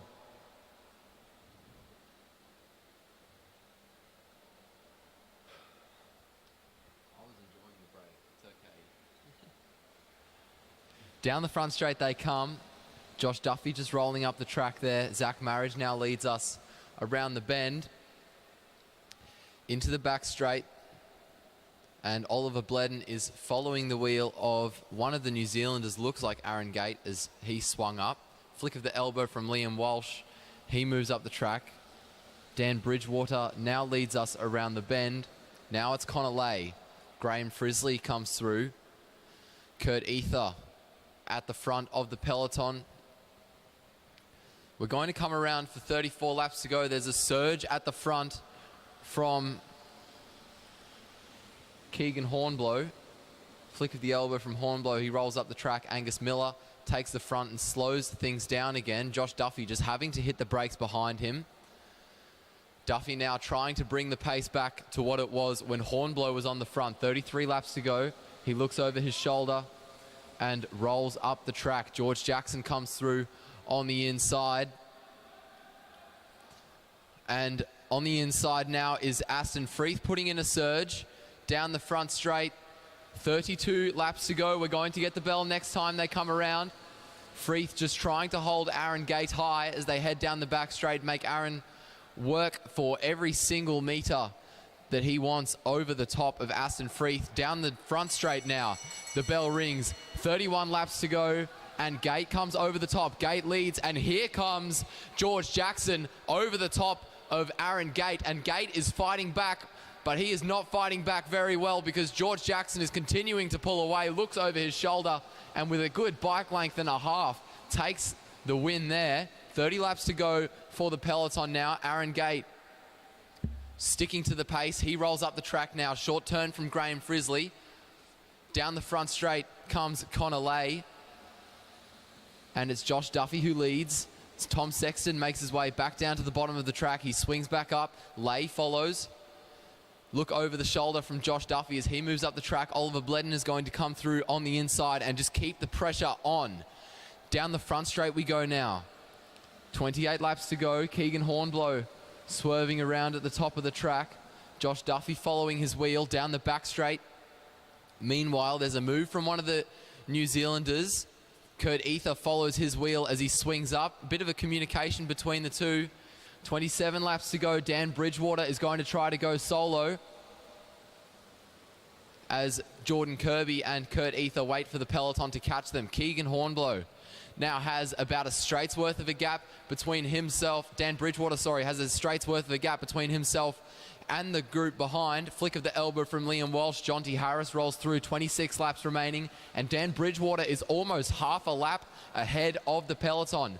Down the back straight, the peloton has really slowed itself down. Nice move here, New Zealand, just putting the pressure on. Just going to start everyone thinking about chasing. But Bridgewater, he's on 71 points, really not going to make any difference to the bike race by scoring an extra 20 points here.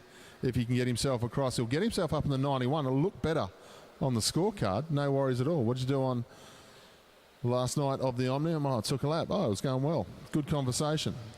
They'll go down the back straight this time, and the pace goes up from the other New Zealand riders. Bridgewater, solid in the home straight, but the pace still moving as they go to the back straight. Jordan Kirby, different story. Jordan Kirby launching off the front. He's on 102 points. So people have to be attentive when Kirby goes. And Kirby, well, it looks like he's locked on the pursuit legs as he comes into the home straight. And he's moving nicely. He has a look over the shoulder, but he's got him under pressure at 22 laps to go. He's got himself under pressure, though, as well, as he swings up down the back straight. Bridgewater taking points away from the rest, though. And this may be the plan as well. As now they come through, the New Zealanders, though, they've got it all to themselves. Aaron Gate leads down the back straight. He's got Connor Lay for company out of the saddle. The next of the New Zealand riders just making sure he stays up into the points, and that's Keegan Hornblow, so nobody else is allowed to score them. So Aaron Gate didn't really need him, but gets another 5 points. He'll move himself up onto 165. we have a warning here. We'll look for the number. Rider number 44 is Jordan Kirby. He gets a warning there. Warning for Jordan Kirby. The warning is riding on the blue band. Jordan shook his head, totally agreeing with the commissaire, which is what you like to see. They swing up and come into the home straight. The pace drops off just a little bit. George Jackson leads through. Jonty Harris now goes to the front. It's all starting to come back together. The South Australian riders just tailing off a little bit. 160 points, Aaron Gate. Graham Frisley, 133. George Jackson has got himself up onto 126, 1 point in front of Ollie Bledden. Then we go back to Tom Sexton on 120. So this last two sprints is going to be very, very fierce because Jackson's in the mix. Gate leads. He doesn't need any more.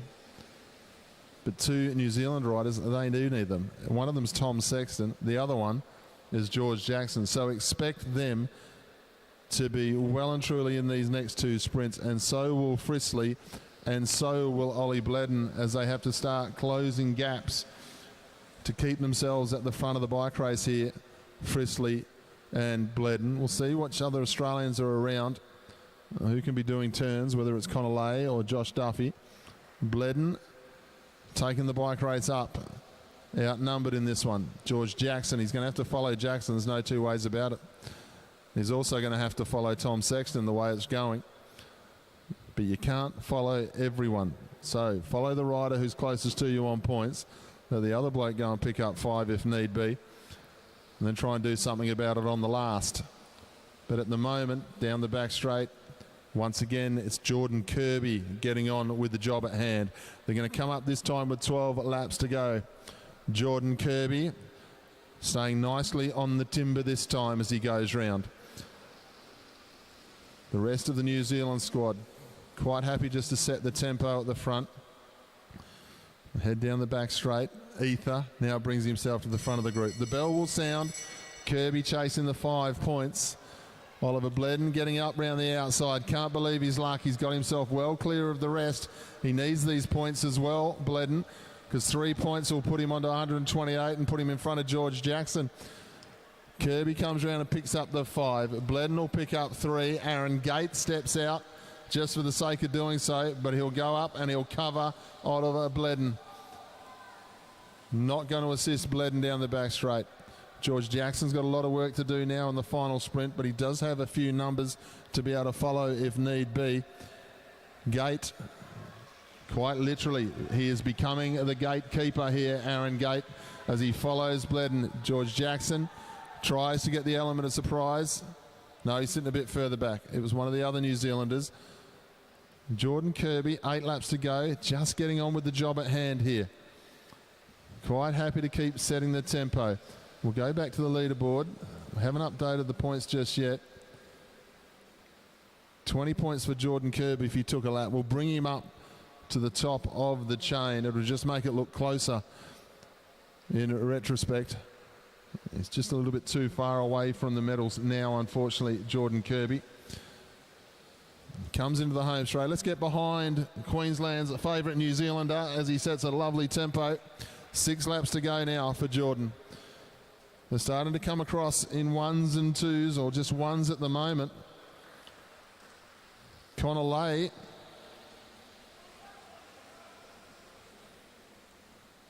has a look across the track. Threw his hand up in the air. I think he was waving at Kirby and saying, slow down, let me catch up. 5 laps to go this time. Once again, Tom Sexton. If he picks up 10 points for the win, it puts pressure on Bledden and it puts pressure on George Jackson. Let's see what Jordan Kirby does here with 4 laps to go. He's going to see 1 or 2 riders coming across this time. Sexton, he was leading the Omnium before starting this points race.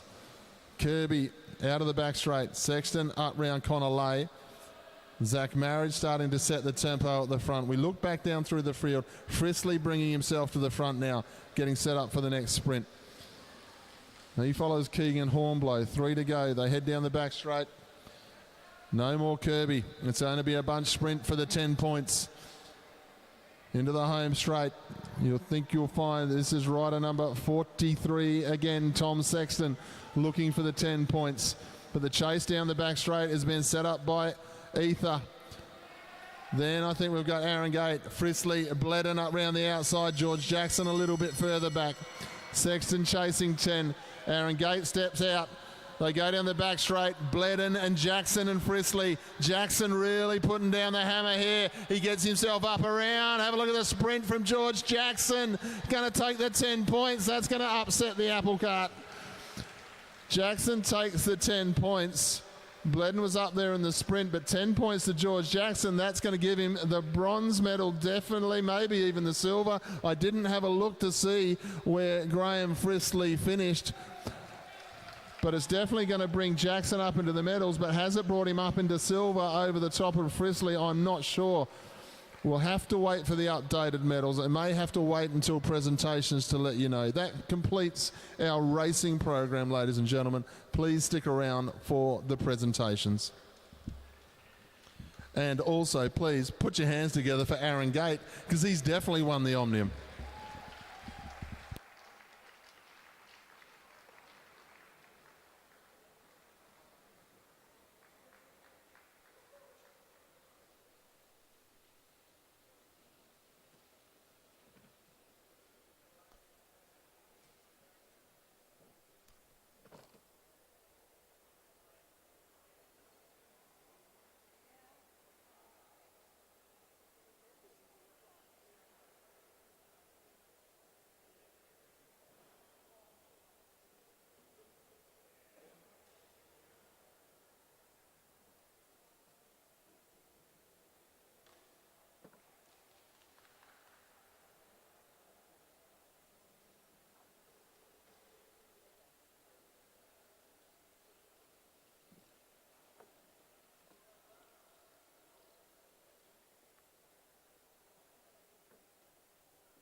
I'm waiting microphone.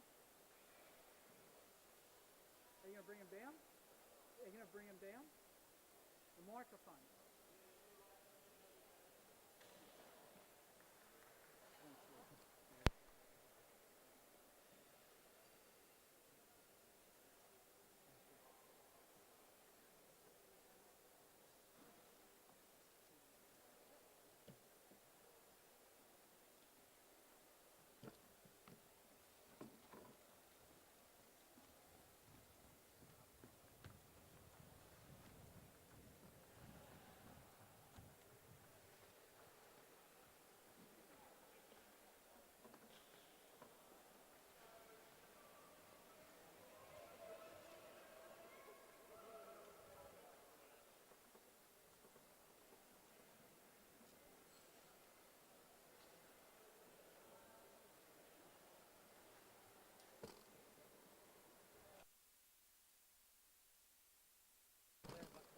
Oh, mate.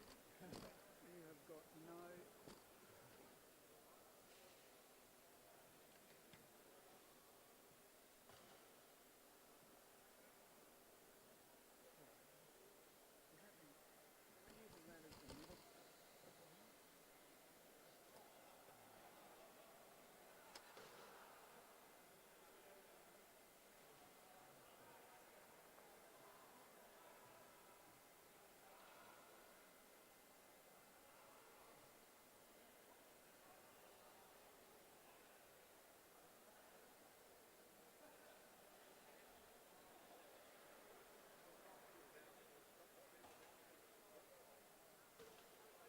Is that the middle? That looks okay.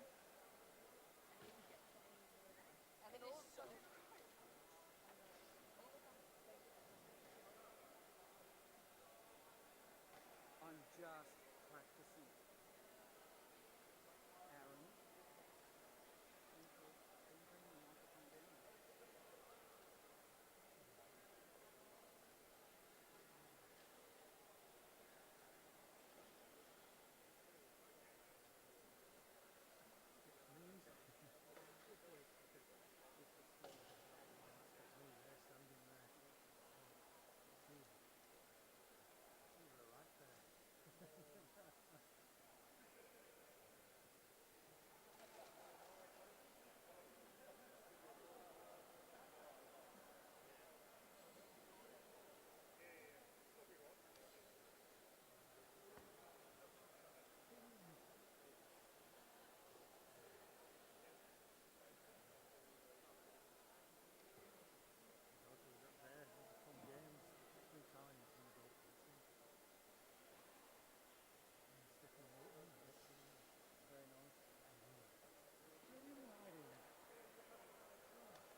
actual journalist.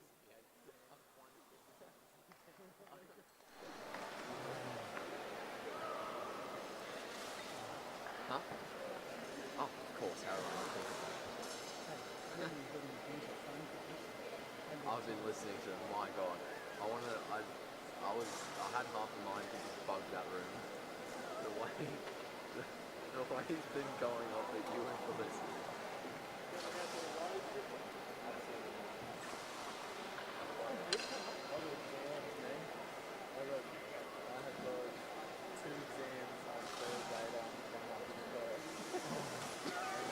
One on the weekend that I'm all ready for, so I have to do that one. So I'll be on to sports college tomorrow.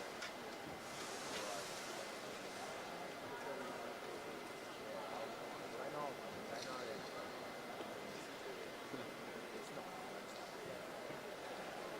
That's why you are part of the sports college. So why you get a scholarship, so you do shit like this, and you're like, I need fucking help. And you're like, how long have you been? I don't even remember when last night last year. Yeah, like the last. I had Richards stuff. I need to graduate. I took 5 subjects. And I was like last one subject. Yeah, I'm not doing another. I'm not coming back with one subject. I didn't even get a grade over one. So custom and science.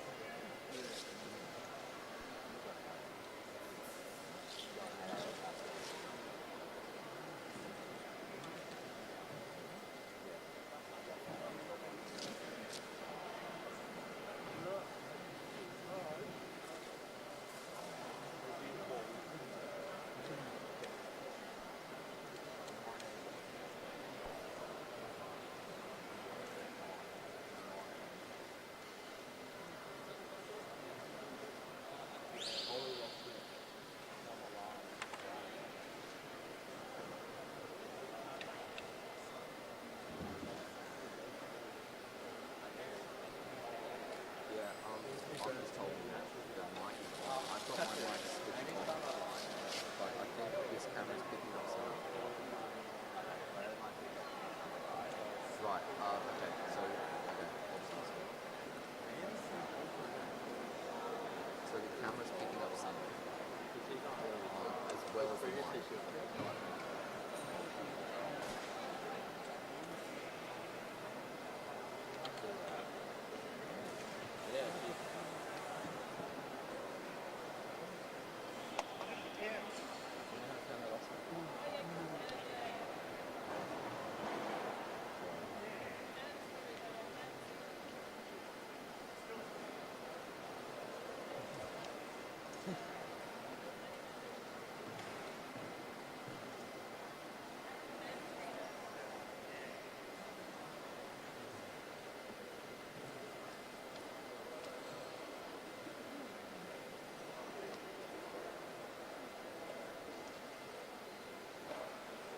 How do you turn off your finger? Oh. So does your...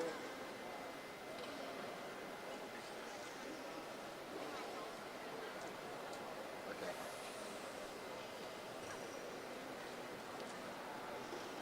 Okay, no worries. Alright. So he basically said he can turn it down. Alright. What the camera that we're using here in front of the podium is picking up surrounding sound as well, so we'll just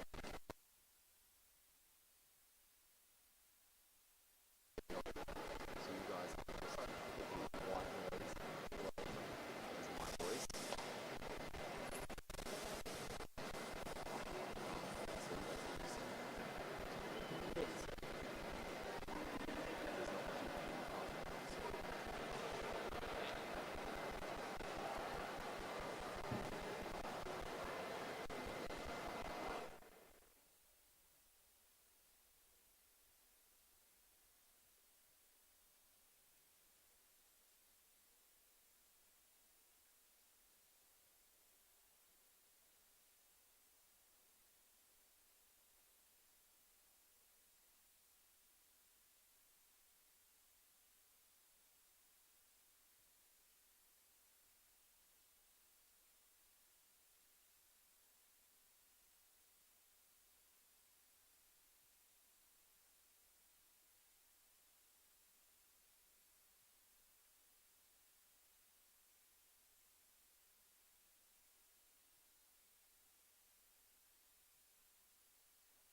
Ladies and gentlemen, please now join us for the Junior 19 men Omnium presentation.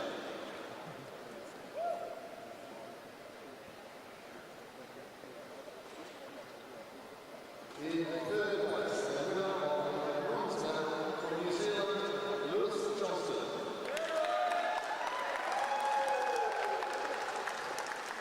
In second place, the winner of the silver medal from Australia, Taryn Brook. In first place, winner of the gold medal and Oceania champion from New Zealand, Joel Douglas.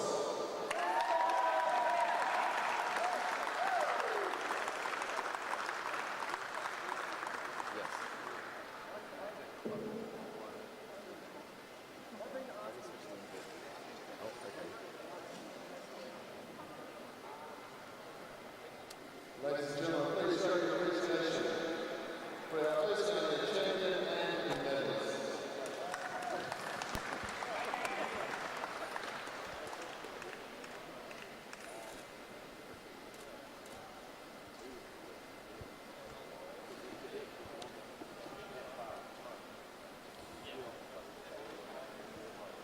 Ladies and gentlemen, please join us now for the Elite Women's Omnium presentation.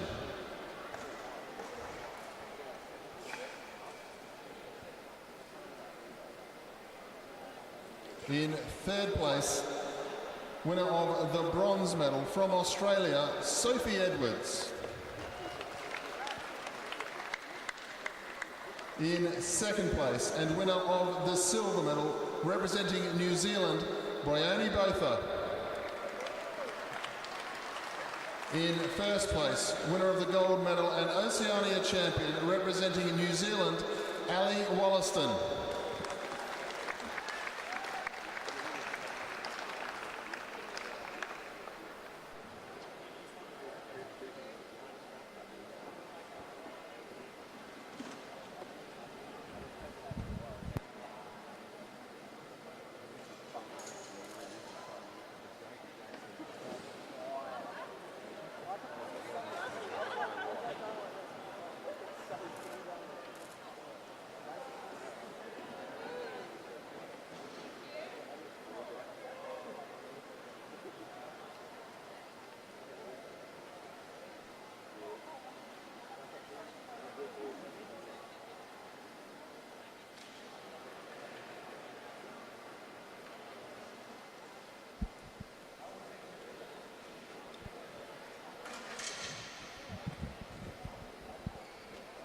Ladies and gentlemen, please join us for the Elite Men's Omnium presentation.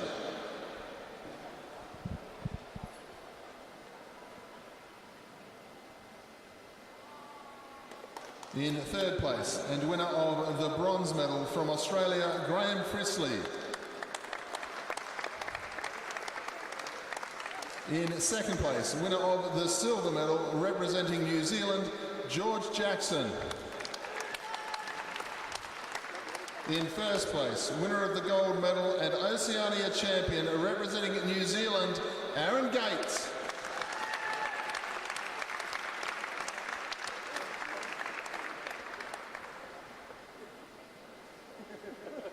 Ladies and gentlemen, please show your appreciation for our Oceania champion and medalists.